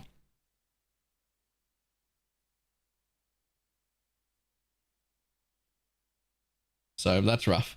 Monster life increase in tier 17 maps no longer apply to the life of corpses in those maps. Okay. Absolution of inspiring increase in reduction of minion damage 250% instead of 200. Cool. Animate Guardian of Smiting. Guardian now deals 30% more damage with its smite ability. Cool. 1 extra weapon on the weapon of self-reflecting. Cool. Archmage support can no longer support brand or orb builds skills. No. Oh, you can't do Archmage brands? Yo, are you here to ruin my entire life? What are you doing to me? No longer has supported skill gain added lightning damage equal to 75% of mana cost. Now has supported skills have a base mana cost equal to 5% of your unreserved mana if that value is higher. It now has a supported skills gain added lightning damage equal to 10% of the unreserved mana up to 19.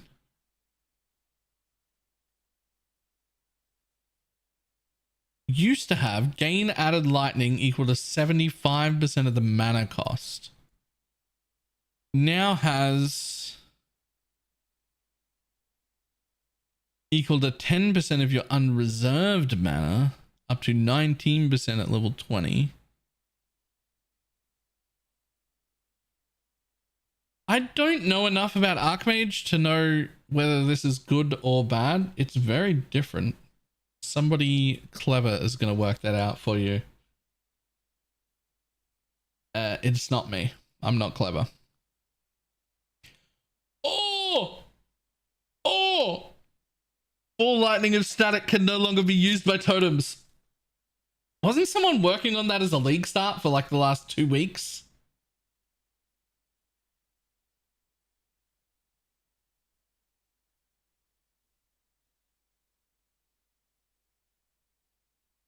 Rip. Let's subtract him, I think. Oh, subtract him was doing self-cast? Okay.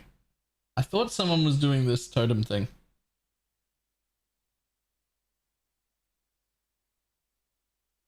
Blade Blast of Dagger Detonation now deals up to 675 damage instead of 580. Still don't want to play it. Pass. Blade Flurry of Indecision now has 35% more critical strike chance for each stage. Previously 25. Still pass. You can make that 350. I still don't want to play it, man. Blade Trap of Great Sword now has 180% damage instead of 140. Wasn't this one getting used? I thought this one was already getting used.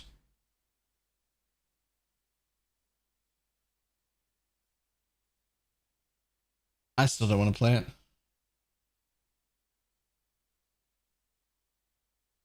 Blade of Vortex of the Scythe now deals approximately 25% more damage at all levels. Has a 200% damage effectiveness instead of 160. Still don't want to play it. Blink Arrow of Prismatic Clones. Clones now deal 25% more damage with elemental arrows. I swear that was already getting used and was already quite strong. Wasn't it?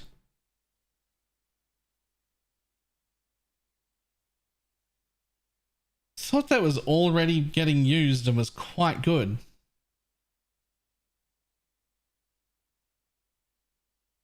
Cleave Rage does 1.9 meter radius per 5 rage, previously per 3 rage. Okay, so Cleave Rage got too much area, apparently. Gotta nerf that cleave. Divine Eye of Holy Lightning. It's just a bit more damage. And a bit less area, so a bit more area. Still don't want to play it. Stunning Blow of Inspiration, 2250 instead of 200. Still don't care. Essence Strain of Desperation now deals 50% more damage over time at all gem levels. Now has lose life and energy shield equal to 0.3% of the debuff damage, previously 0.2. Meh. Explosive Concoction of Destruction, bit more multi, still meh. Explosive Trap of Shrapnel now has 140% damage effectiveness instead of 120. Now deals 8 base instead of 7 base, scaling up to 952 instead of 851. The base radius is now 2.4 instead of 3, and 3 instead of 3.6. Okay. The base smaller radius is now 7 instead of 1.3, up to 1.3 instead of 1.9. Ooh. Okay, so I got real excited at the beginning there because Explosive Trap of Shrapnel is probably the best trap standing right now, is probably the best trap in the game with the highest single target. And then I was reading it's getting buffed, which it absolutely did not need. And then I got to the second half where they're like, actually, you're allowed to do more damage per hit, but we're gonna spread that shit out and give it less area and have it have less overlaps. I'm going to need Fearless Dumbo to tell me whether this is a good thing or a bad thing. Fearless Dumbo, what's up? Let me know.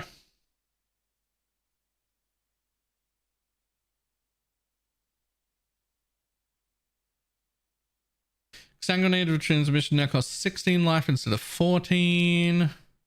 Up to 46 instead of 40. Slower cast time. Gross. 60% damage effectiveness, so more damage. Now deals up to 401. Previously 357, so more damage again.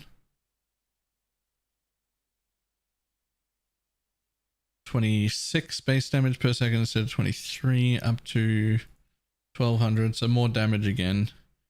Now chains 6 times, previously 12, up to 10, previously 21. Gets a little bit extra base duration. I'm going to be honest, I didn't think this thing was that strong to begin with. And the answer to nerfing skills you think is overpowered is, and I can't stress this enough, never make it take longer to cast. This number here controls only one thing: how smooth and fun the skill is to play. When you make this number higher, skills feel worse. When you make this number lower, skills feel better. Please stop making things cast so long.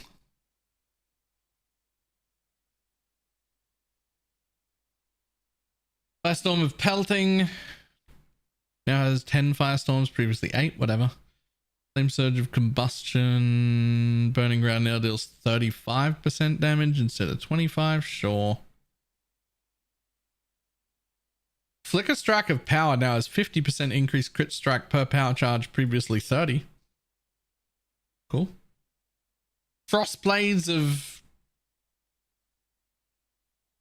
It's really hard not to read that word as cannabis. Catabasis. Frostblades of Catabasis. Whatever that is. Now deals 20% more cold damage over time. Okay, sure. Frostblink, just normal Frostblink, now has 250% effective added damage, previously 180. Yo, wasn't Frostblink already a build? Wasn't that already a build that was like quite decent?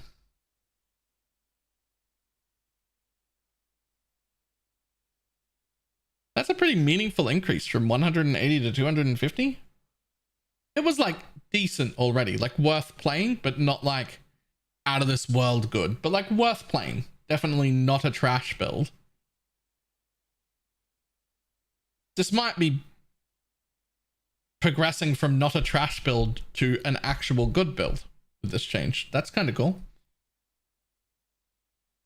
Maybe.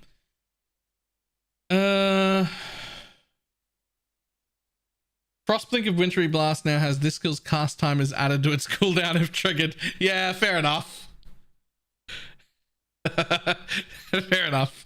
It's 200% added effectiveness instead of 180 and deals up to 1300 at gem level 20, previously 1700. Fair enough that.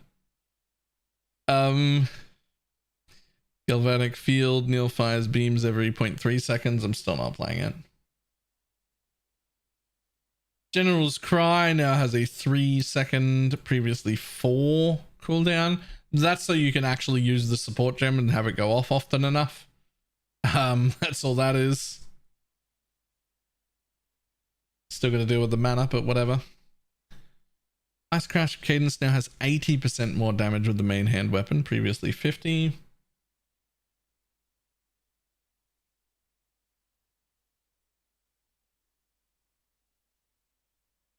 Kinetic Bolt of Fragmentation no longer has increases and reductions to spell damage.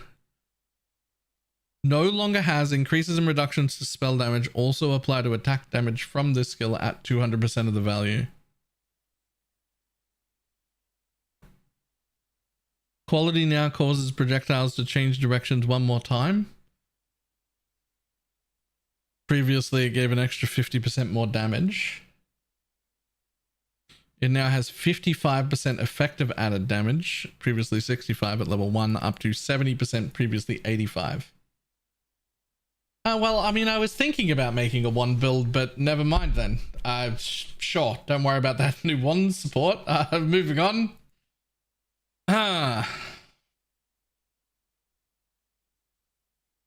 Lancing Steel of Spring now fires 6 projectiles, up to 8, previously 10. Okay.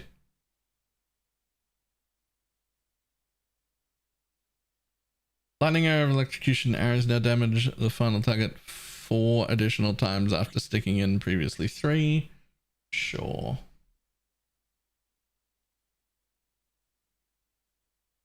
Lightning Spire Trap of Overloading now strikes 8 areas, previously 6. Sure. Mirror Arrow and Prismatic Clones now deal 25% more damage with Element. Are you fucking kidding me? The other one as well? This was already like real strong. Like real strong. This was already real strong. The Barmer build was already quite good. Both versions of it just got 25% more damage. Maybe I want to league start Barmer.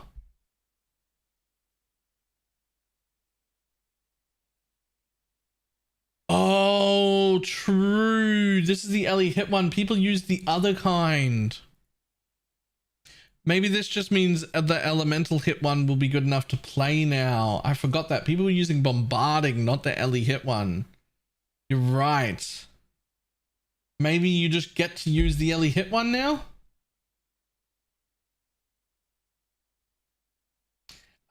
And now for complete and utter sadness, overkill of the 9th degree. Penance Brand of Dissipation now activates every 0.75 seconds, previously 0.6 seconds. Has 50% effectiveness of damage, previously 65. Now deals a max 347, previously 432. Pulses now deal 30% more damage with hits and ailments for each pulse after the first, previously 60. So this last change halves the damage. Then this one is like 25% less here. And then from 65% damage effectiveness to 50, which is like another 18% down or so. And then 0.75 activation instead of 0.6 activation is, what is that? Another 22-ish% nerf.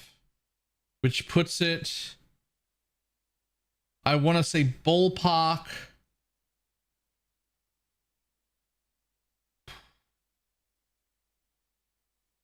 (20 to 22% of its total damage. I think it's just worse than playing Stormbrand. Like, I think this change right here, I think is good. 60 to 30. I think that's good. That's half.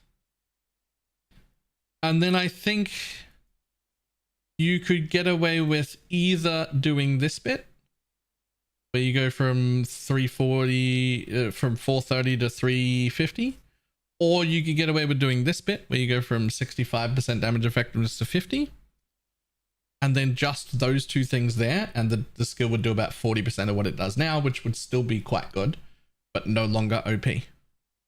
Then on top of it, they did the other one, and then the attachment thing, and that feels too far. That feels too far. I might be wrong. Maybe it's just the attachment thing that's ticking me over the edge of like that. This bit feels too far. I think it'll still be a usable skill. I just don't even think it'll be good, let alone great. It won't be completely unusable. It'll still be okay. But I don't think that I'm gonna play it. Power Siphon of Archmage now deals 15% of maximum mana up to 24% instead of 17. Sure. Rain of Arrows of Artillery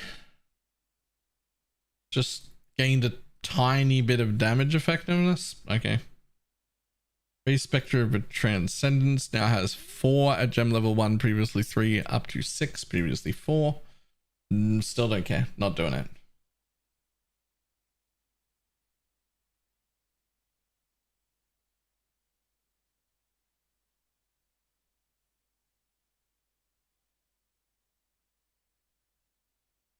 Red Spectre zombies are no longer... Oh. Raised zombie of falling. Zombies created are no longer usable by detonate dead. I'm sorry. Were people raising zombies of falling and detonating them?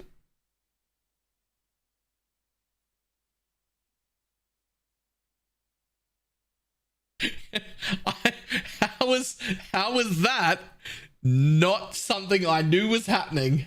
That sounds absolutely fucking hilarious. What do you mean? That sounds hilarious. What? Okay.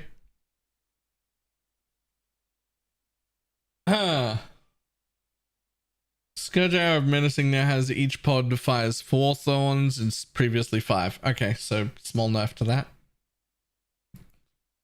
Excuse me. Shield Crush of the Chieftain. Per 15, 12. Previously 9, so way better. 40% more area of effect instead of 10% more damage to close targets. Huh.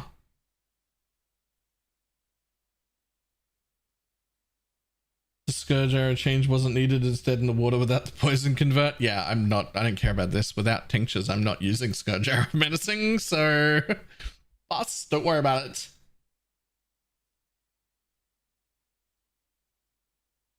Shrapnel Ballista of Steel. Just gains more attack speed, sure. Sniper's Mark, frankly, is still fine. I know people got a little bit upset about this, and fair enough too. Like, fair enough too. We are going from... It was really 5 at gem level 21, which was the aim. So you are going from 5 to 2 projectiles, and from 35% more damage to 29% more damage. But Sniper's Mark has been significantly more powerful than every other mark in existence for quite a long time.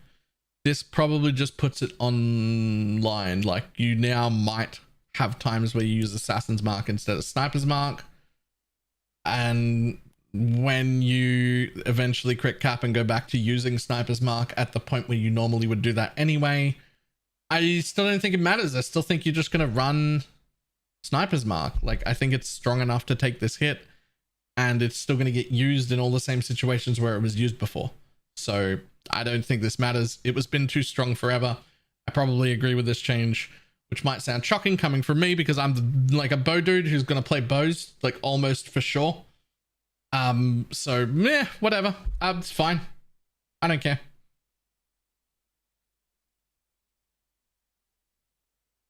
Spark of Unpredictability now has more damage effectiveness and a little bit more damage, up to 1983 instead of 1700 to match the non-transfigured version of Spark. Okay, cool.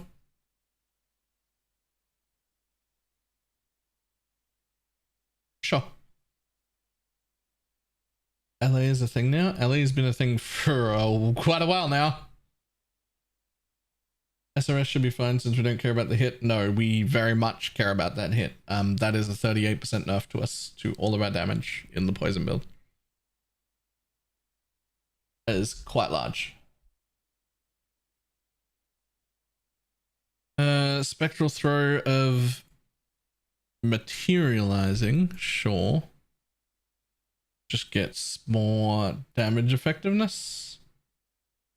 Sure. Stormbrand of Indecision now has less damage effectiveness.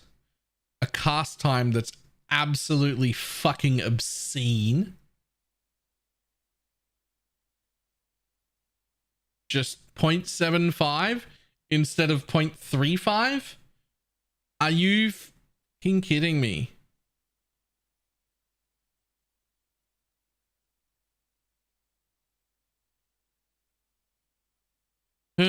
Now deals less damage as well. 515 from 686. And quality is only 10% more damage instead of 20. So like this is actually, I just don't think I use Stormbrand Indecision at all either. I think maybe I just don't do brands.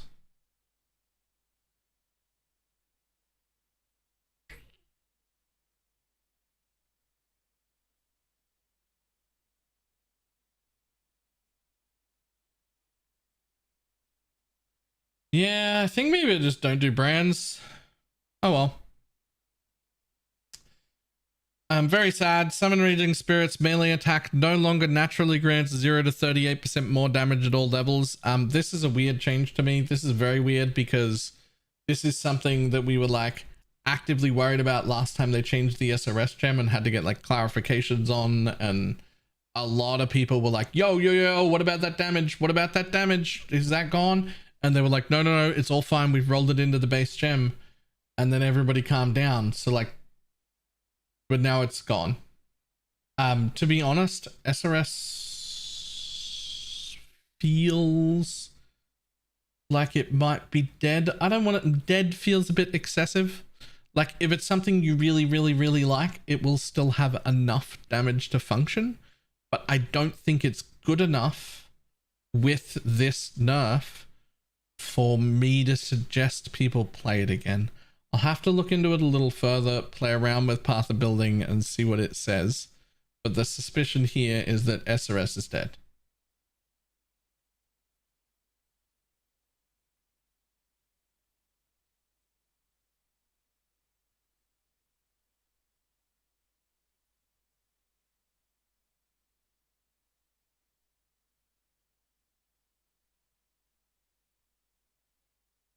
Alright. Chaos Golem's aura deals 30% more damage over time, sure. Flame Golem's meteor skill now does 50% more damage, and the Burning Ground does 30% more damage, sure. Ice Golem of Shattering, Golem's projectiles, 2 extra projectiles deal 25% more damage, sure. Summon Skeleton of Archers deal 15% more damage, sure. Golem's Grant. Huh. Summon Stone Golem of Safeguarding now grants 15% of melee damage taken from Stone Golem's life before yours, previously 10. Cool. Tornado Shot's a little bit rough. Now has an attack speed multiplier of 80%, previously 100, so that's straight up 20% less damage. Now uses the same bow animation as the Puncture skill gem. I don't even know what that means. It now has more mana. 10 at level 1, 12 up to 12 instead of 10. So it costs 20% more mana than it used to. And then perhaps more importantly, loses its secondary projectile entirely. Loses its secondary projectile entirely. We used to have 2 extra projectiles. Then it got 1 extra projectile, which was a huge nerf instead of 2. Now it's lost its extra secondary projectile, it's lost attack speed, and it's using a skill animation that I think actually fires the skill at the end, where it like winds up and then releases instead of releases immediately. So 20% more mana cost, 20% less attack speed, no click and movement, and a secondary projectile lost. They might have ruined Tornado Shot. They might have ruined Tornado Shot.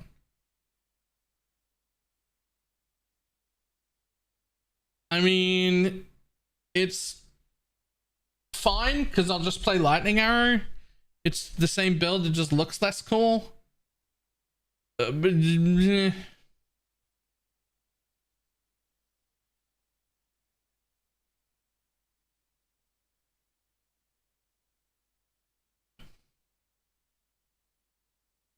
is dead. If Tornado Shot is dead, it's gonna be a 3-league for so many people. Also, what else was I reading? Hang on. Unearth quality, less maximum life, sure. Void Sphere of Rending now pulses a little more often, sure. Volatile dead after reaching the maximum number of orbs at a time. The oldest existing orb no longer explodes. They are simply killed. Whoa! That's huge.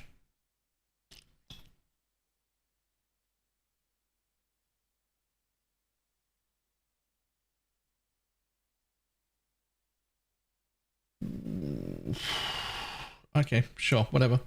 Tendency changes. All right, we went through these earlier. Summon Radiance dude now deals damage equal to 20% of its life with a base radius of 4 instead of 30% of its life with a base radius of 4.5. So it received a 33% damage down and less radius. Honestly, that thing was super OP. It's still probably pretty strong. It's still definitely worth using.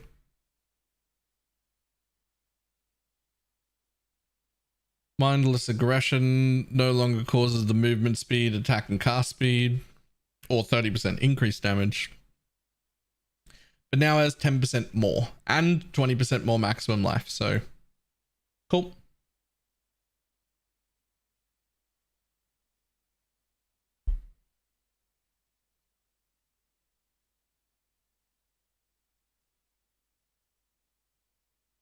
Bone barrier no longer gives you the bone armor or the recovery. Now provides 40% of life as added extra energy shield. This is actually huge, especially for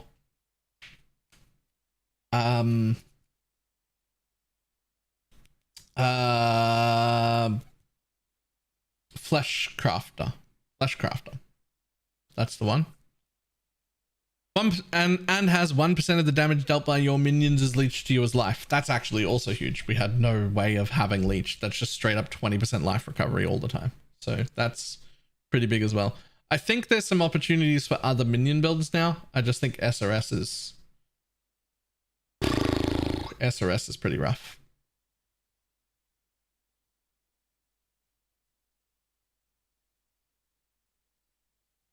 About Ellie SRS, I mean, it also took a 38% damage buff or nerf. It makes up 10% of it here, but still pretty rough. Call to Arms Keystone has been renamed Warlord's Call and now provides Warcries no longer exert attacks. Warcries also grant their buff to nearby allies. Huh. Interesting. Added a new energy shield mastery. 50% of your energy shield is added to your stun threshold, which replaces the stun threshold is based on 60% of your energy shield instead of life. Oh,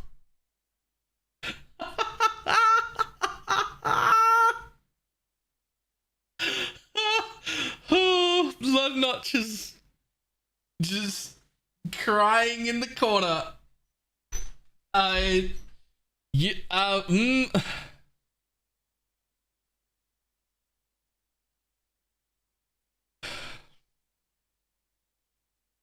Okay. Add a new mind mastery. Detonate mines trigger while you are moving, which replaces You gain 5% increased area of effect for each mine. Really? You said, oh, we're going to add this new mine mastery. You said we're going to add this new mine mastery that'll take the place of putting detonate on left click. And then you replaced one of the best mine masteries in the game that we were all taking with something we already had on left click anyway. So you took it away from left click and then replace the best mastery in the game with the functionality we already had.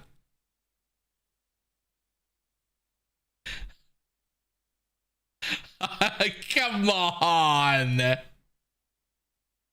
Come on.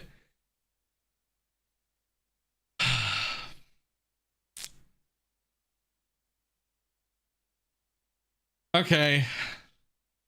The forethought notable passive skill no longer has 15% increased mana regeneration and it has 30% increased maximum mana, previously 20. Small passives now grant 10%. I don't even know what that is. Where even is that? Hang on.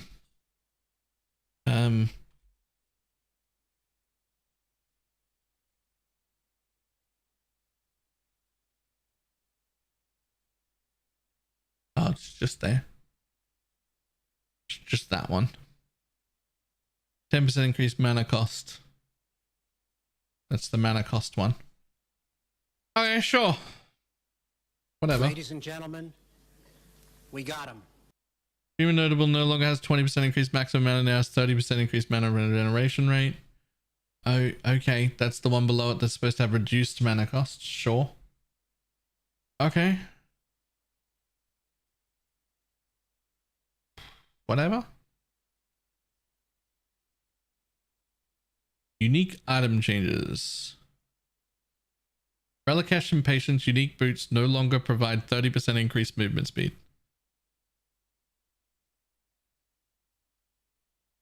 That's not the way to nerf that at all. That's not even... What are you doing? What do you mean? Guys, I just...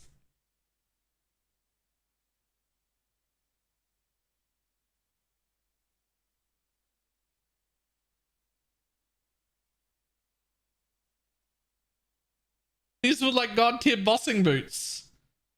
Those guys walk from their stash to their portal, which is usually one step, then flame dash to where the boss is, then wait for it to spawn, one shot it and leave.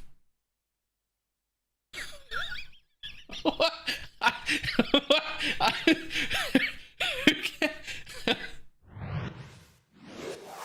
Guys, you can't give unique balance to Zeb, alright? Like, just have him sweep floors or something.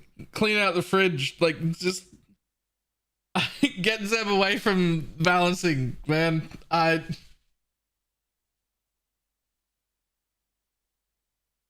Anyway, Eric Cleric, thank you for the prime.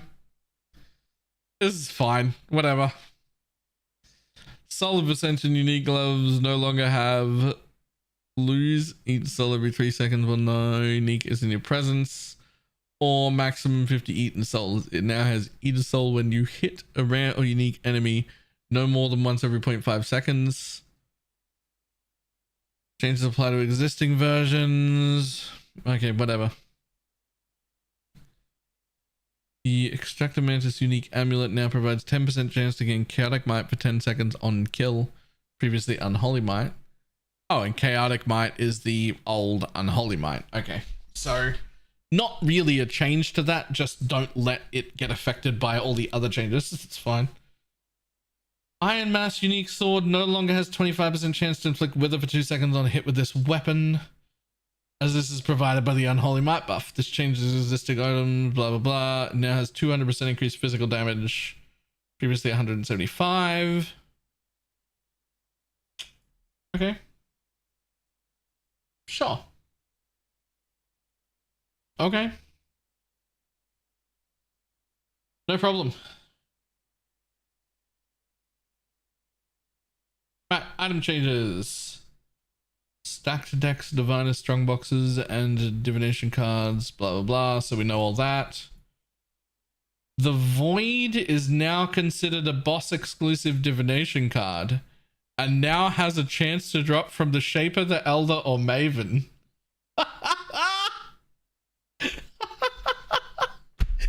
Really? Oh, that's funny, actually. Whatever. Scroll of Wisdoms can be used on items that are corrupted. As a result, most of the items dropped previously. Most items that previously dropped identified are now unidentified. Fuck off, man. That was the best part about dropping corrupted items. That's stupid. Anyway. Flasks get corrupted for plus to minus 10. Also a change I don't love.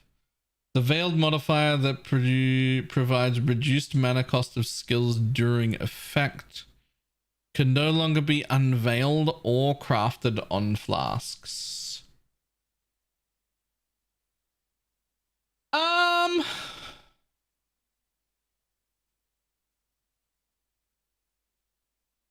Huh.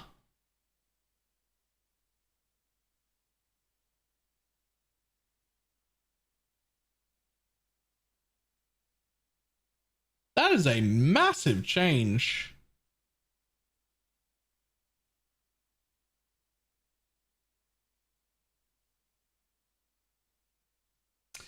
They have an obsession with making mana really awkward to deal with. And every time we find a way to deal with mana so we don't have to deal with it anymore, they seem to go just a little bit further to make it more awkward to deal with mana. And it feels like we're in a little bit of a fight with them over if we can solve mana and then they make it harder, and then we can solve mana and then they make it harder again. And it feels like they're treating that like a little bit of a mini game between us and them, when the reality from my side is that we are not aligned on what mana should be, because I don't get a kick out of fixing the mana problem you gave me. I get absolutely fucking annoyed when mana is a problem. It's not fun. I don't want to deal with mana. I don't want to deal with mana costs. I don't want to deal with it. It's not fun.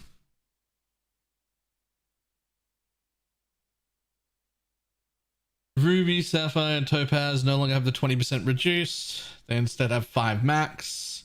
They now also provide plus 40 instead of 50. Not really sure about why that changed. I don't know about that, but the max res instead. Honestly, that's fine.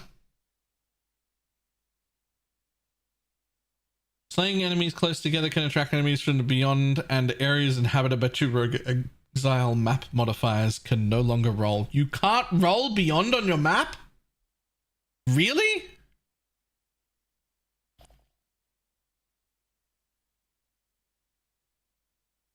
Okay.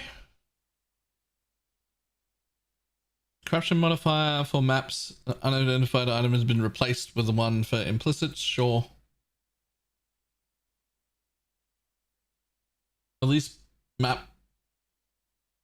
rolling maps is less annoying. No, it's not. These were 2 good modifiers that we wanted.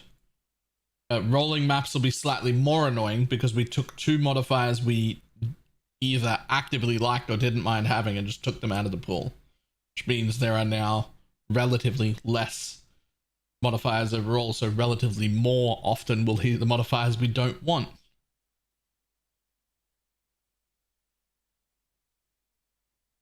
Okay, there are now 3 tiers of additional elemental resistances during suffix, previously 5.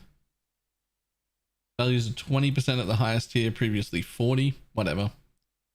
The dual suffix that grants 3 to 5% reduced mana cost can no longer roll. Really? Again? Stop doing this, man. Added a set of modifiers, strongbox, contain additional scarabs, blah blah blah. Sure.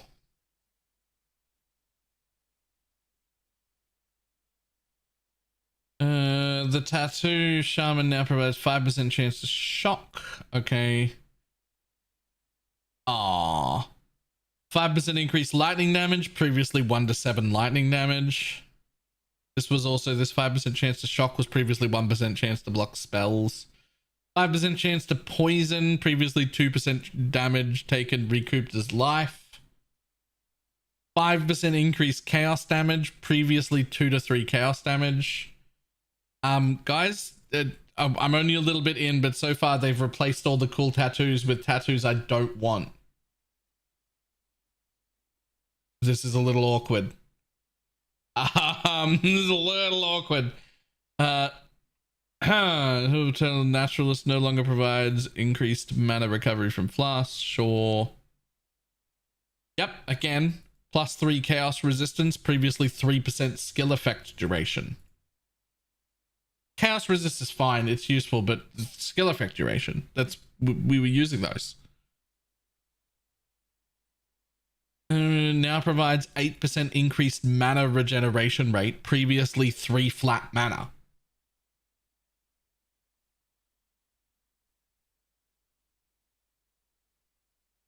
Now provides 3% energy shield, previously 10% energy shield recharge rate.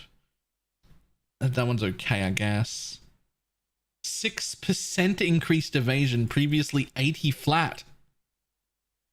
Oh my lord, no! Now provides 5% chance to freeze. Previously, killing blows had a 10% chance to shatter as if frozen. Everything is just worse. Oh man!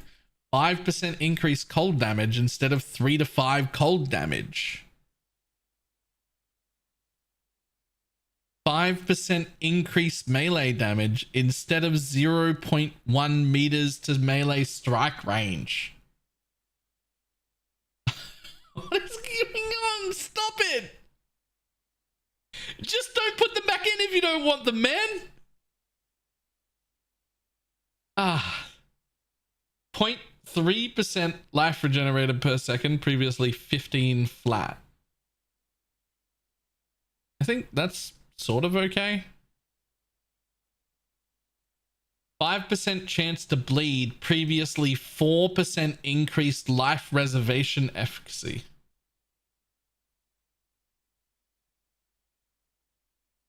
%5 increased physical damage, previously 2 to 3 physical damage. Oh. The tattoo of the Namahu Warmonger now provides 5% chance to ignite. Previously, enemies you kill have a 2% chance to explode, dealing 1/10 of their life as fire damage.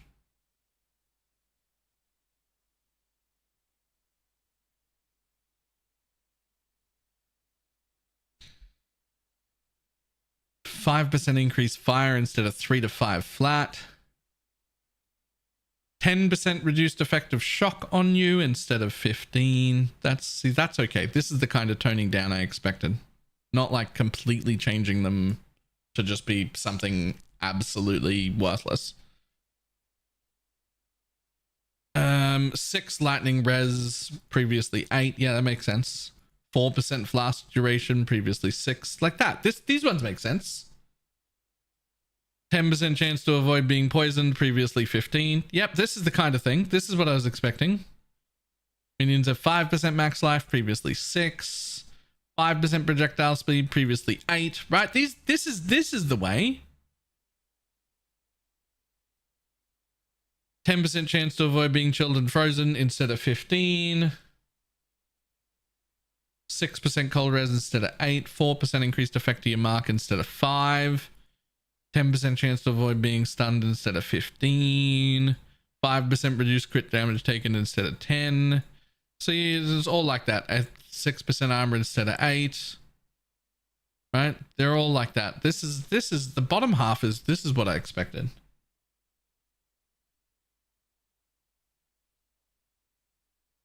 We can still get +1 proj tattoos, so it's all good. I didn't see +1 proj in this list. I didn't see that at all. Neither RMR nor +1 proj made it. No.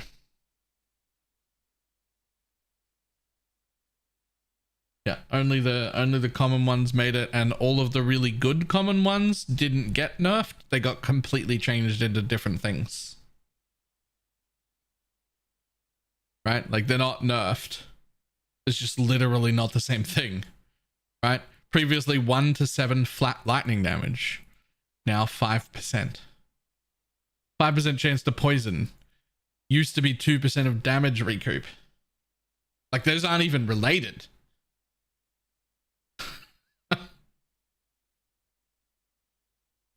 Right? There's... Anyway. The Blessing of Moosh Divination card has been re-enabled and now awards corrupted level 21 transfigured gems. Okay.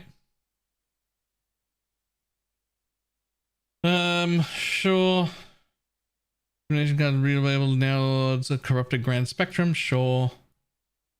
Now awards Doriani's Epiphany Divination card has been re-enabled and now awards a corrupted level 21 transfigured gem with 20% quality. Cool. That's cool. Dying Anguish has been re-enabled and now rewards a level 19 transfigured gem with 19% quality. Okay, just real quick, and I don't want to complain too much, but just real quick. Was this change so complicated that it took a league to figure out what to do with the Dying Anguish card? Because I feel like that was a pretty quick 1-for-1. I'm just confused as to why that got like taken out and then put back in. I'm not judging. I'm just saying that that's exactly what it used to be. Like, it used to be that. It was just an alt quality gem. It didn't change. Anyway. The Hook Divination card has been re-enabled. Now gives a 21-23. Little Secrets has been re-enabled. Now rewards a 21-23 transfigured golem. Sure. Ruthless specific changes. I'm going to read all the ones of these that I care about. Anyway. Monster balance. Improved the visual effect of monsters that explode corpses. Great. All variants of skills that deal damage, blah, blah, blah. Okay, cool. We can see them better. We can see DD better. We saw that in the video. It does look good. Rare monster item bonus mechanics are now rarer. And the following item bonus mechanics have been removed. Item drops are converted to gems. Good, hated that one. Item drops are converted to scarabs. I'm sorry. Did you remove my scarab explosion entirely? Item drops have all white sockets. Yo, wait, hang on. That's one of the cooler ones that isn't even broken. It's just really cool.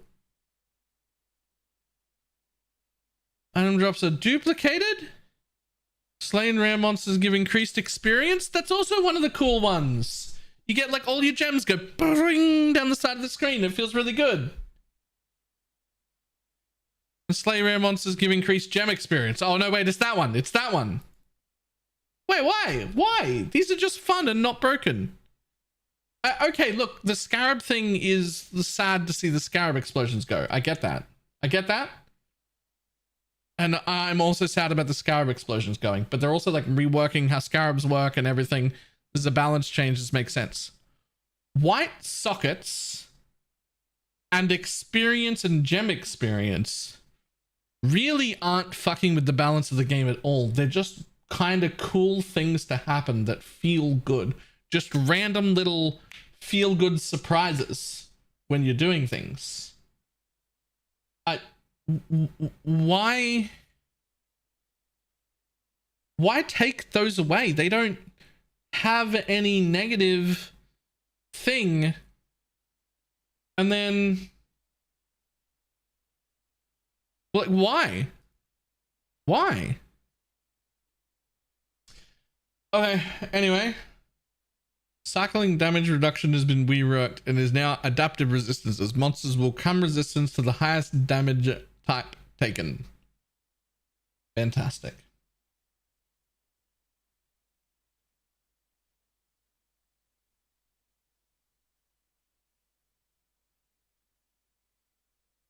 Isn't that just worse than cycling damage? No, it's far better. It's not like 80% reduced. It's basically elemental equilibrium.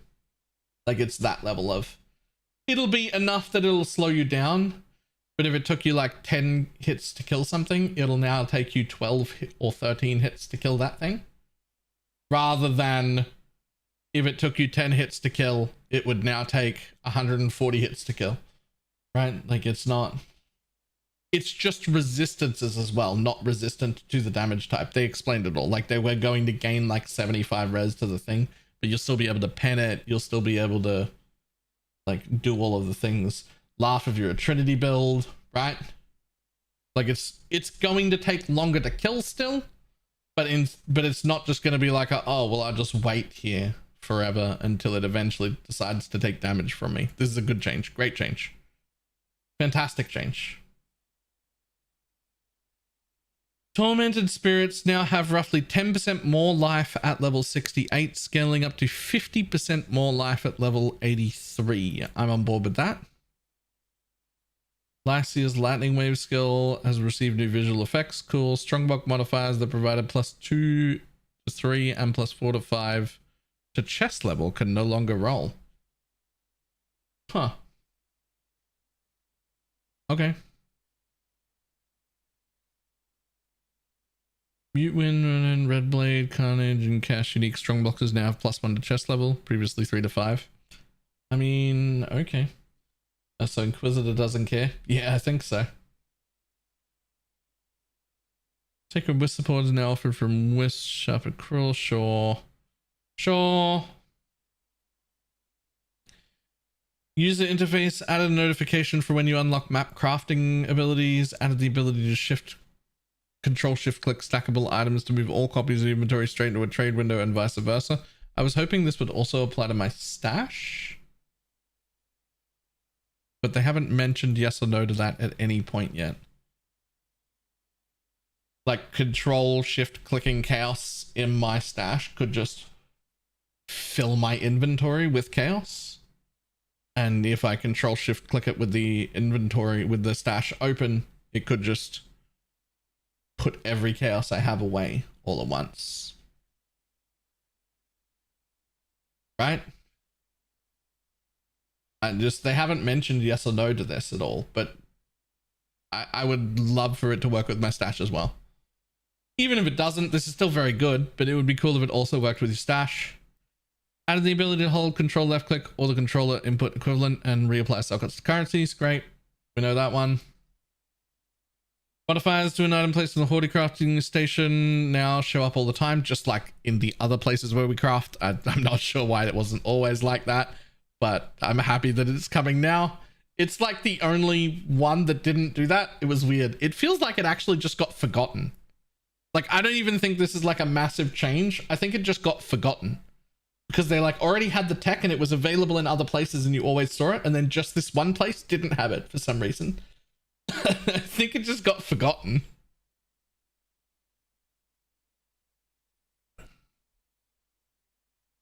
Pressing Alt or the controller equivalent on a map item now displays the monster level for that map. Oh, that's cool. Updated the scarab thing. Cool. Okay, do we care about this? What do we care about here? Bug fixes. Don't care about that. Fixed a bug where split beams from Arc of Surging could target the same enemy. Okay, so that Ziggy debug is fixed. Expected. That was busted. The bug where the crafted percentage physical. Huh. Fixed a bug with a crafted modifier for percentage physical attack damage leeches life on weapons was a suffix instead of a prefix. Didn't know that. Not sure I care, but didn't know. Fixed a bug where Rage Vortex and Blade Storm were not cancelled if you swapped to a weapon type where these skills could not. Oh, that was actually useful, but for very few people. I guess it was a bug, so never mind. But like his wind tunnel could be affected by action speed modifiers, sometimes causing damaging areas to not match the visual area. Okay, didn't know that could happen either. Fixed a bug where the chance to freeze monster modifier only had a 1% chance to freeze. It is now 25. You could have left that bug, to be honest. You could have left that bug and no one would have complained. I'm just saying, being frozen shit. Fixed a bug where Stygian spires were affected by monsters fire additional projectiles modifier. I'm glad this is fixed. This was definitely not intended. I'm super happy they didn't decide to fix this during the league. Because now that league is gone, this isn't going to matter for us anyway. But fixing it stops that problem from re-arising in the future next time something else can interact with it. So good. And also very much thank you for not fucking touching it during the league.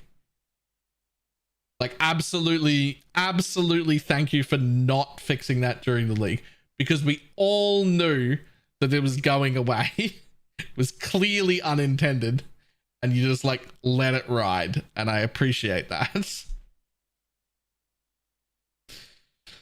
Fixed a bug with tormented spirits would not function correctly when delirium demons split them. I don't know what the fuck that means. Fixed a bug where Penance Brand and its transfigured version could fail to remove energy from a target when detaching.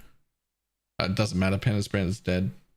That's an overstatement. Penance Brand will still be fine. Stormbrand, on the other hand, might actually be dead. Penance Brand might be okay. Fixed a bug where Iron Commander and Replica Iron Commander do not increase the number of transfigured siege ballistas that you can place respectively. Okay.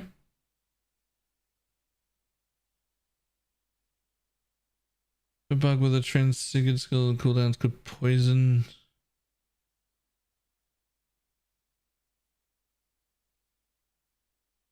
Fixed a bug where the transfigured skills with cooldowns could poison sockets, so the non-transfigured versions with no cooldown would get the transfigured cooldown applied to it if they were later socketed into the same socket. What is happening?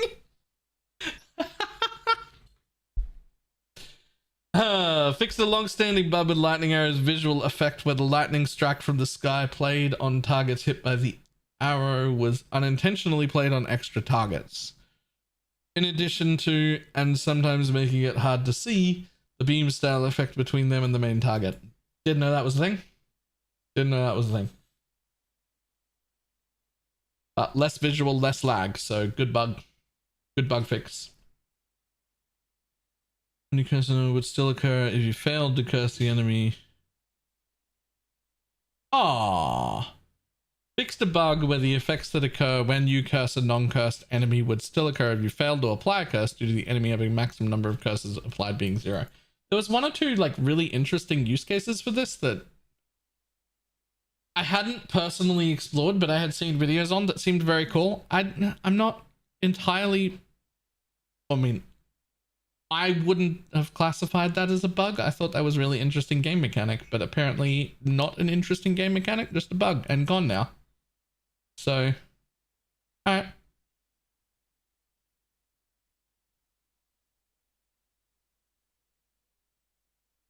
New Falk was granting onslaught even if it was not consuming the charges on use. Huh. Anything else cool?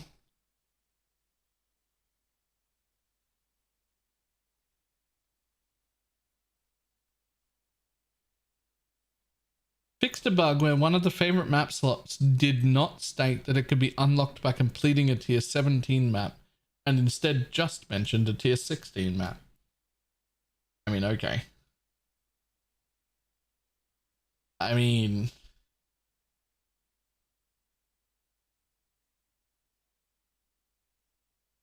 whatever.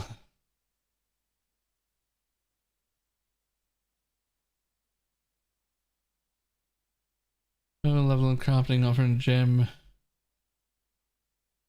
Now states give 6 instead of 8, whatever. Intention between and microtransaction cost per bill. Client crash. Arctic skull. Weapon effects. Alright, cool. We're done. That's all of them. That is an interesting set of patch notes.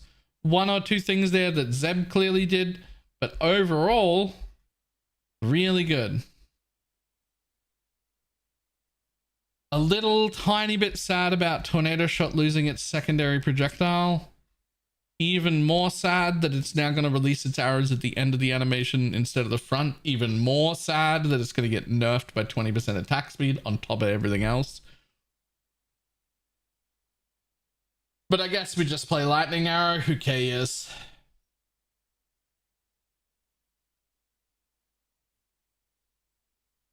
And you can't afford to use it. I mean, yeah, that's gonna be a different problem. It's alright. The more they screw with the mana, the more I'll just fix it again. But Lightning Arrow is fine. We'll just do Lightning Arrow. So basically the same skill. It's just the Tornado Shot looked cooler. But we're still going to be playing the same bow build we were playing before. But instead of the cool looking skill, we're going to use the less cool looking skill that still looks decently cool. So, whatever. Do whatever you like, man. Oh yeah, Sniper's Mark changed too. Ah, that felt warranted. I think it's okay. Obviously, we're just saying that until we see the new Kinetic Blast. Yep. Alright. Good list. Good list.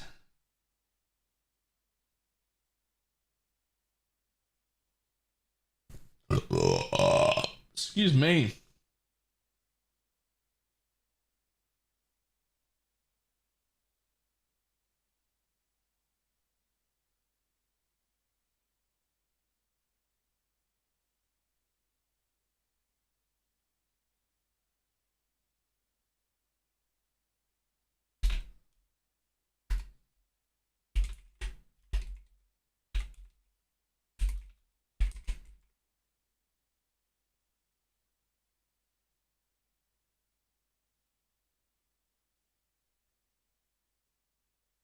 No other ascendancy changes other than Necro? No. Poison SRS dead. If you really, really like it, I think it's probably still viable. But I don't think it's good enough to be like on the list of suggesteds anymore.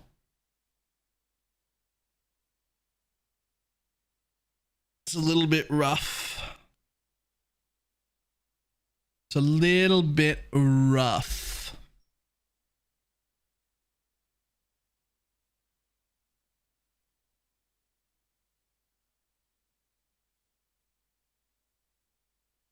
Playing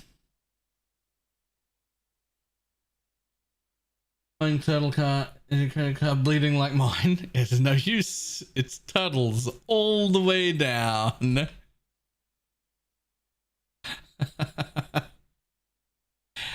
It looks pretty good. It does look pretty good. Not sure what to play yet. Me either. Me either.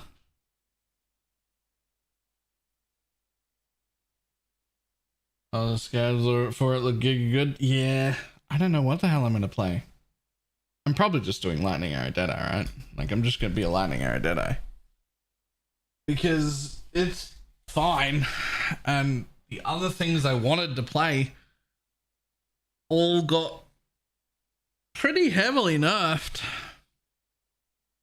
Whereas Lightning Arrow Deadeye basically got like Sniper's Mark is a little worse. Okay. Whatever.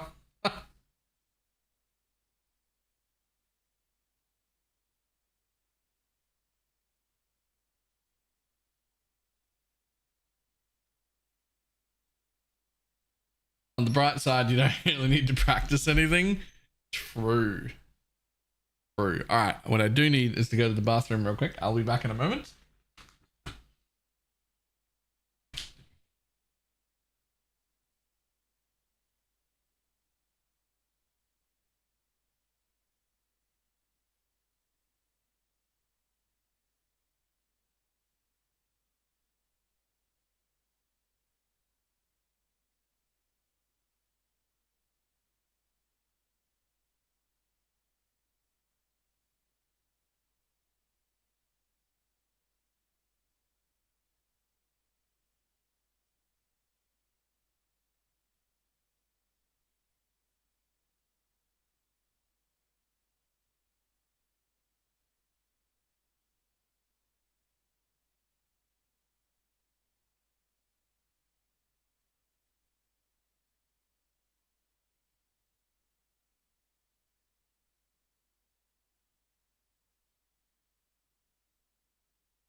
Whew.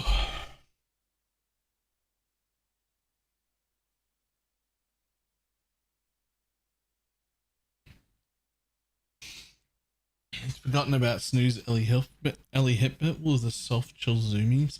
The self chill zoom. Oh.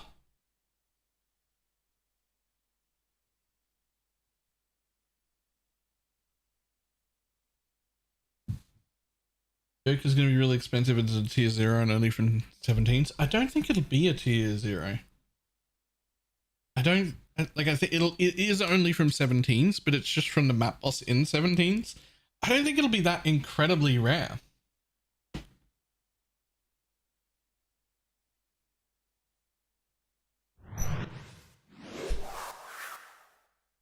Yo. Alexia, thank you for the 2 gifted subs.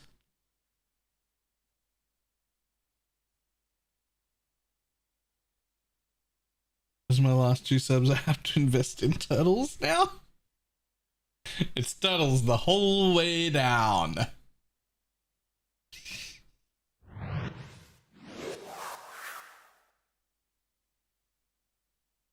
Alexa, thank you very much for the tier 1 sub.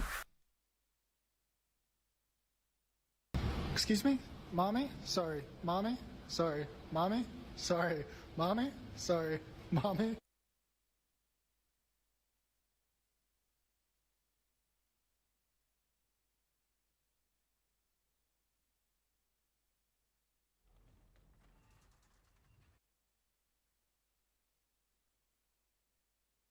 Uh,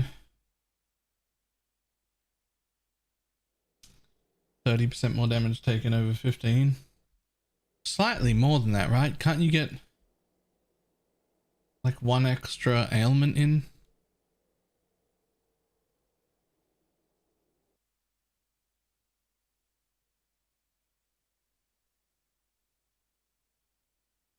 What is this? Oh! The Jason files! Jason to the rescue! I don't know how to use these, but that means somebody will use these to make things we can look at, right? I don't know what to do with these. I don't have the skill set required.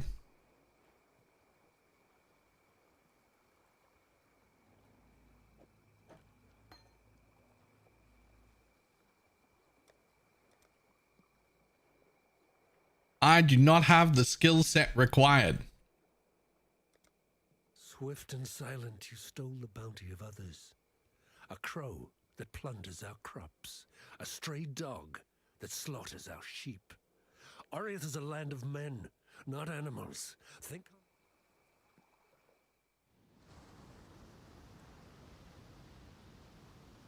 Tomorrow we'll be able to plan atlases. Yes, please. I've not seen a wilderness like this before. There'll be some dark days.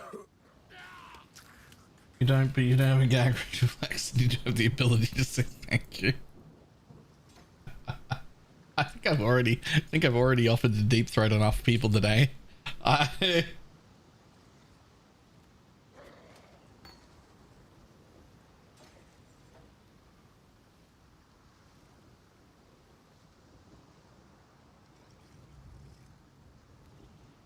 What do you think is better, or is it personal preference? It's not personal preference. LA is just better at pretty much everything. Ice Shot is just a cold and weaker version of Lightning Arrow. There's no real good reason to pick it over just doing Lightning Arrow. The only good reason is that I find Ice Shot to be visually more appealing, but it's worse. It's worse in every way. There's no real differentiator between the two things.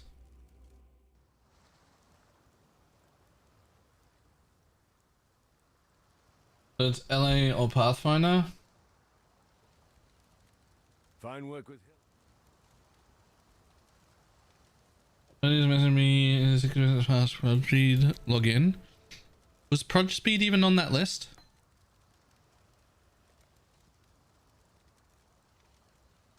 Was that not one of the ones they got rid of?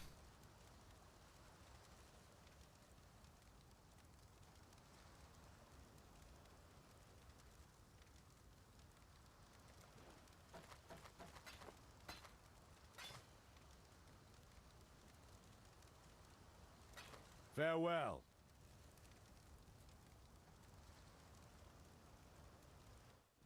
No Molten Strike nerf, so that's still on the menu. Oh, actually, fuck this. That's what I have to fix between like now and basically tomorrow. We're to figure out what the first few acts of that Molten Strike are. You were born to be swift and strong. What did you do with your gifts, duelist? Yeah, the suspicion is that it's just a spectral throw, but I haven't actually tested it yet. Even the dead rise to challenge me here. Sunder? Nah. Like practically all of our early damage nodes for the Molten Strike build that are convenient, that don't require big huge respecs, are all projectile and attack speed nodes. Projectile damage and attack speed. So we really want it to be a projectile skill so that we can actually use our passive tree without having to respec a bunch of things.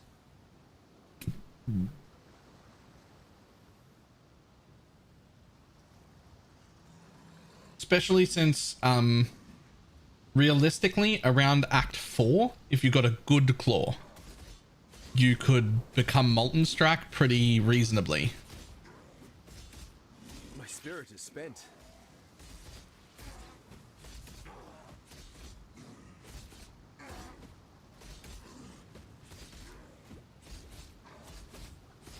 So you really don't want to have a bunch of respecs by then. To be dead yet.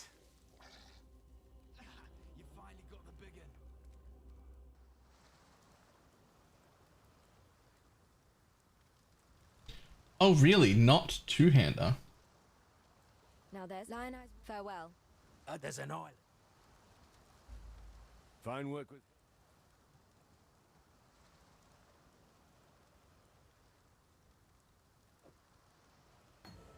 Farewell. Mm-hmm.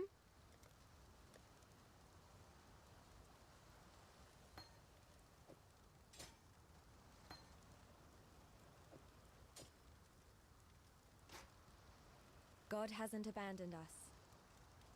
You said massive teasers. All right, link it. Let's have a look. There'll be time for that soon enough. Still alive, are we? Link me up.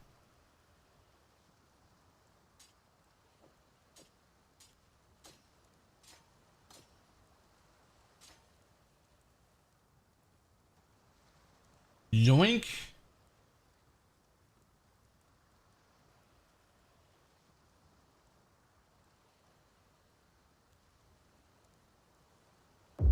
We already seen this?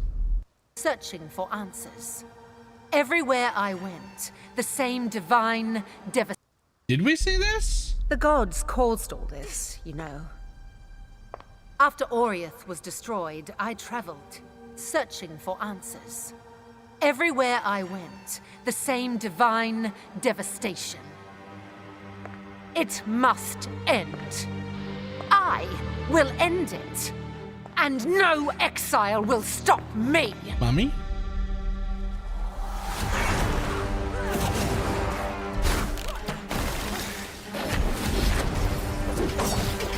Okay, we've seen it.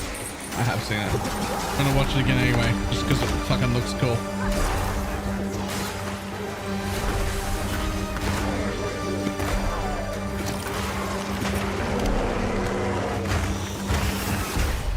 Isn't that a lady from Heist? I don't know, but it's the lady from my dreams last night. Ah.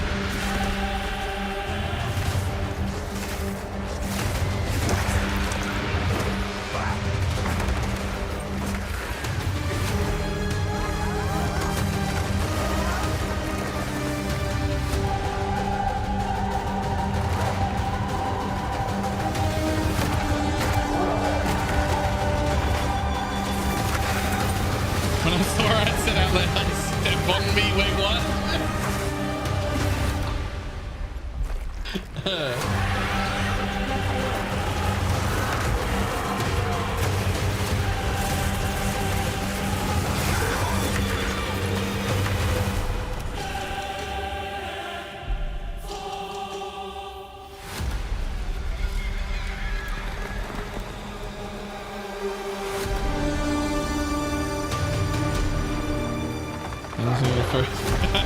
True, true. He escaped. He doesn't have to do the thing.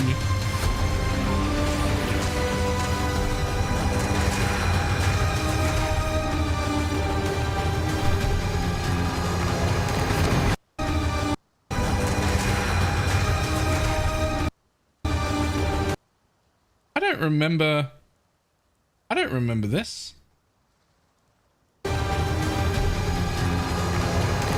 Why does it say six-person co-op like that's new? Will be reborn, no matter the cost.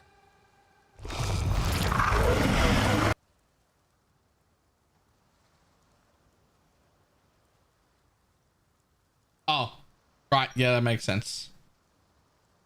That makes sense. Yeah.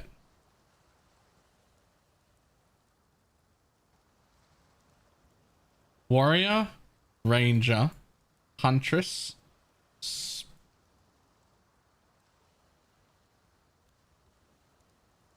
Sorceress,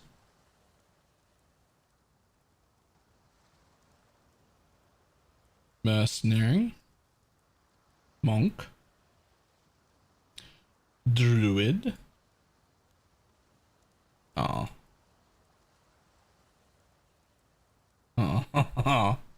Okay, well, we got some symbols for the rest there. I don't know what any of these symbols are. But we got some symbols for what they are.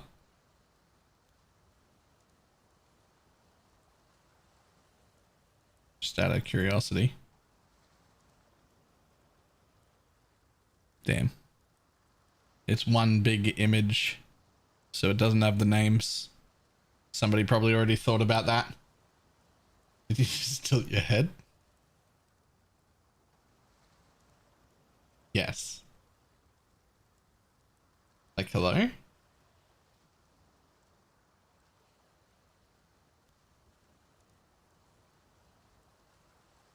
Anyway. Customizable skills.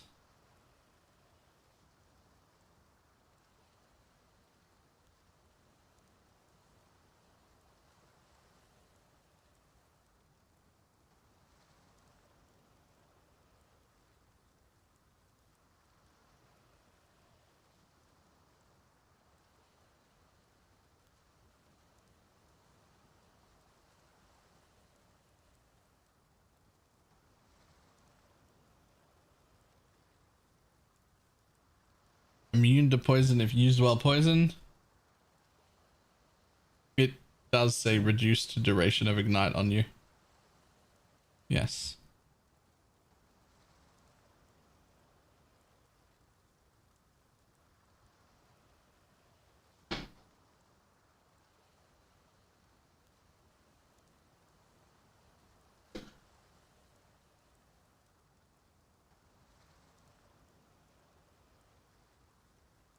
Which Assassin, Gladiator, and Marauder and Templar are the dimmed icons. Okay. I don't know what spoilers you think are on this website, like things I haven't seen before. I feel like I've seen all of the things.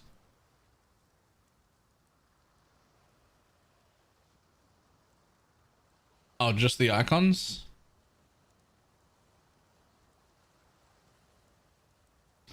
I don't know, but this image right here, but without like the words over it and the symbols here, I want to make this my background image right now. Like this, the picture that's behind here, I want to put on the background of my computer.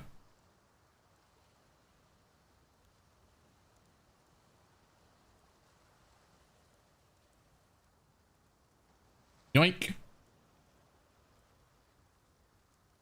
Thank you. It's all right. I got it.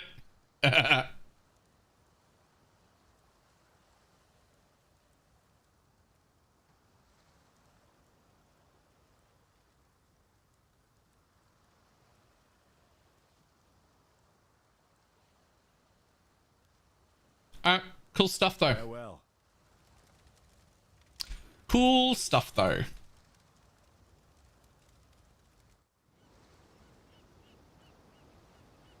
Not the most pleasant of arenas. I know everybody wants to be excited about PoE2. I was excited about PoE2 right until they said end of the year instead of this league. And it's not like I don't want it to sound like I don't care. I lose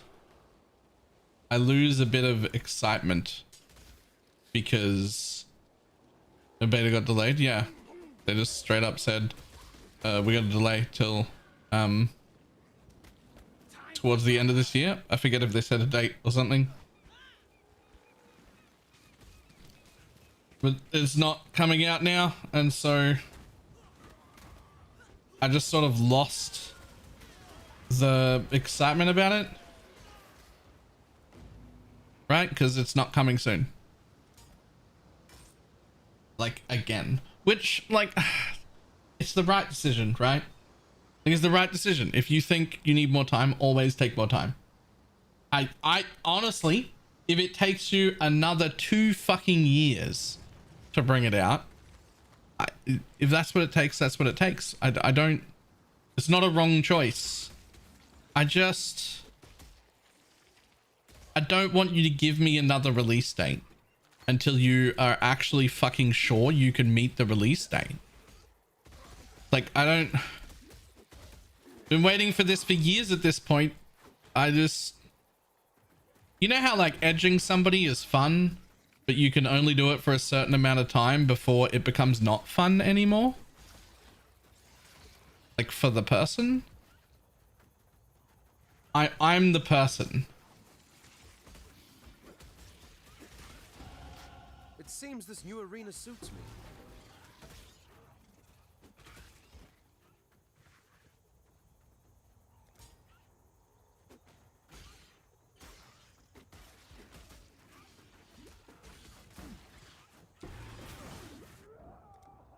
Rip. Spoke too soon, chads. Spoke too soon.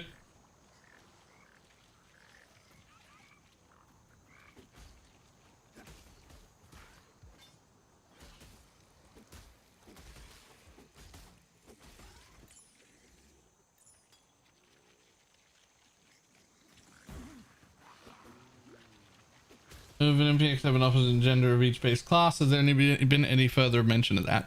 Yes. It's absolute. The further mention of that is that it's absolutely something they will be able to do because of how the rigging works. It'll be actually quite easy to make an entire new thing and have all of the MTX fit it forever. But it is not something that they will have prepared at launch at all. It is something that is viable and that they would hope to do later, but not as part of,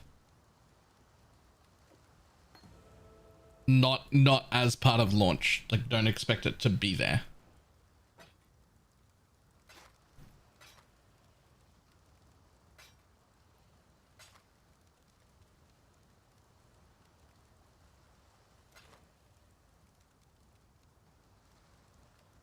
You're right.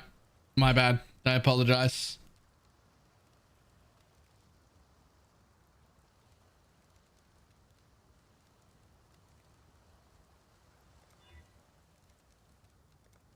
Greetings.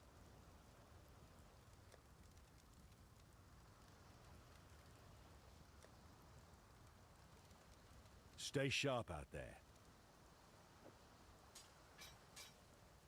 Hello.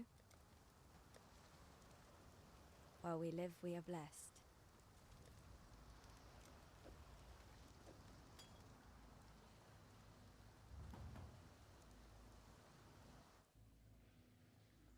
Oops.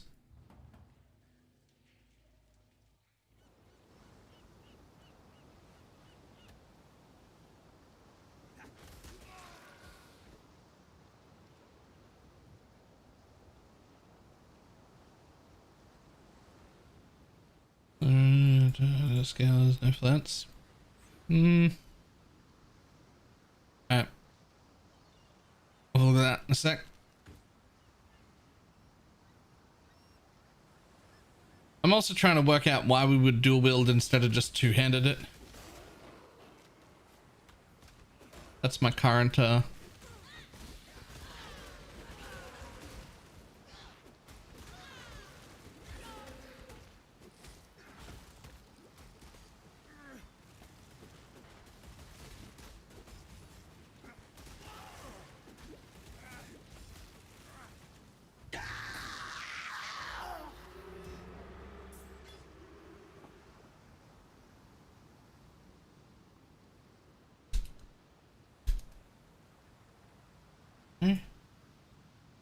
Do I not have my macros running? What the hell?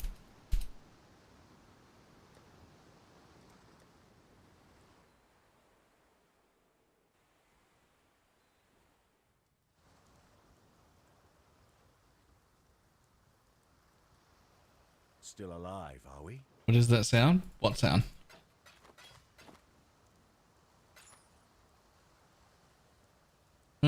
What do we play since the tornado shot SRS and brand nerfs? Lightning arrow. That's just lightning arrow, man. Stay sharp out there. I'd almost...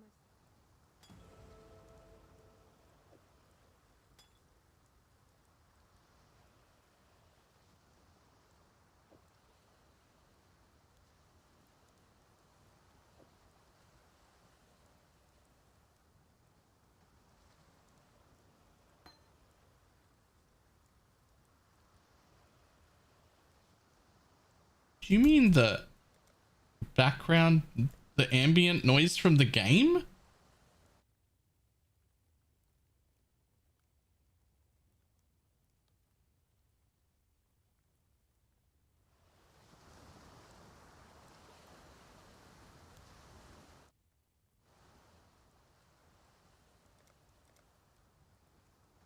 What little help I can offer.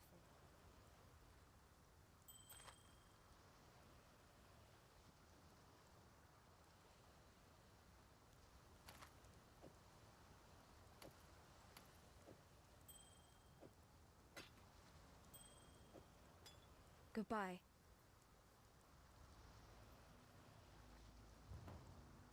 Don't even remember what the game sounds like. Everybody who plays without sound all the time, you're all fucking weirdos. Sounds in this game are so good, it's very odd to play with sounds off.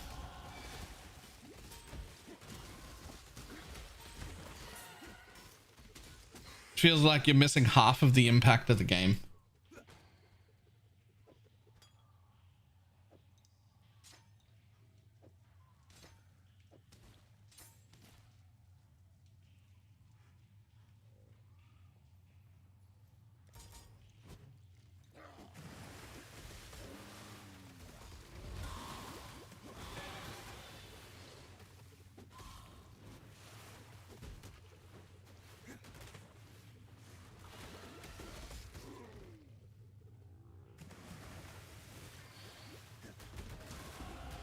Couldn't ask for a better training ground than Rake last.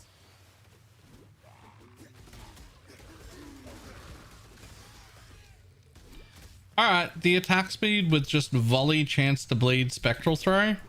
This is already like 50 times better than what I was playing.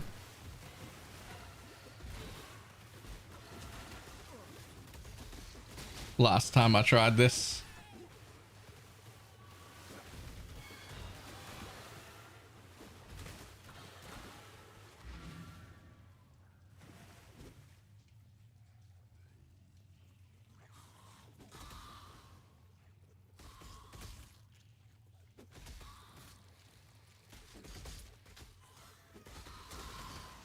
Was this another melee run? Not a full one.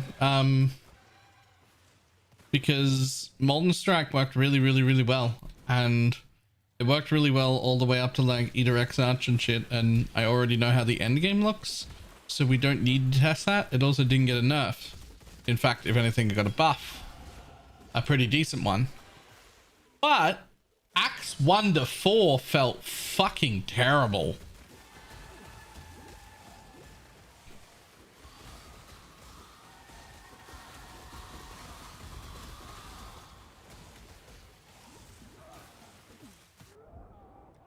Goddamn frozen to death. Should have just left.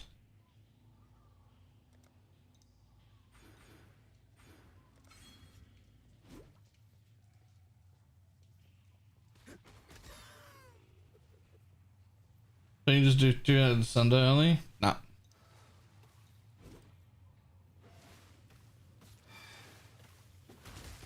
We don't take any melee nodes at all.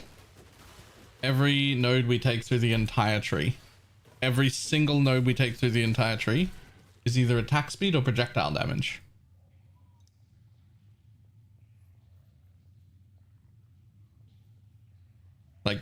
if I wanted to be Molten Strike in like either Act 4 or 5 or whenever you get a good claw, and multi-strike, which is when it like pops off and feels really good.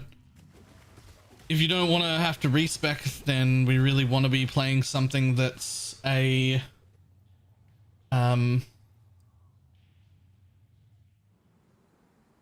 we really want to be playing something that's a projectile build.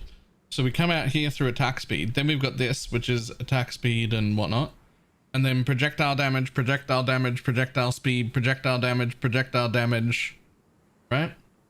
And then we run straight over here where we get 40% more attack damage.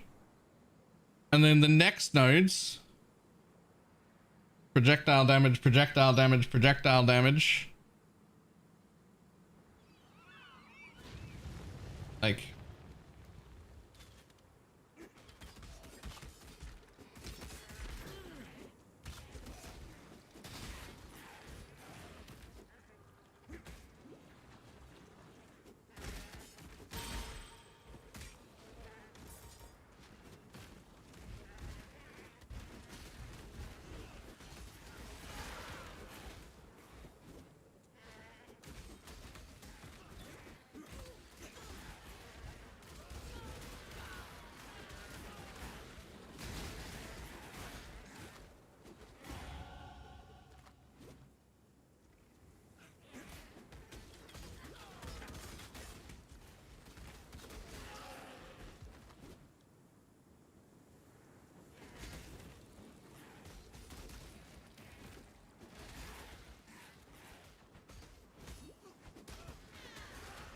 just out of curiosity, do I have?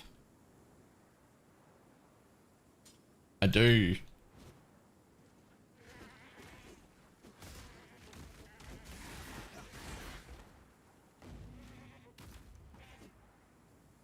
Nice.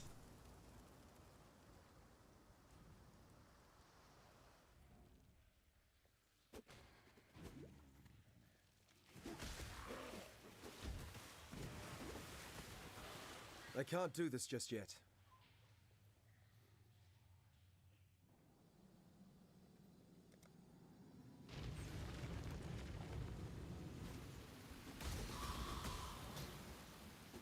It's very aesthetic. Yeah, there's another one that also looks cool, but I don't think it looks nearly as cool as this.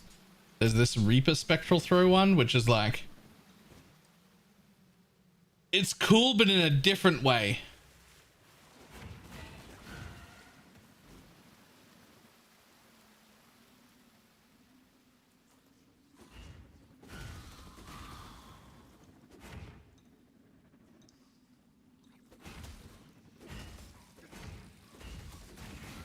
My spirit is spent. Like that MTX is cool, but in a different way. And I have 3 of them.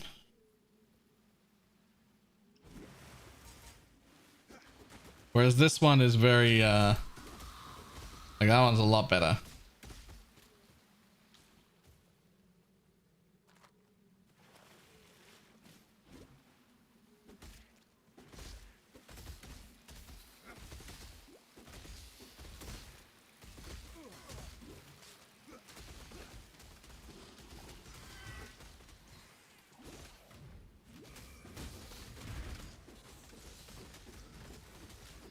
Okay.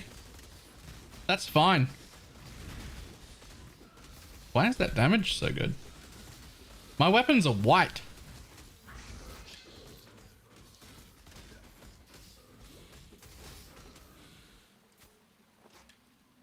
Like,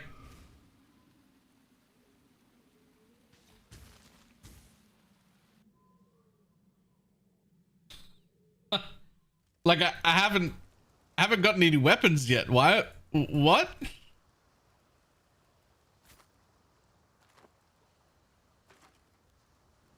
You managed. Got a job for you. I've traveled.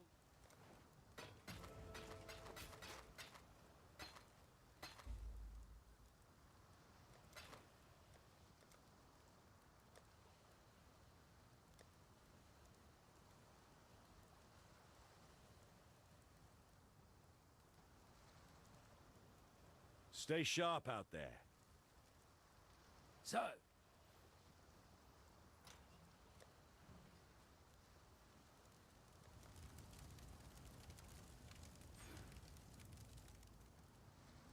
In the patch notes, do you recommend the league starting as I don't know, man.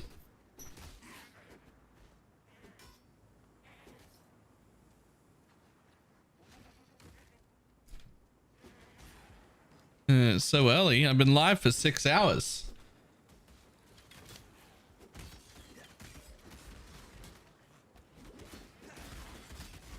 I can't do this just yet.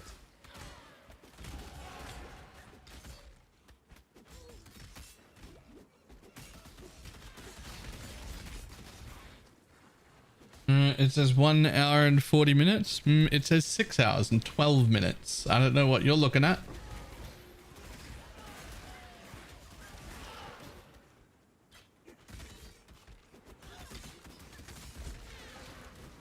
Yeah, actually just ticked over to 13. So yeah.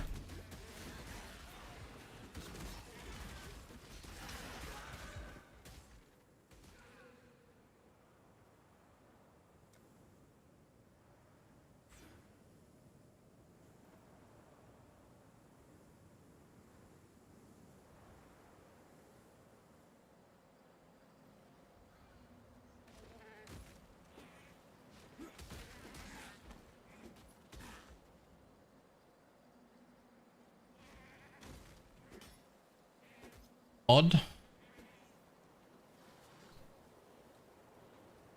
Was that MS build you were trying? Oh, that one's gonna be pretty good. MS champ.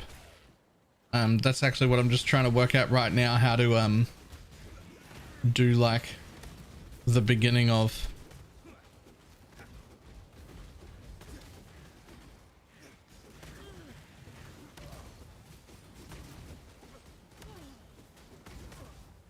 A worthy opponent.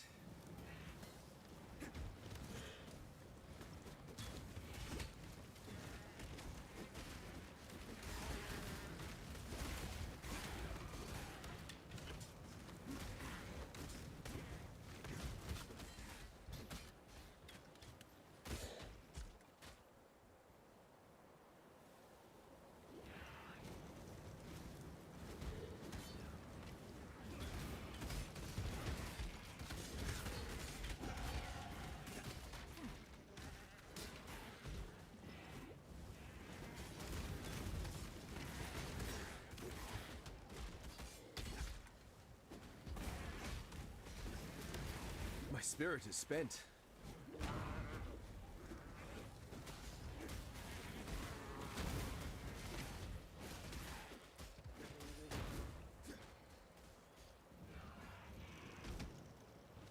May TS forever be remembered as a good skill. I think it's gonna be fine. It's just not gonna be real good early.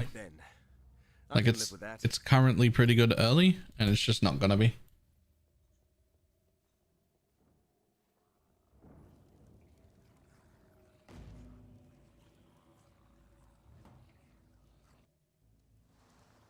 Animation change is bad, isn't it? Not when you're in a mirror's worth of gear, it's not. It won't matter. Stay sharp out there. But it'll matter right away. Like, I don't think you'll be changing into tornado shot quickly at all. Stay sharp out there. The tail of I can tell you for sure, I will try.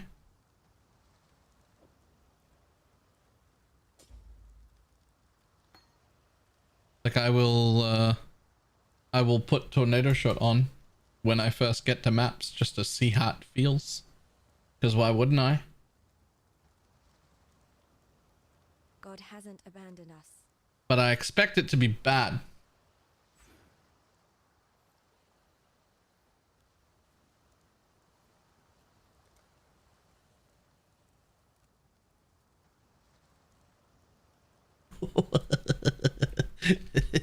I forgot about that.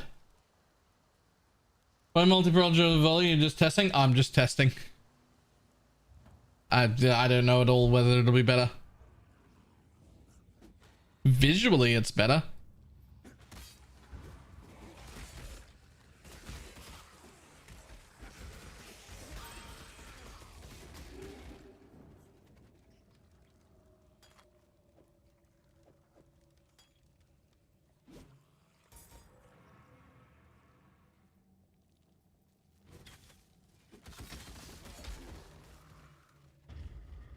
We don't need to do that. So Penance Brand was hit in every possible direction. Back of the hand math. It might do 30, maybe 35 at most % of the damage that it used to do. Which is probably still enough. But certainly not enough to be like super excited about it. Like,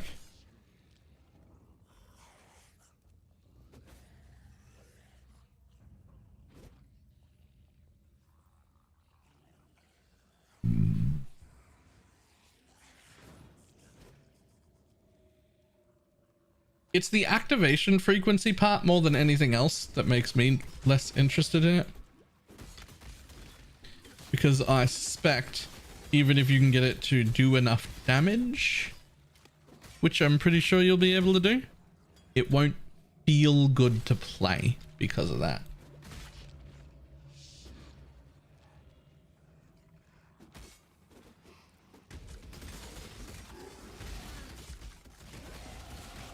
Ha! My fans in Oriath will barely recognize me.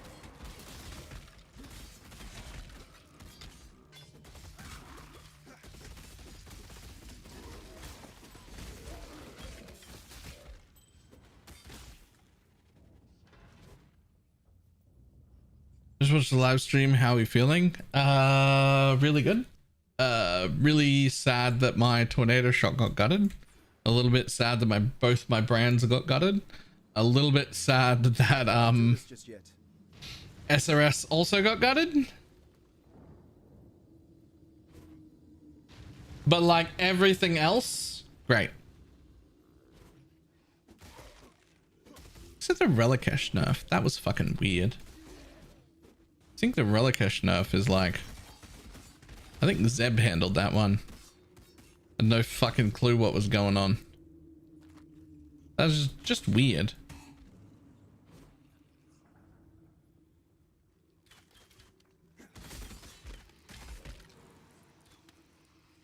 Oh, I'm super pleased the Sextons are gone.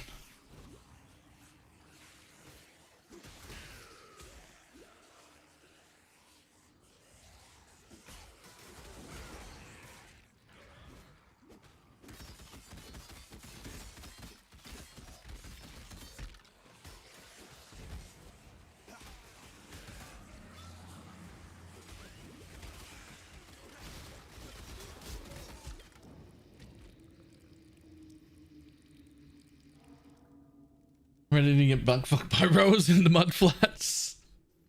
Right. Rowers inhabited by whatever the fuck those things are called. Just absolutely ready to annihilate you.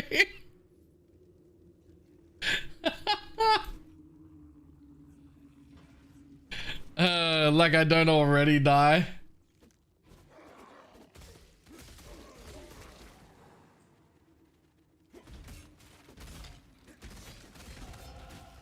You get vanilla rowers? No. You can't avoid the mechanic, Shads. You cannot avoid the mechanic.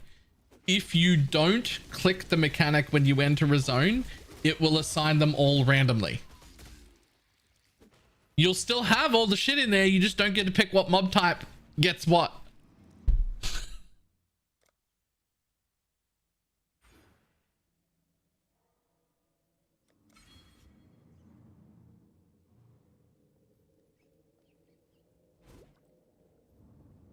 Yeah, between that and the fact that we have the tier 17 maps that are going to be much harder, I'd fuck Raider for this build. We're doing champ. You want that tankiness.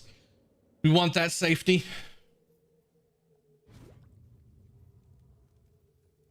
Oh, I'll definitely probably be doing rowers. I'll definitely probably be just randoming all the level things because I don't care, except mud flats. Mud flats I will be picking, not rowers. That's what I'll be picking. I'll be selecting mud flats and saying not rowers though. You.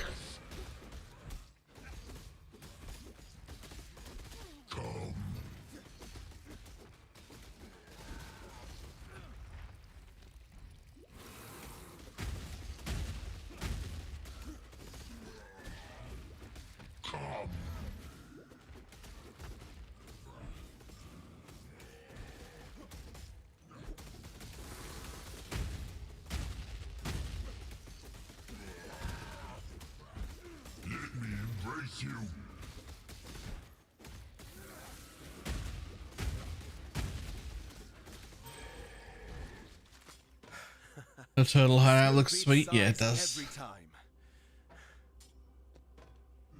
Turtle hideout looks amazing.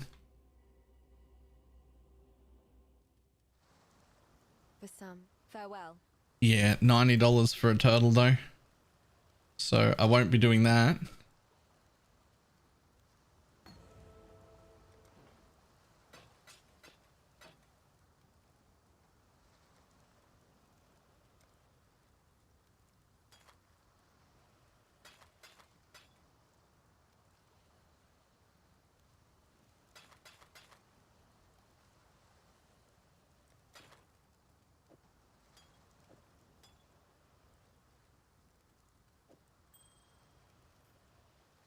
Did you get a keyboard yet? No. Why am I gonna pay a few $100s for a keyboard that I don't even need? It's fine.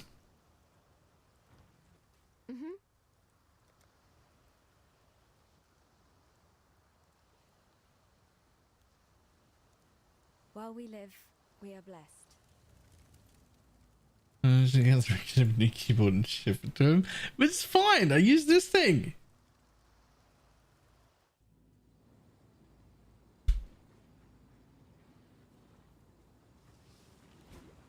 I don't even use the keyboard to game.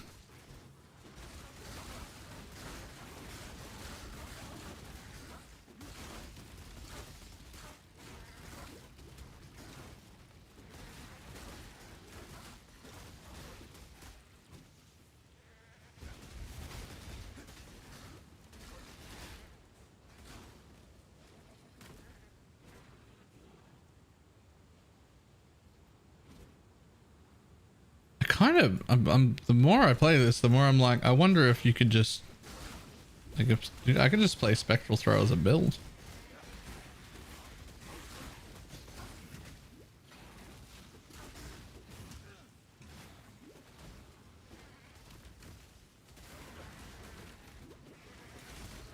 Oh yeah. I still have like literally level 1 light weapons on, by the way.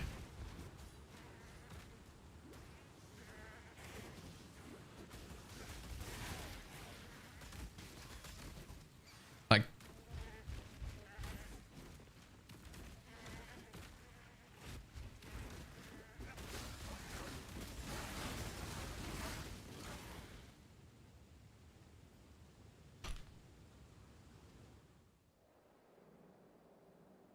you know, this thing will be slightly more damage, but I can't put it on because I don't have any int.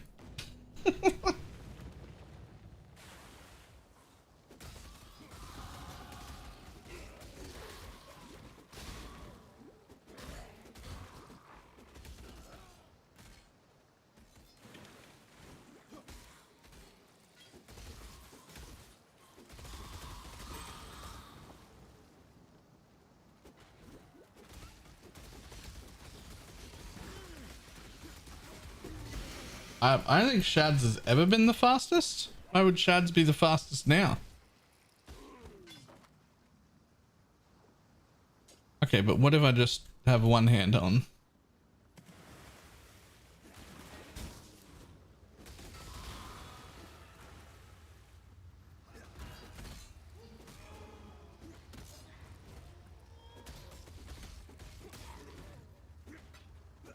I can't do this just yet.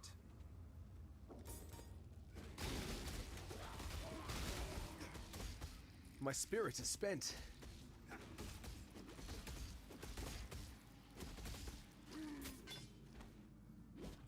That's not bad. Losing the dual wield is fine.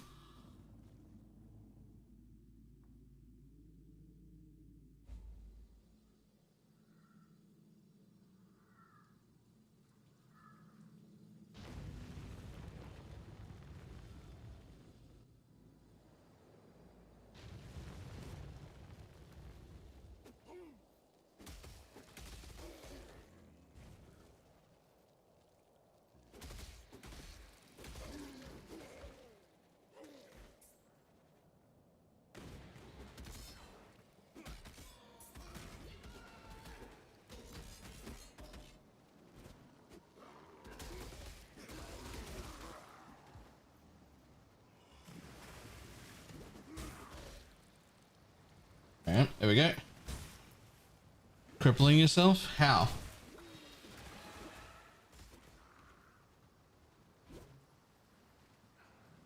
I just said like 14 seconds ago. I wonder how it is with a shield on instead of dual wielding. Just to test.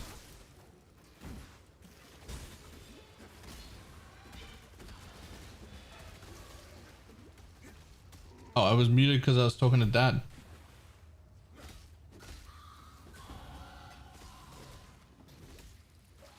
You could tell because I was also like talking in this general direction towards the door.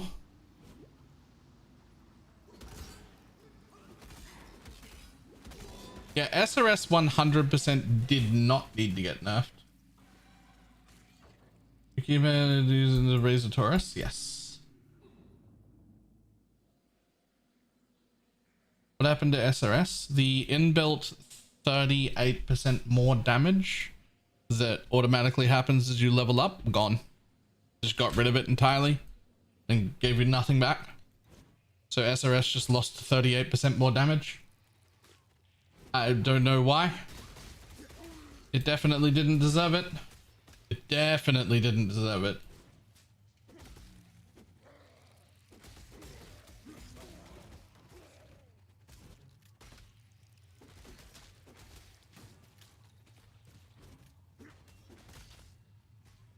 And lost necro stuff?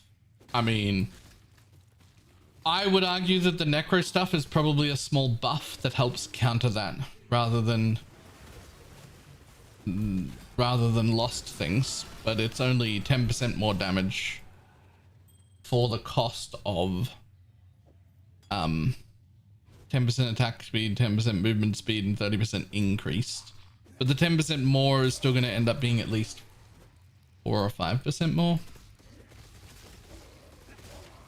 Bone armor? Sure, you lose the actual bone armor, but then you also gain full leech cap all the time for your recovery, so also fine.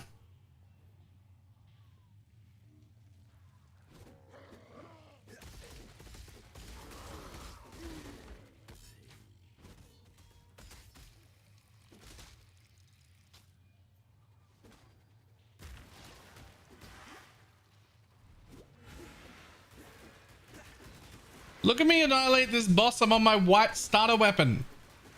Why is Spectral Throw so good? I still haven't upgraded weapons. I'm on the starter weapon. It's fucking white and level 1.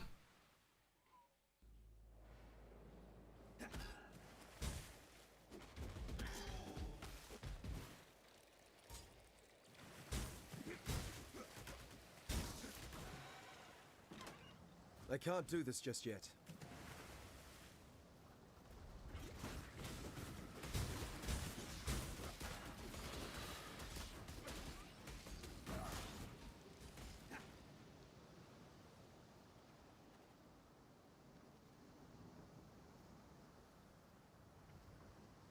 I don't even have a banner. Yeah. I don't even have a banner on. I've done nothing.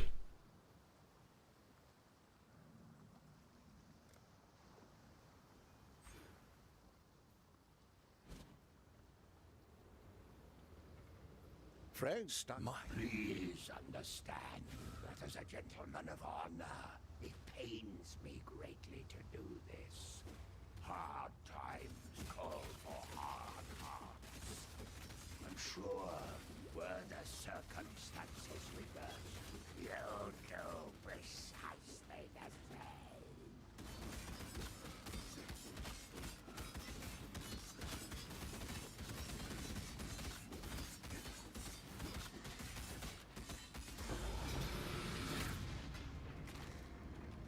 It's not every day that I get to duel with a legend. Thank you, Fairgraves.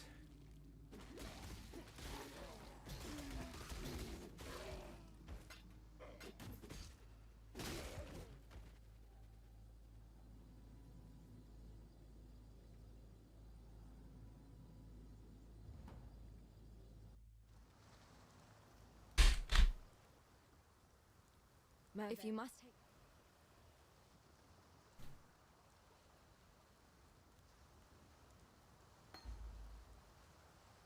Responsible good. Oh, no, not lightning tendrils. It's a channel that spawns balls at a location. You scale it with duration. I know the skill.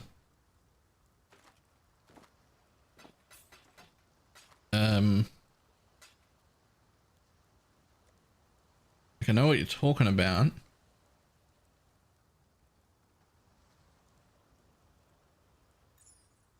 God hasn't It's not ball lightning. Not static orb. It's fucking something. Welcome. It's got a name.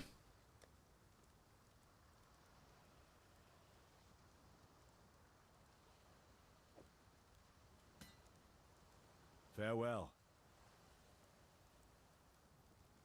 Still alive, are we? Okay, let's see what a real weapon looks like. We'll do that by just Farewell. Stormburst. Yeah, Stormburst. We'll just cheat into a 3-link.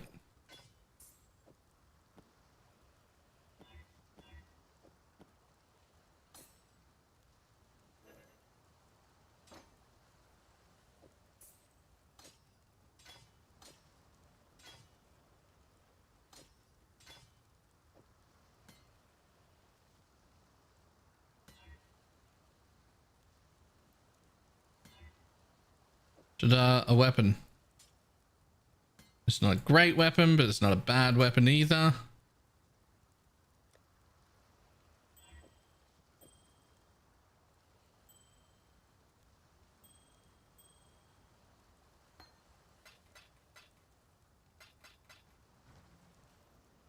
Fairgraves.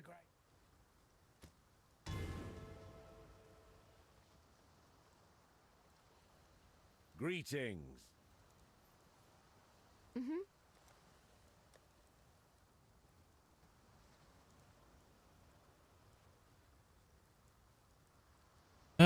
Would I ever bother with the added cold swap? I don't think I ever would. But I definitely would Sniper's Mark, and I definitely would Banner. Grab a Banner. Grab a Sniper's Mark.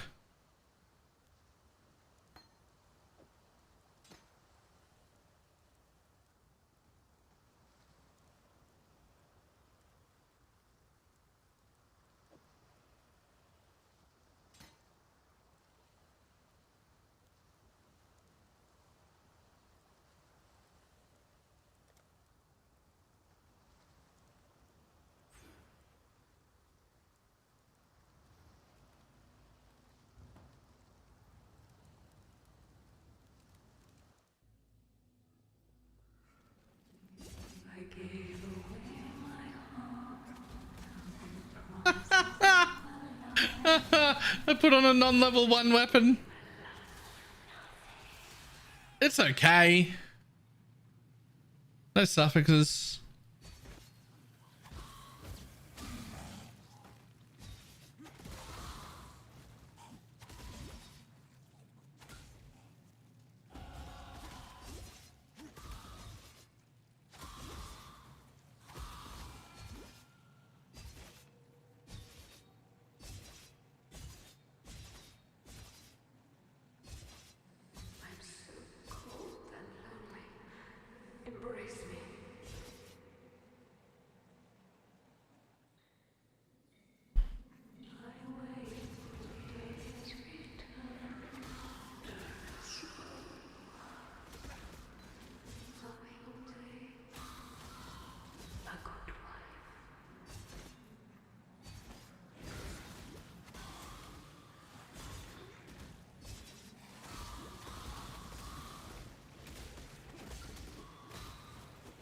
Yeah, okay, this is like for sure the way. Look at it.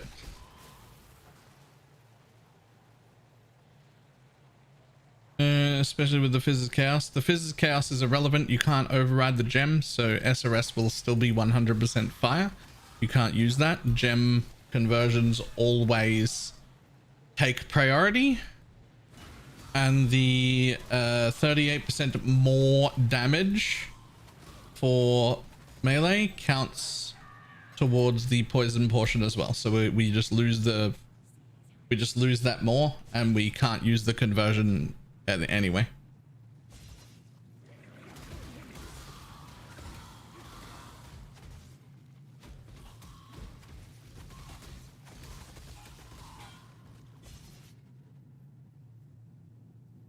Although,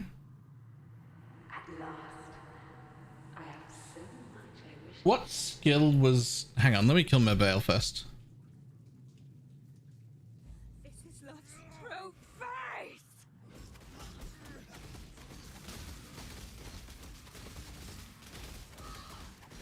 This is without changing out of LMP, by the way. Which if you weren't lazy like me, you would, but I would never, because I'm lazy. Ready.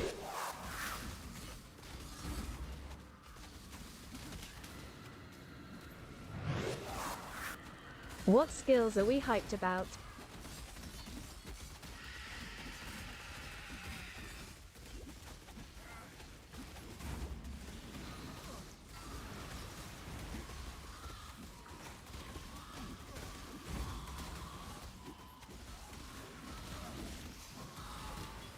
Yeah, it's fine, bud. We stand at death's door. Ladies first, fair Mervale. Absolutely fine. Not only am I tanky as fuck because of the amount of hits that come with life gain on hit from the claw, the damage was insanely good, and I didn't even have to move. I barely even had to move. That was great.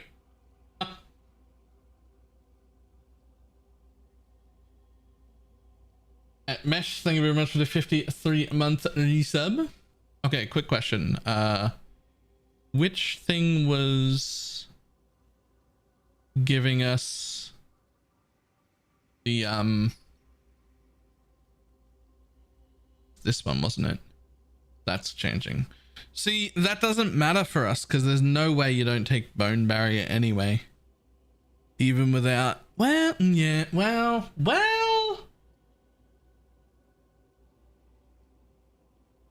We can't use the conversion. Poison SRS cannot use the conversion. Which means all you get out of it is a 25% chance to wither. That's it. However, 25% chance to wither is enough to use the other sword, which gives you 60% chance to poison instead of the wither. And you still wouldn't need wither support. You get 10% more damage back from this node of the 38 you lose, and then you gain 60% chance to poison.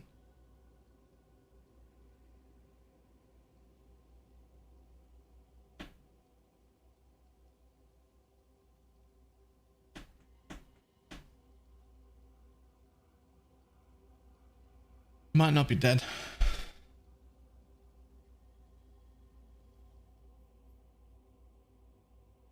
Doresso gave me the gem, kissed me.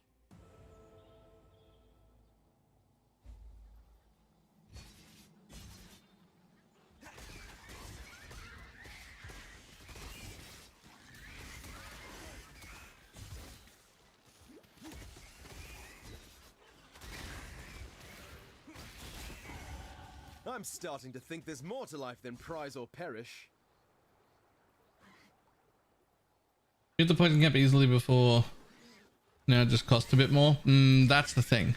We did hit the poison cap easily before, but we already took a pretty decent nerf that made it still technically possible to hit the poison cap, but definitely significantly harder With this nerf on top of it, I think we don't hit the poison cap anymore.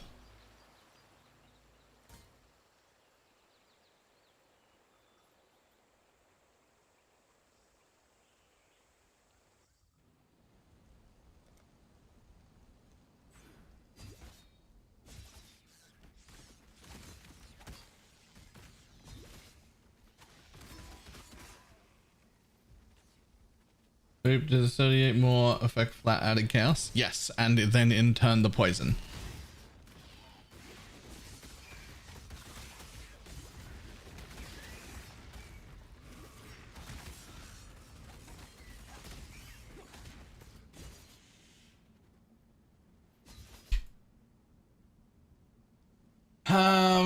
Basically, I'm worried about poison SRS, and I will be able to tell you the real impacts as soon as Path of Building is updated and we have the JSON data for that already. So whenever Path of Building gets updated, we should be able to pull all the updated numbers. I have like 50 different versions of SRS at different gear saves at different levels.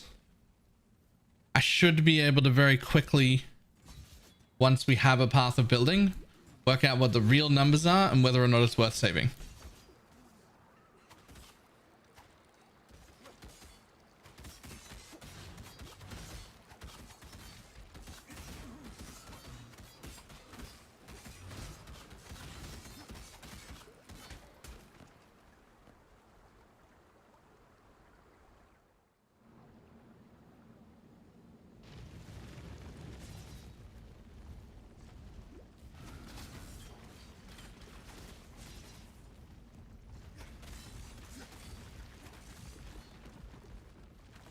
I missed that. Scarab stacked to 20. Yeah.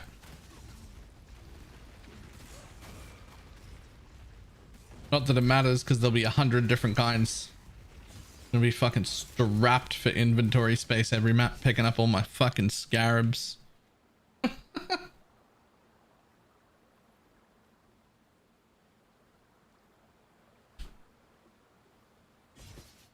Your trouble.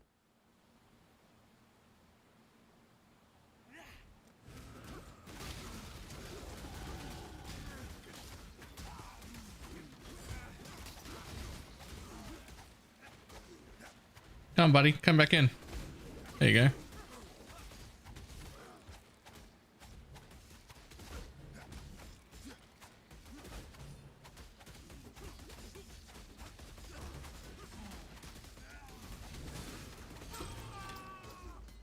A pity your mind wasn't as swift as your blades, bridge rat.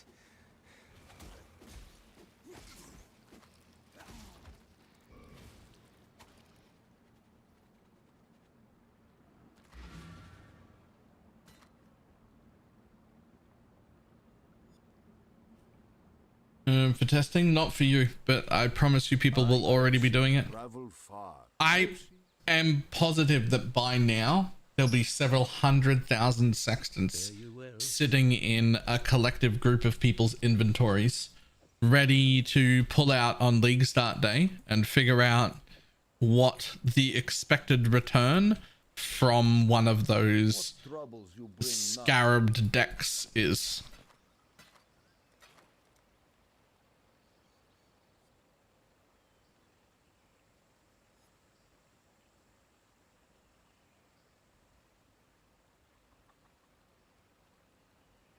Like, someone will do that.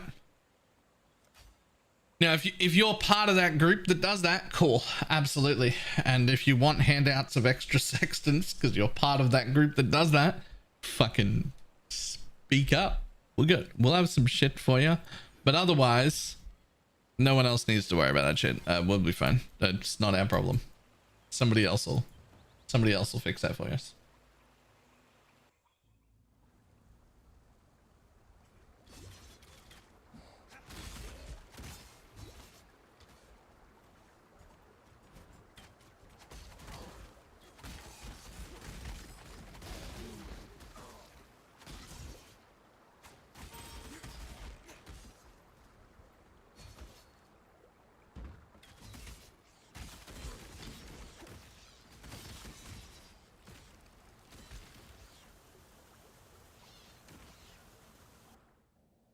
bit of testing right now. The Molten Strike Champion. Place of soiled dreams. The first few acts of the Molten Strike Champion were really terrible the way I was originally planning on leveling it. It pops off really well later. But the early few acts were terrible. So we're trying to fix that. And if you just look here, this fixed it. Well, I think we'll be leveling with this. Different league right now. I love I'm mapping right now. Why would you still be mapping? Guys, you need Diggs, you need a palate cleanser. Get out. It's time. It's time. You've got like a week. In 7 days there's gonna be no loot in the floor. You can't do this right up until the end.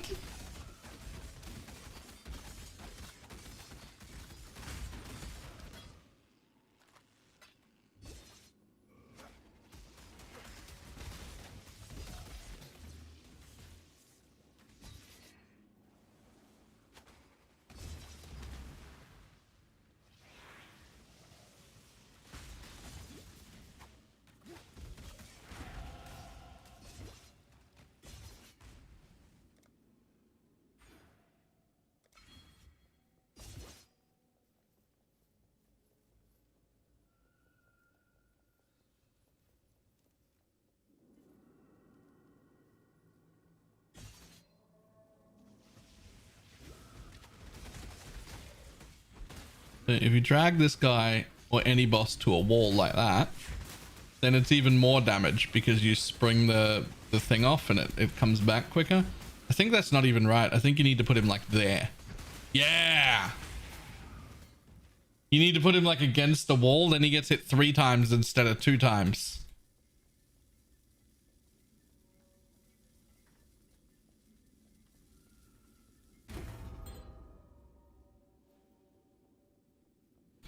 Oh yeah, DD. How did DD not make it on the bench?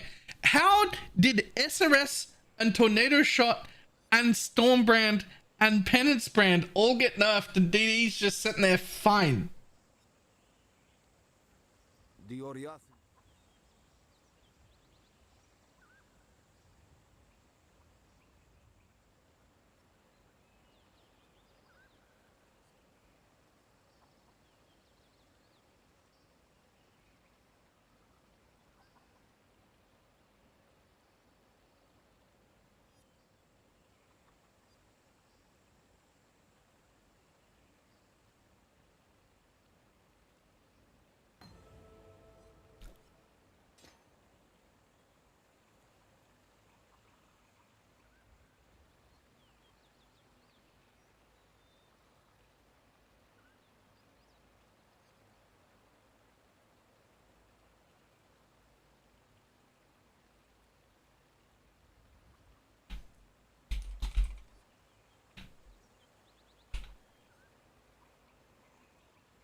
Get your magic find characters ready.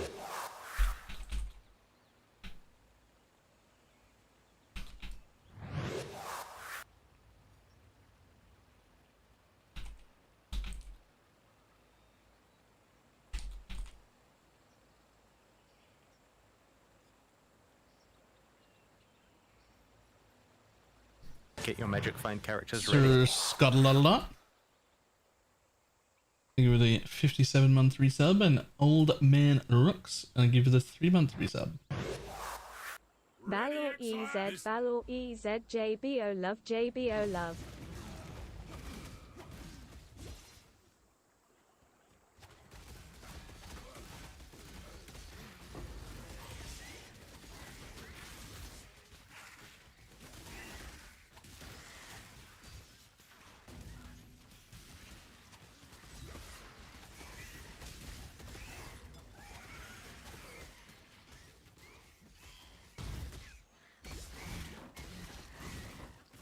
Yeah, I'm gonna be honest, the way I played Chieftain MF, it was an RF build. Remember, I didn't even do the detonate dead stuff other people were doing.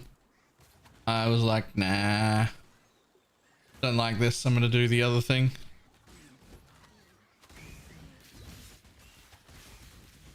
They killed my 8-button build. Now I only have a 7-button build.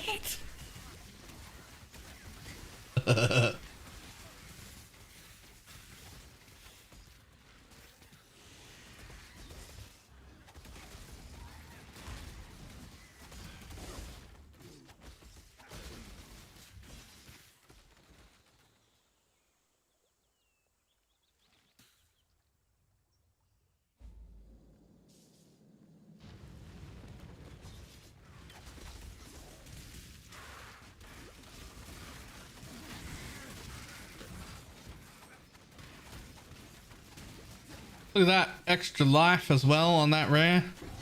It's just fucking dead. Hey, look, another one of these.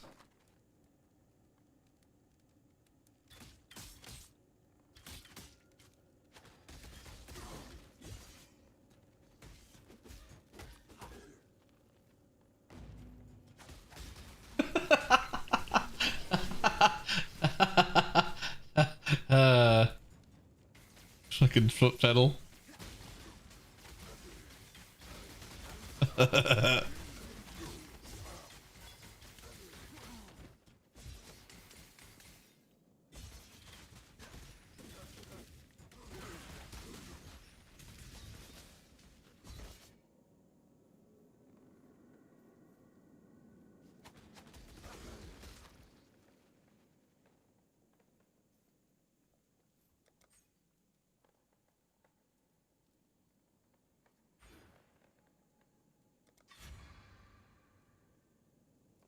I caught some rats.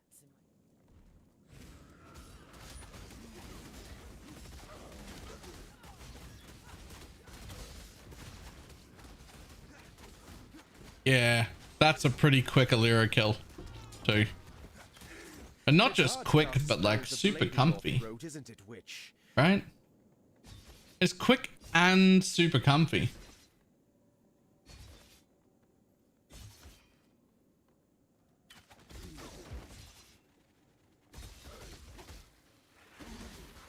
And if you swap LMP for slower prod, your single target goes it pops off.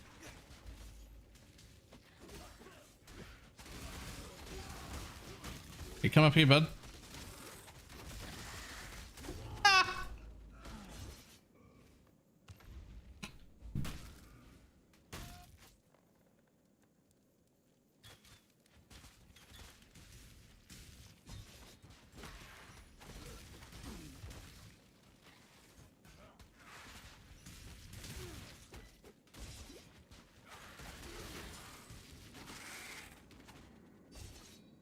Could add flame wall to this shit too.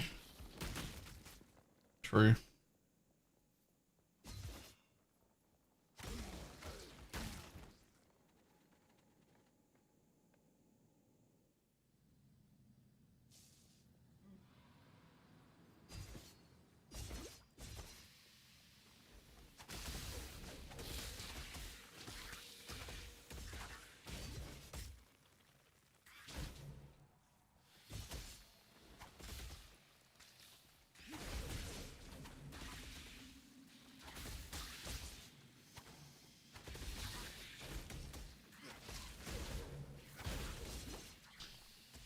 We should probably redo that command to just beta the video that's about Numlock right now. Except that video is longer. Nah, probably just leave it.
Maybe more damage here. My weapon is mostly elemental. Herald of Purity is pretty meh.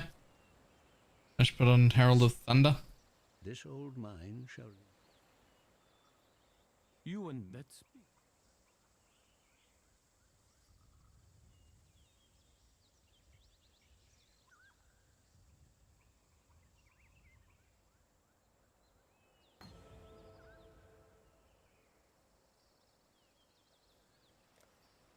Oh, hi. Thanks for checking in. I'm still a piece of garbage.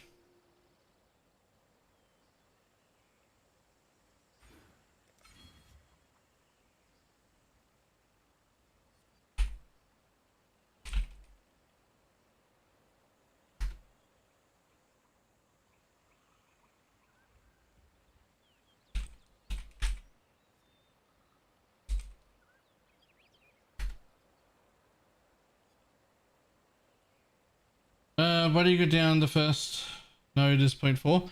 Oh, because this isn't enough to not use mana potions, and this is enough to not use mana potions. And you can just replace your flasks immediately. Probably more of a laziness thing. By the time you're in like Act 6 or 7, you deal enough raw damage to only need that 0.4.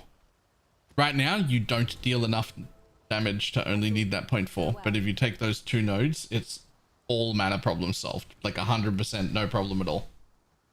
So I just take those two early. It's just 2 respecs later on. I just out of pure laziness would rather not deal with mana at all.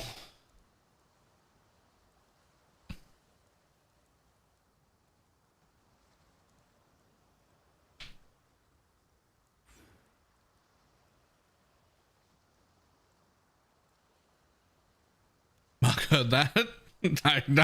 No one heard that. No one from GG heard that. Shh. Shh. Stop ruining my mana.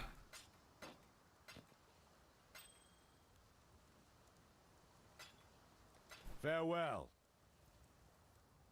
The reason we keep dealing with the mana problems is because we don't want to goddamn deal with the mana problems. That's why we keep fixing it. New question, killing Edom many times make sure altars give you better divine drop or no? No. No, not at all. In fact, you don't even have to kill it at all. I want to know what mana ever did because they hate them. Yeah.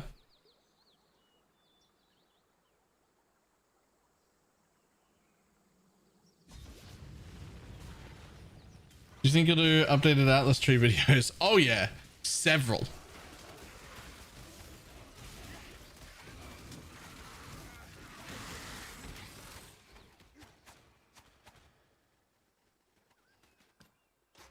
Several Atlas tree videos. If anything, it's the thing I'm the most excited about.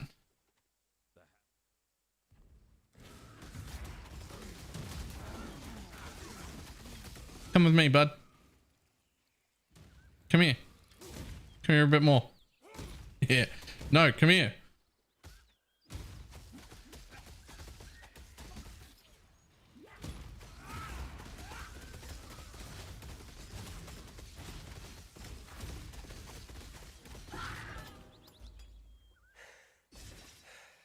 Well fought, Oak. A shame we have only the trees for audience.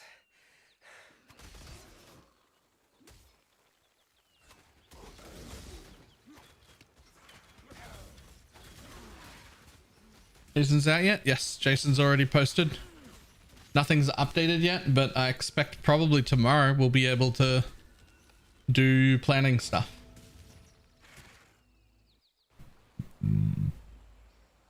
There I am sure. I am a beast. Remember to live.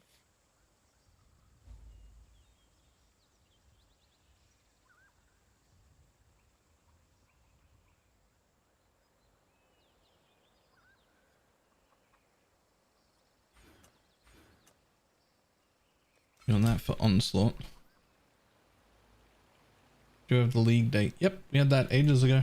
6.5 days from now? 7.5 days from now. 7.5 days from now?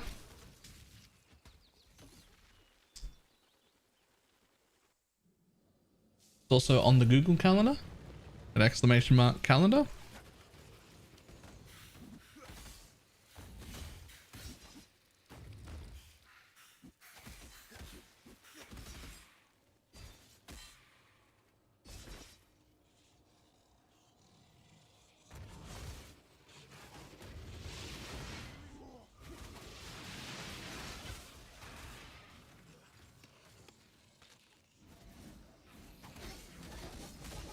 You think crafting next league will kill harvest? No, probably not. The nice Necropolis affixes on the website. It wasn't in the reveal. Oh yeah. Like cannot be slow below base value. Huge. Don't slow me. I believe I could give the great Duresso a run for his money now.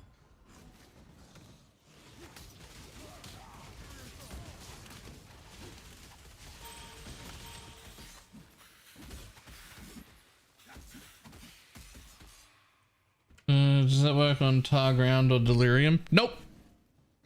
Nothing does.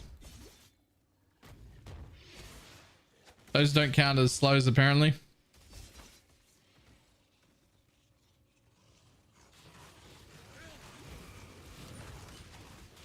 Clearly not an expert at navigating this zone.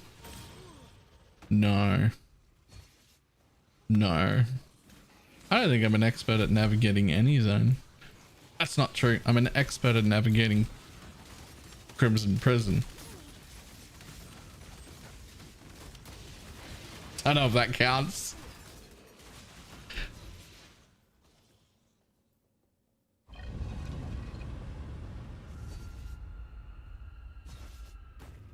Well, this can't be good.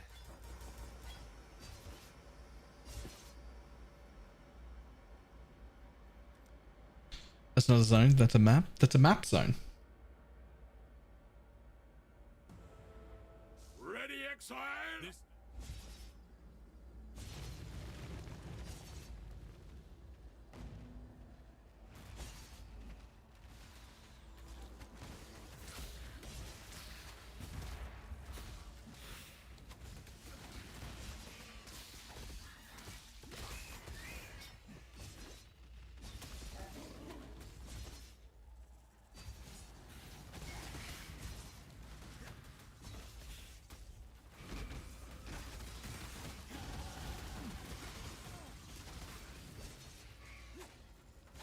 Skill builders user maps, Molten Strack.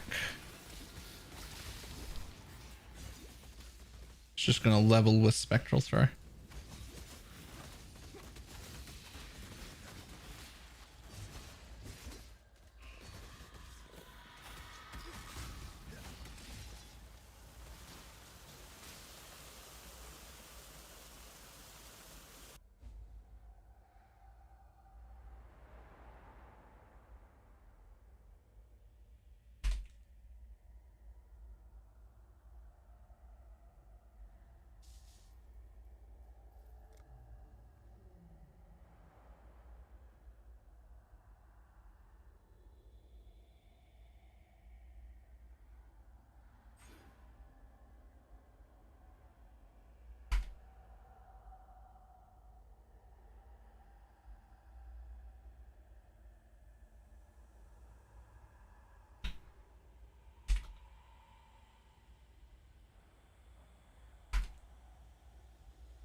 Get Wrecked.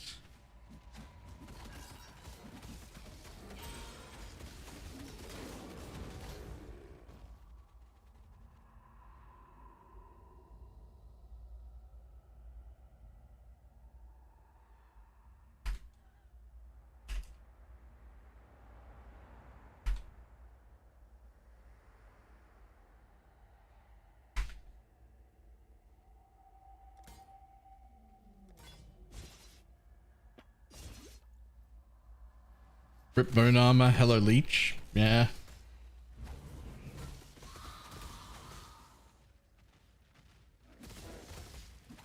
SRS dead though.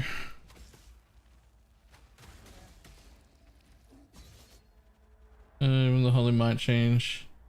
The Holy Might doesn't work for SRS is the big problem. Because gem conversions always take precedence over any other type of conversion. And because the SRS gem converts 100% to fire, no other conversion can be used. It is just going to be 100% fire all the time. Practice makes perfect.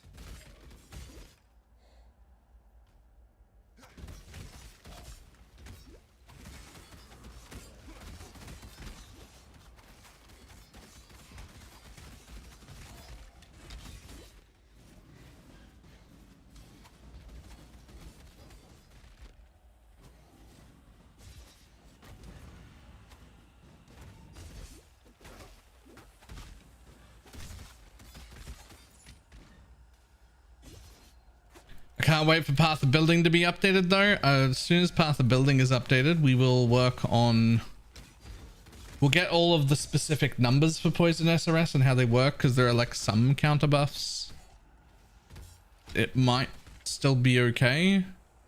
I think it's a little bit more likely that it's not okay, but it might still be okay.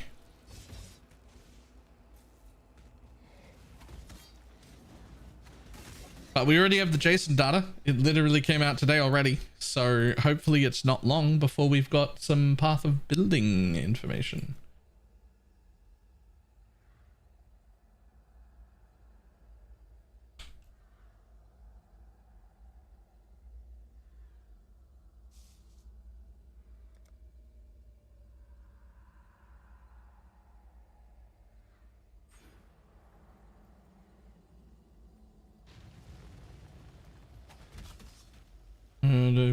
Ninja for Spectral Throw.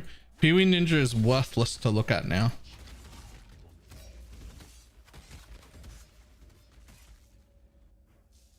And Holy Might change is a bit of a surprise. It's very interesting and it might be very good for some builds. Not for Poison SRS, but for some builds.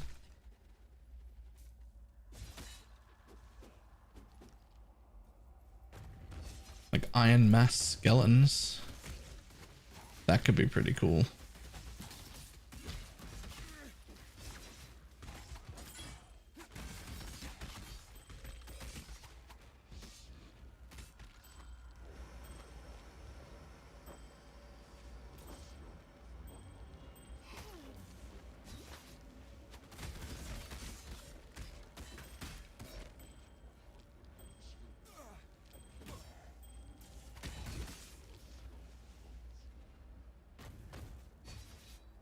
Does LA and tornado shot for Archer Starter? LA basically untouched. I mean, Sniper's Mark got a little nerf, but the nerf was appropriate, so it's fine. Tornado shot looks like it's back to being only for Giga Juice high budget people. Like, disgustingly high budget. You put a mirror into your bow build, you can probably play tornado shot.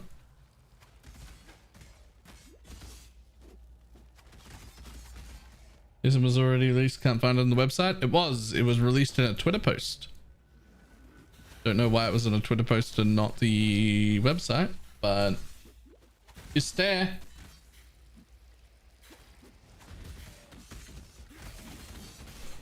Or if you're one of them, an X. It was released in an X. How fucking dumb does that sound? What a stupid fucking... Anyway.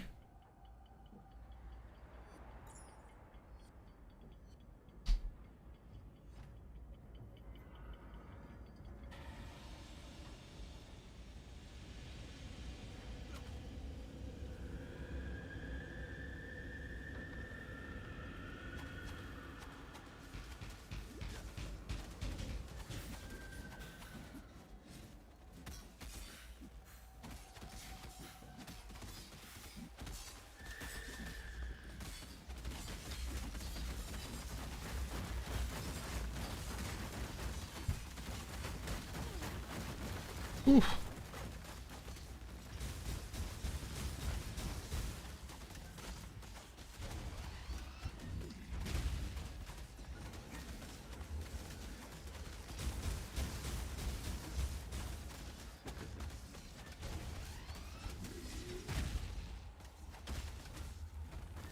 They call it X, but the website still calls it Twitter. It has to.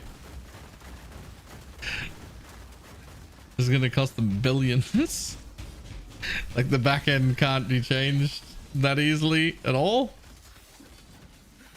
When are we getting a Spectre build guide? It's almost certainly my second build.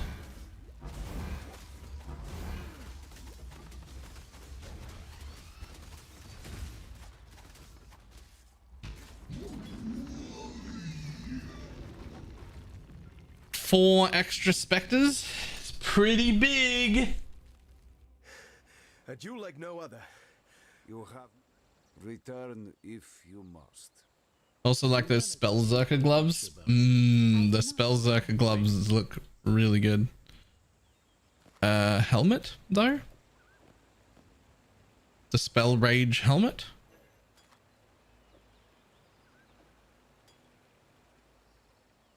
Speak. Fortify gloves also looks really good.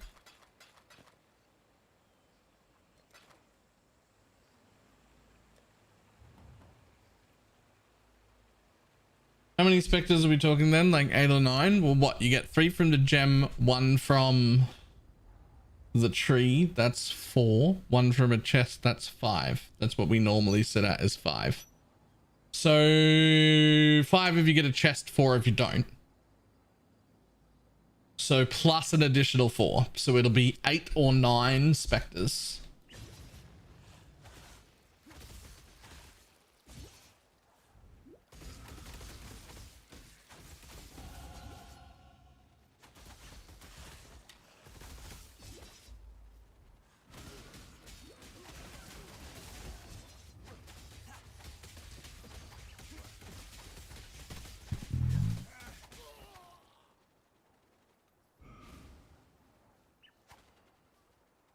I don't mean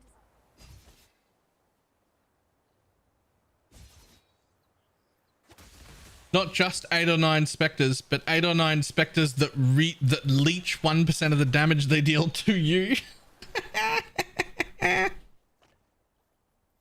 Should I fucking YOLO League start Spectres?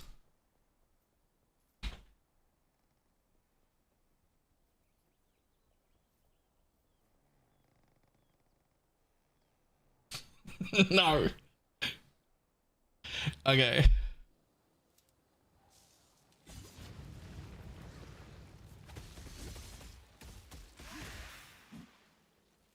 Oh no, you're right. It's a tier 17 thing. Nah, I want to have that helmet before making a Spectre build.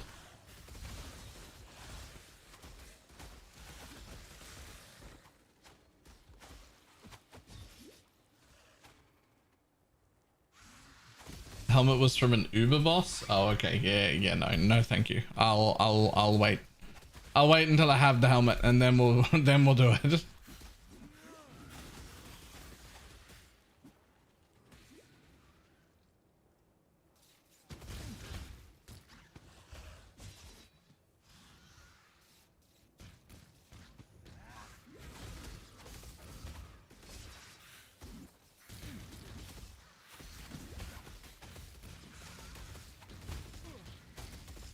I'm pretty sure it was from a tier 17. Pretty sure.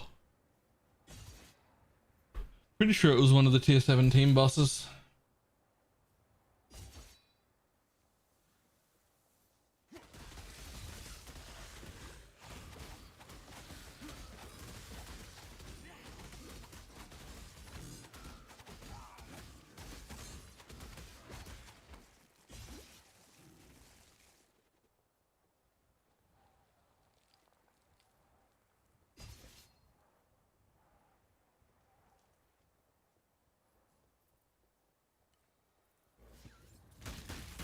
This is where you slap in Molten Strike, by the way. Oh, maybe. Molten Strike didn't pop off until I got Multi-Strike. would love for this to hold out until multi-strike time.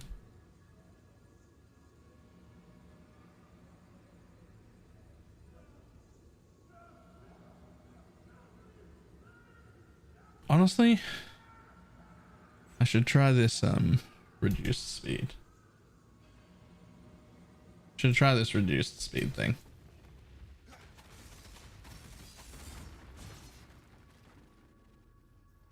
I was about to get that Ellie wheel and then I realized I passed to the reduced prod speed one and I probably should have done that.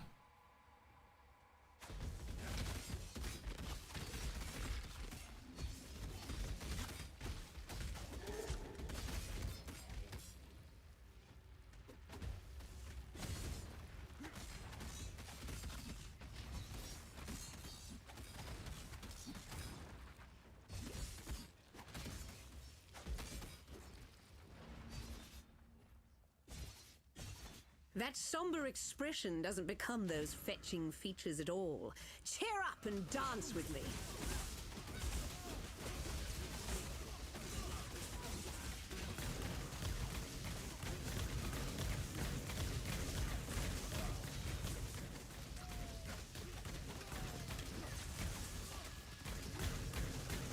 Oh, please. Harder than that.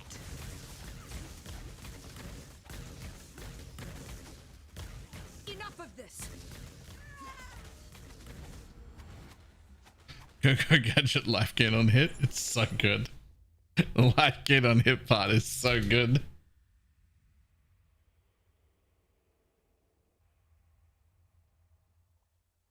And testing that the full auto charge setup. Oh yeah, the flask belt looks amazing. Not quite as good as having a mage blood, but it looks fucking good though. That's gonna be expensive, is what that's gonna be.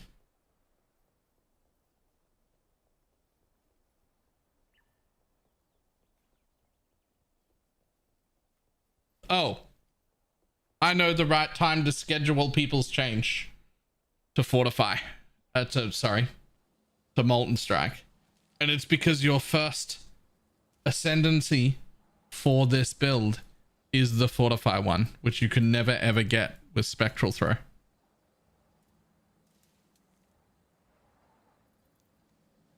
Because you're supposed to just pick up fortify from like library or from the ground if you're lucky or whatever, but then you have to put it in your links. That's the time to change, right?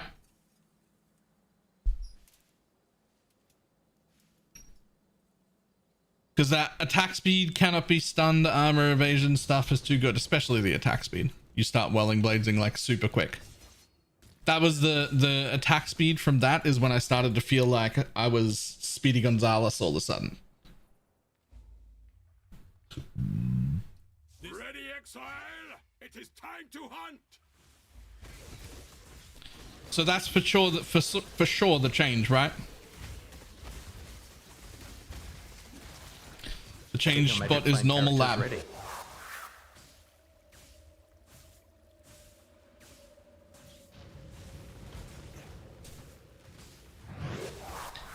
At BalorMage, what Molten Strike wasn't nerfed.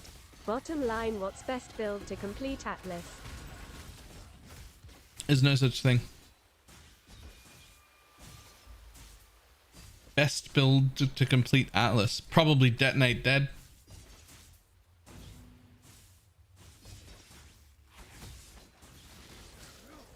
It somehow escaped the nerve.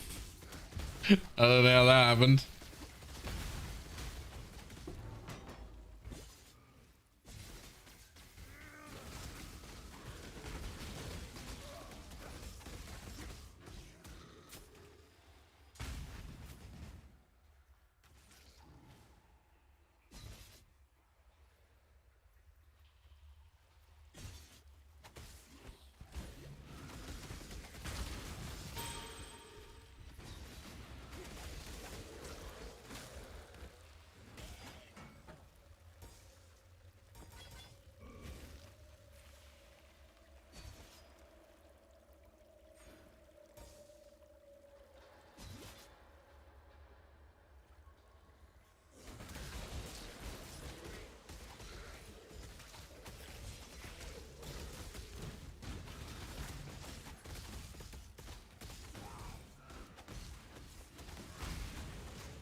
Health Globe MTX. It is from the 38 challenges from this league.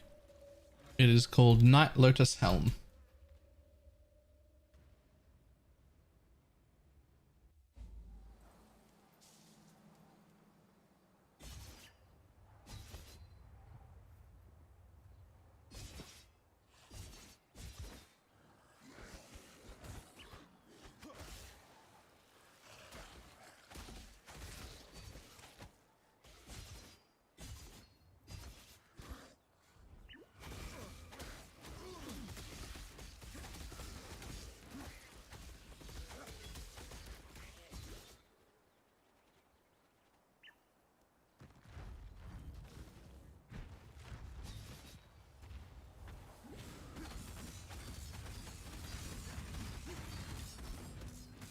Alright, I am a copium that Dark Marionettes will be in next patch. The impossibility will be okay. Yes, if suddenly Dark Marionettes are good, we're good.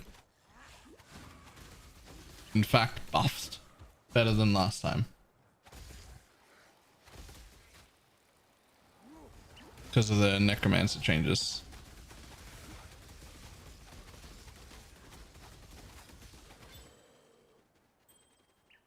I also believe there's absolutely no fucking shot at all that you will see Dark Marionettes to resurrect. There's just fucking zero shot. It's not happening.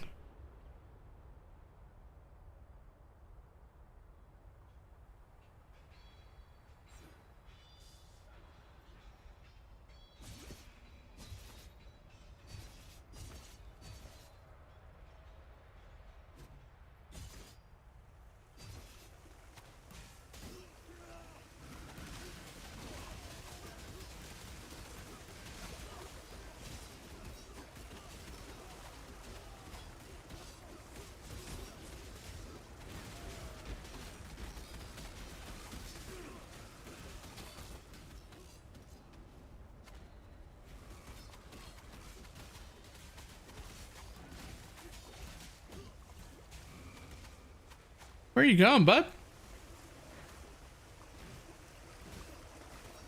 What the fuck?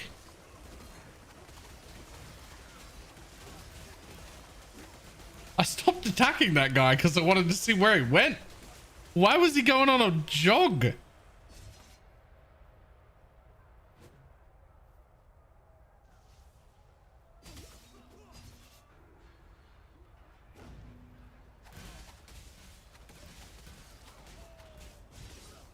Get your Magic Find characters ready.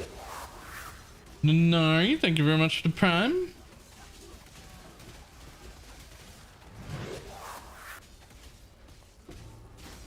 Even added 100% beyond chance to the new Atlas tree. Did they?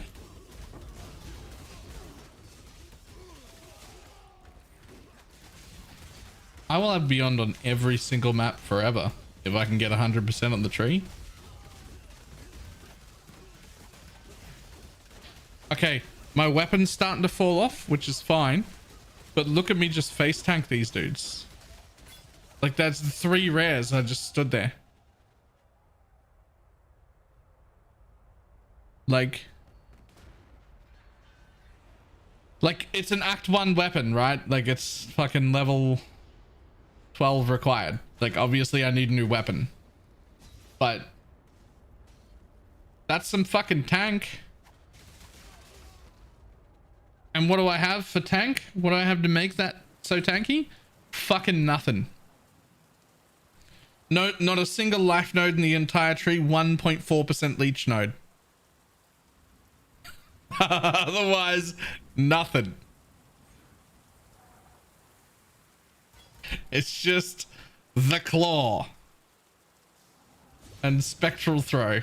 And just life gain on hit goes burr. That's all that is.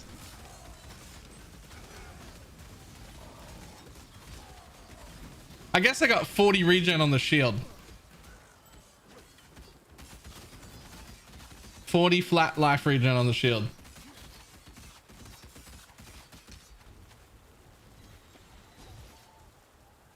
I see you pick up the onslaught node. Where are you getting it now?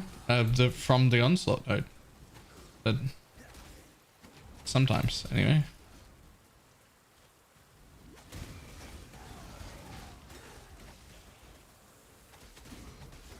40 out of 300 life though. True. It's a decent amount of life regen, I guess. It's nothing compared to the life gain on hit though. That life gain on hit is worth way more.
Need some help. What is it?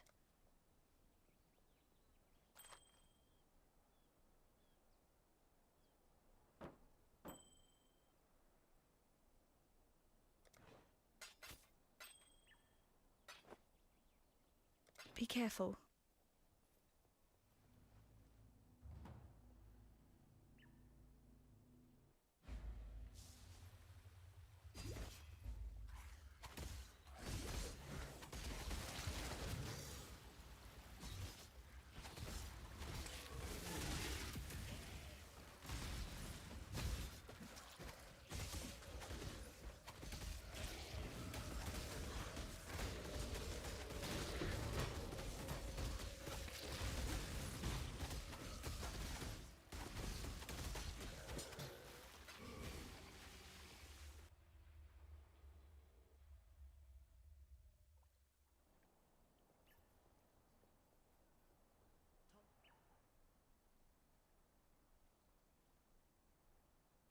General, why are you still standing there? Victor. The Beatles.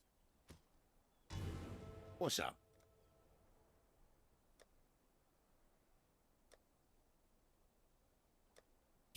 Lol. What the fuck are you? At 115 DPS claw right there, just in the vendor window, compared to my 60. With poison. Yoink.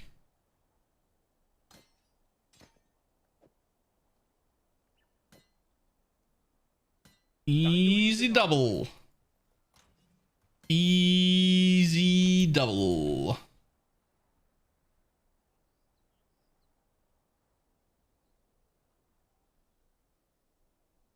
Now we take this thing and get the conversion because it's good. Good for you.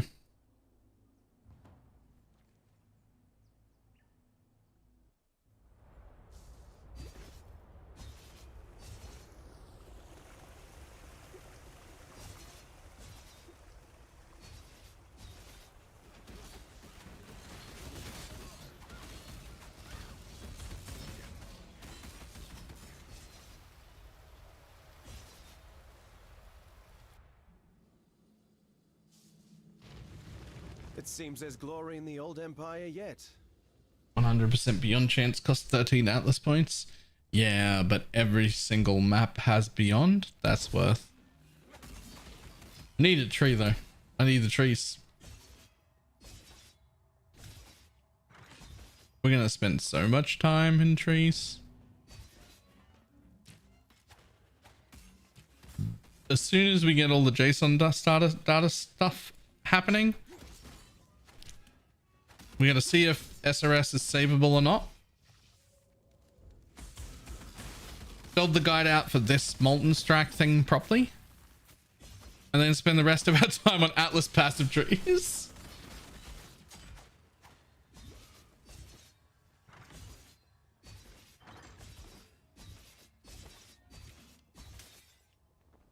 Unless I change my mind on what I'm going to play.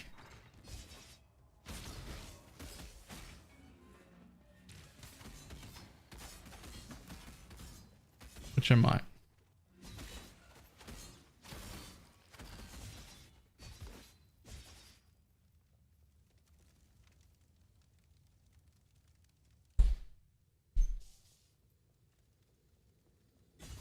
They reveal a really good trends Ellie hit. Yeah. Yeah. It's an Ellie hit, but it just has the same damage and just does old ailments.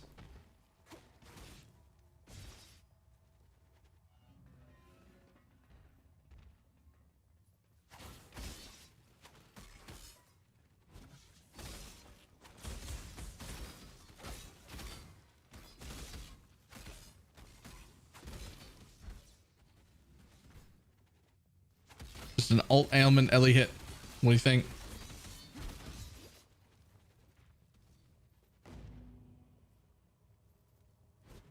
What is that?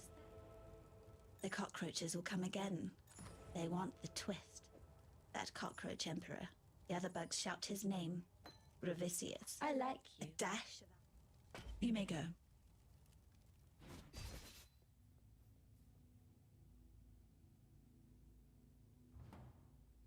Sure that'd work. Yeah, you would remove the jewel. You'd let it do all three elements. I want all of them. Thanks.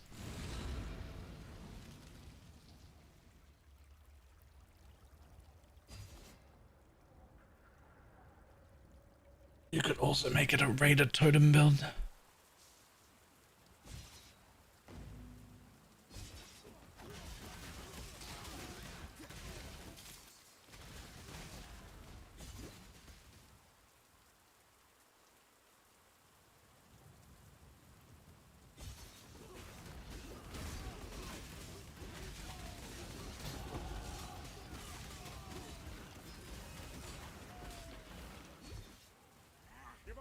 Duelist, your soul was lost long ago.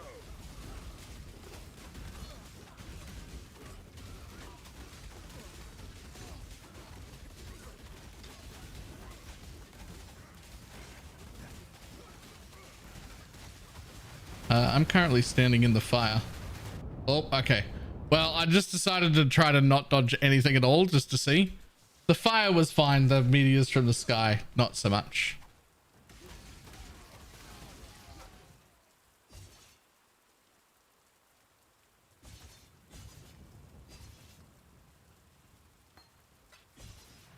Are we happy? I mean, we're overall happy.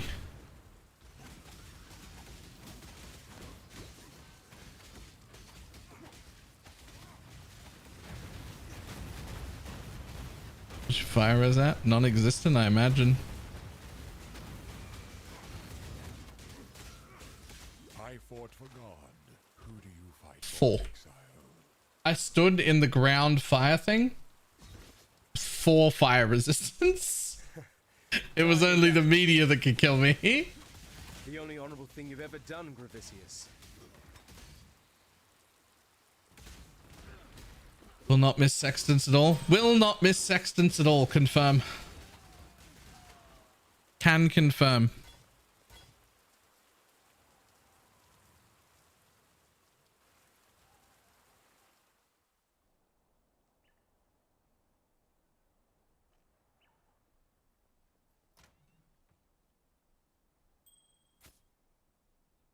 Alright, I'm very excited, but now I've got a shitload of things to do.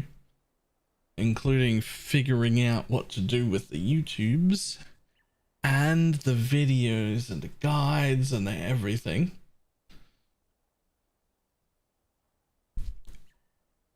So, probably give ourselves plenty of time, get that done. Work up a TLDR for the patch notes, make sure I post that tonight too. So the people who don't want to read through everything can get my opinion on what all the important shit is. And a stack of 20 scarabs means setting up a map tab is also nicer. Yeah. Yeah. And hopefully by tomorrow's stream we've got JSON data and we can just start working on builds and all sorts of things. Balor, what do you call an 80s American rock band driving a car in Germany? Auto Bon Jovi. Autobahn. Nice. Nice. Oh man, this is gonna be a fun league, guys. It's gonna be fun. I am excitable. Excited.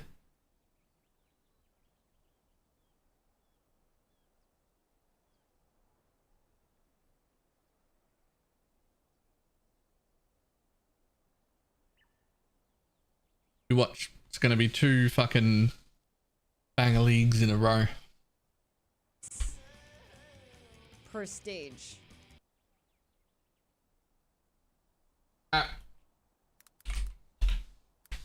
That's fantastic.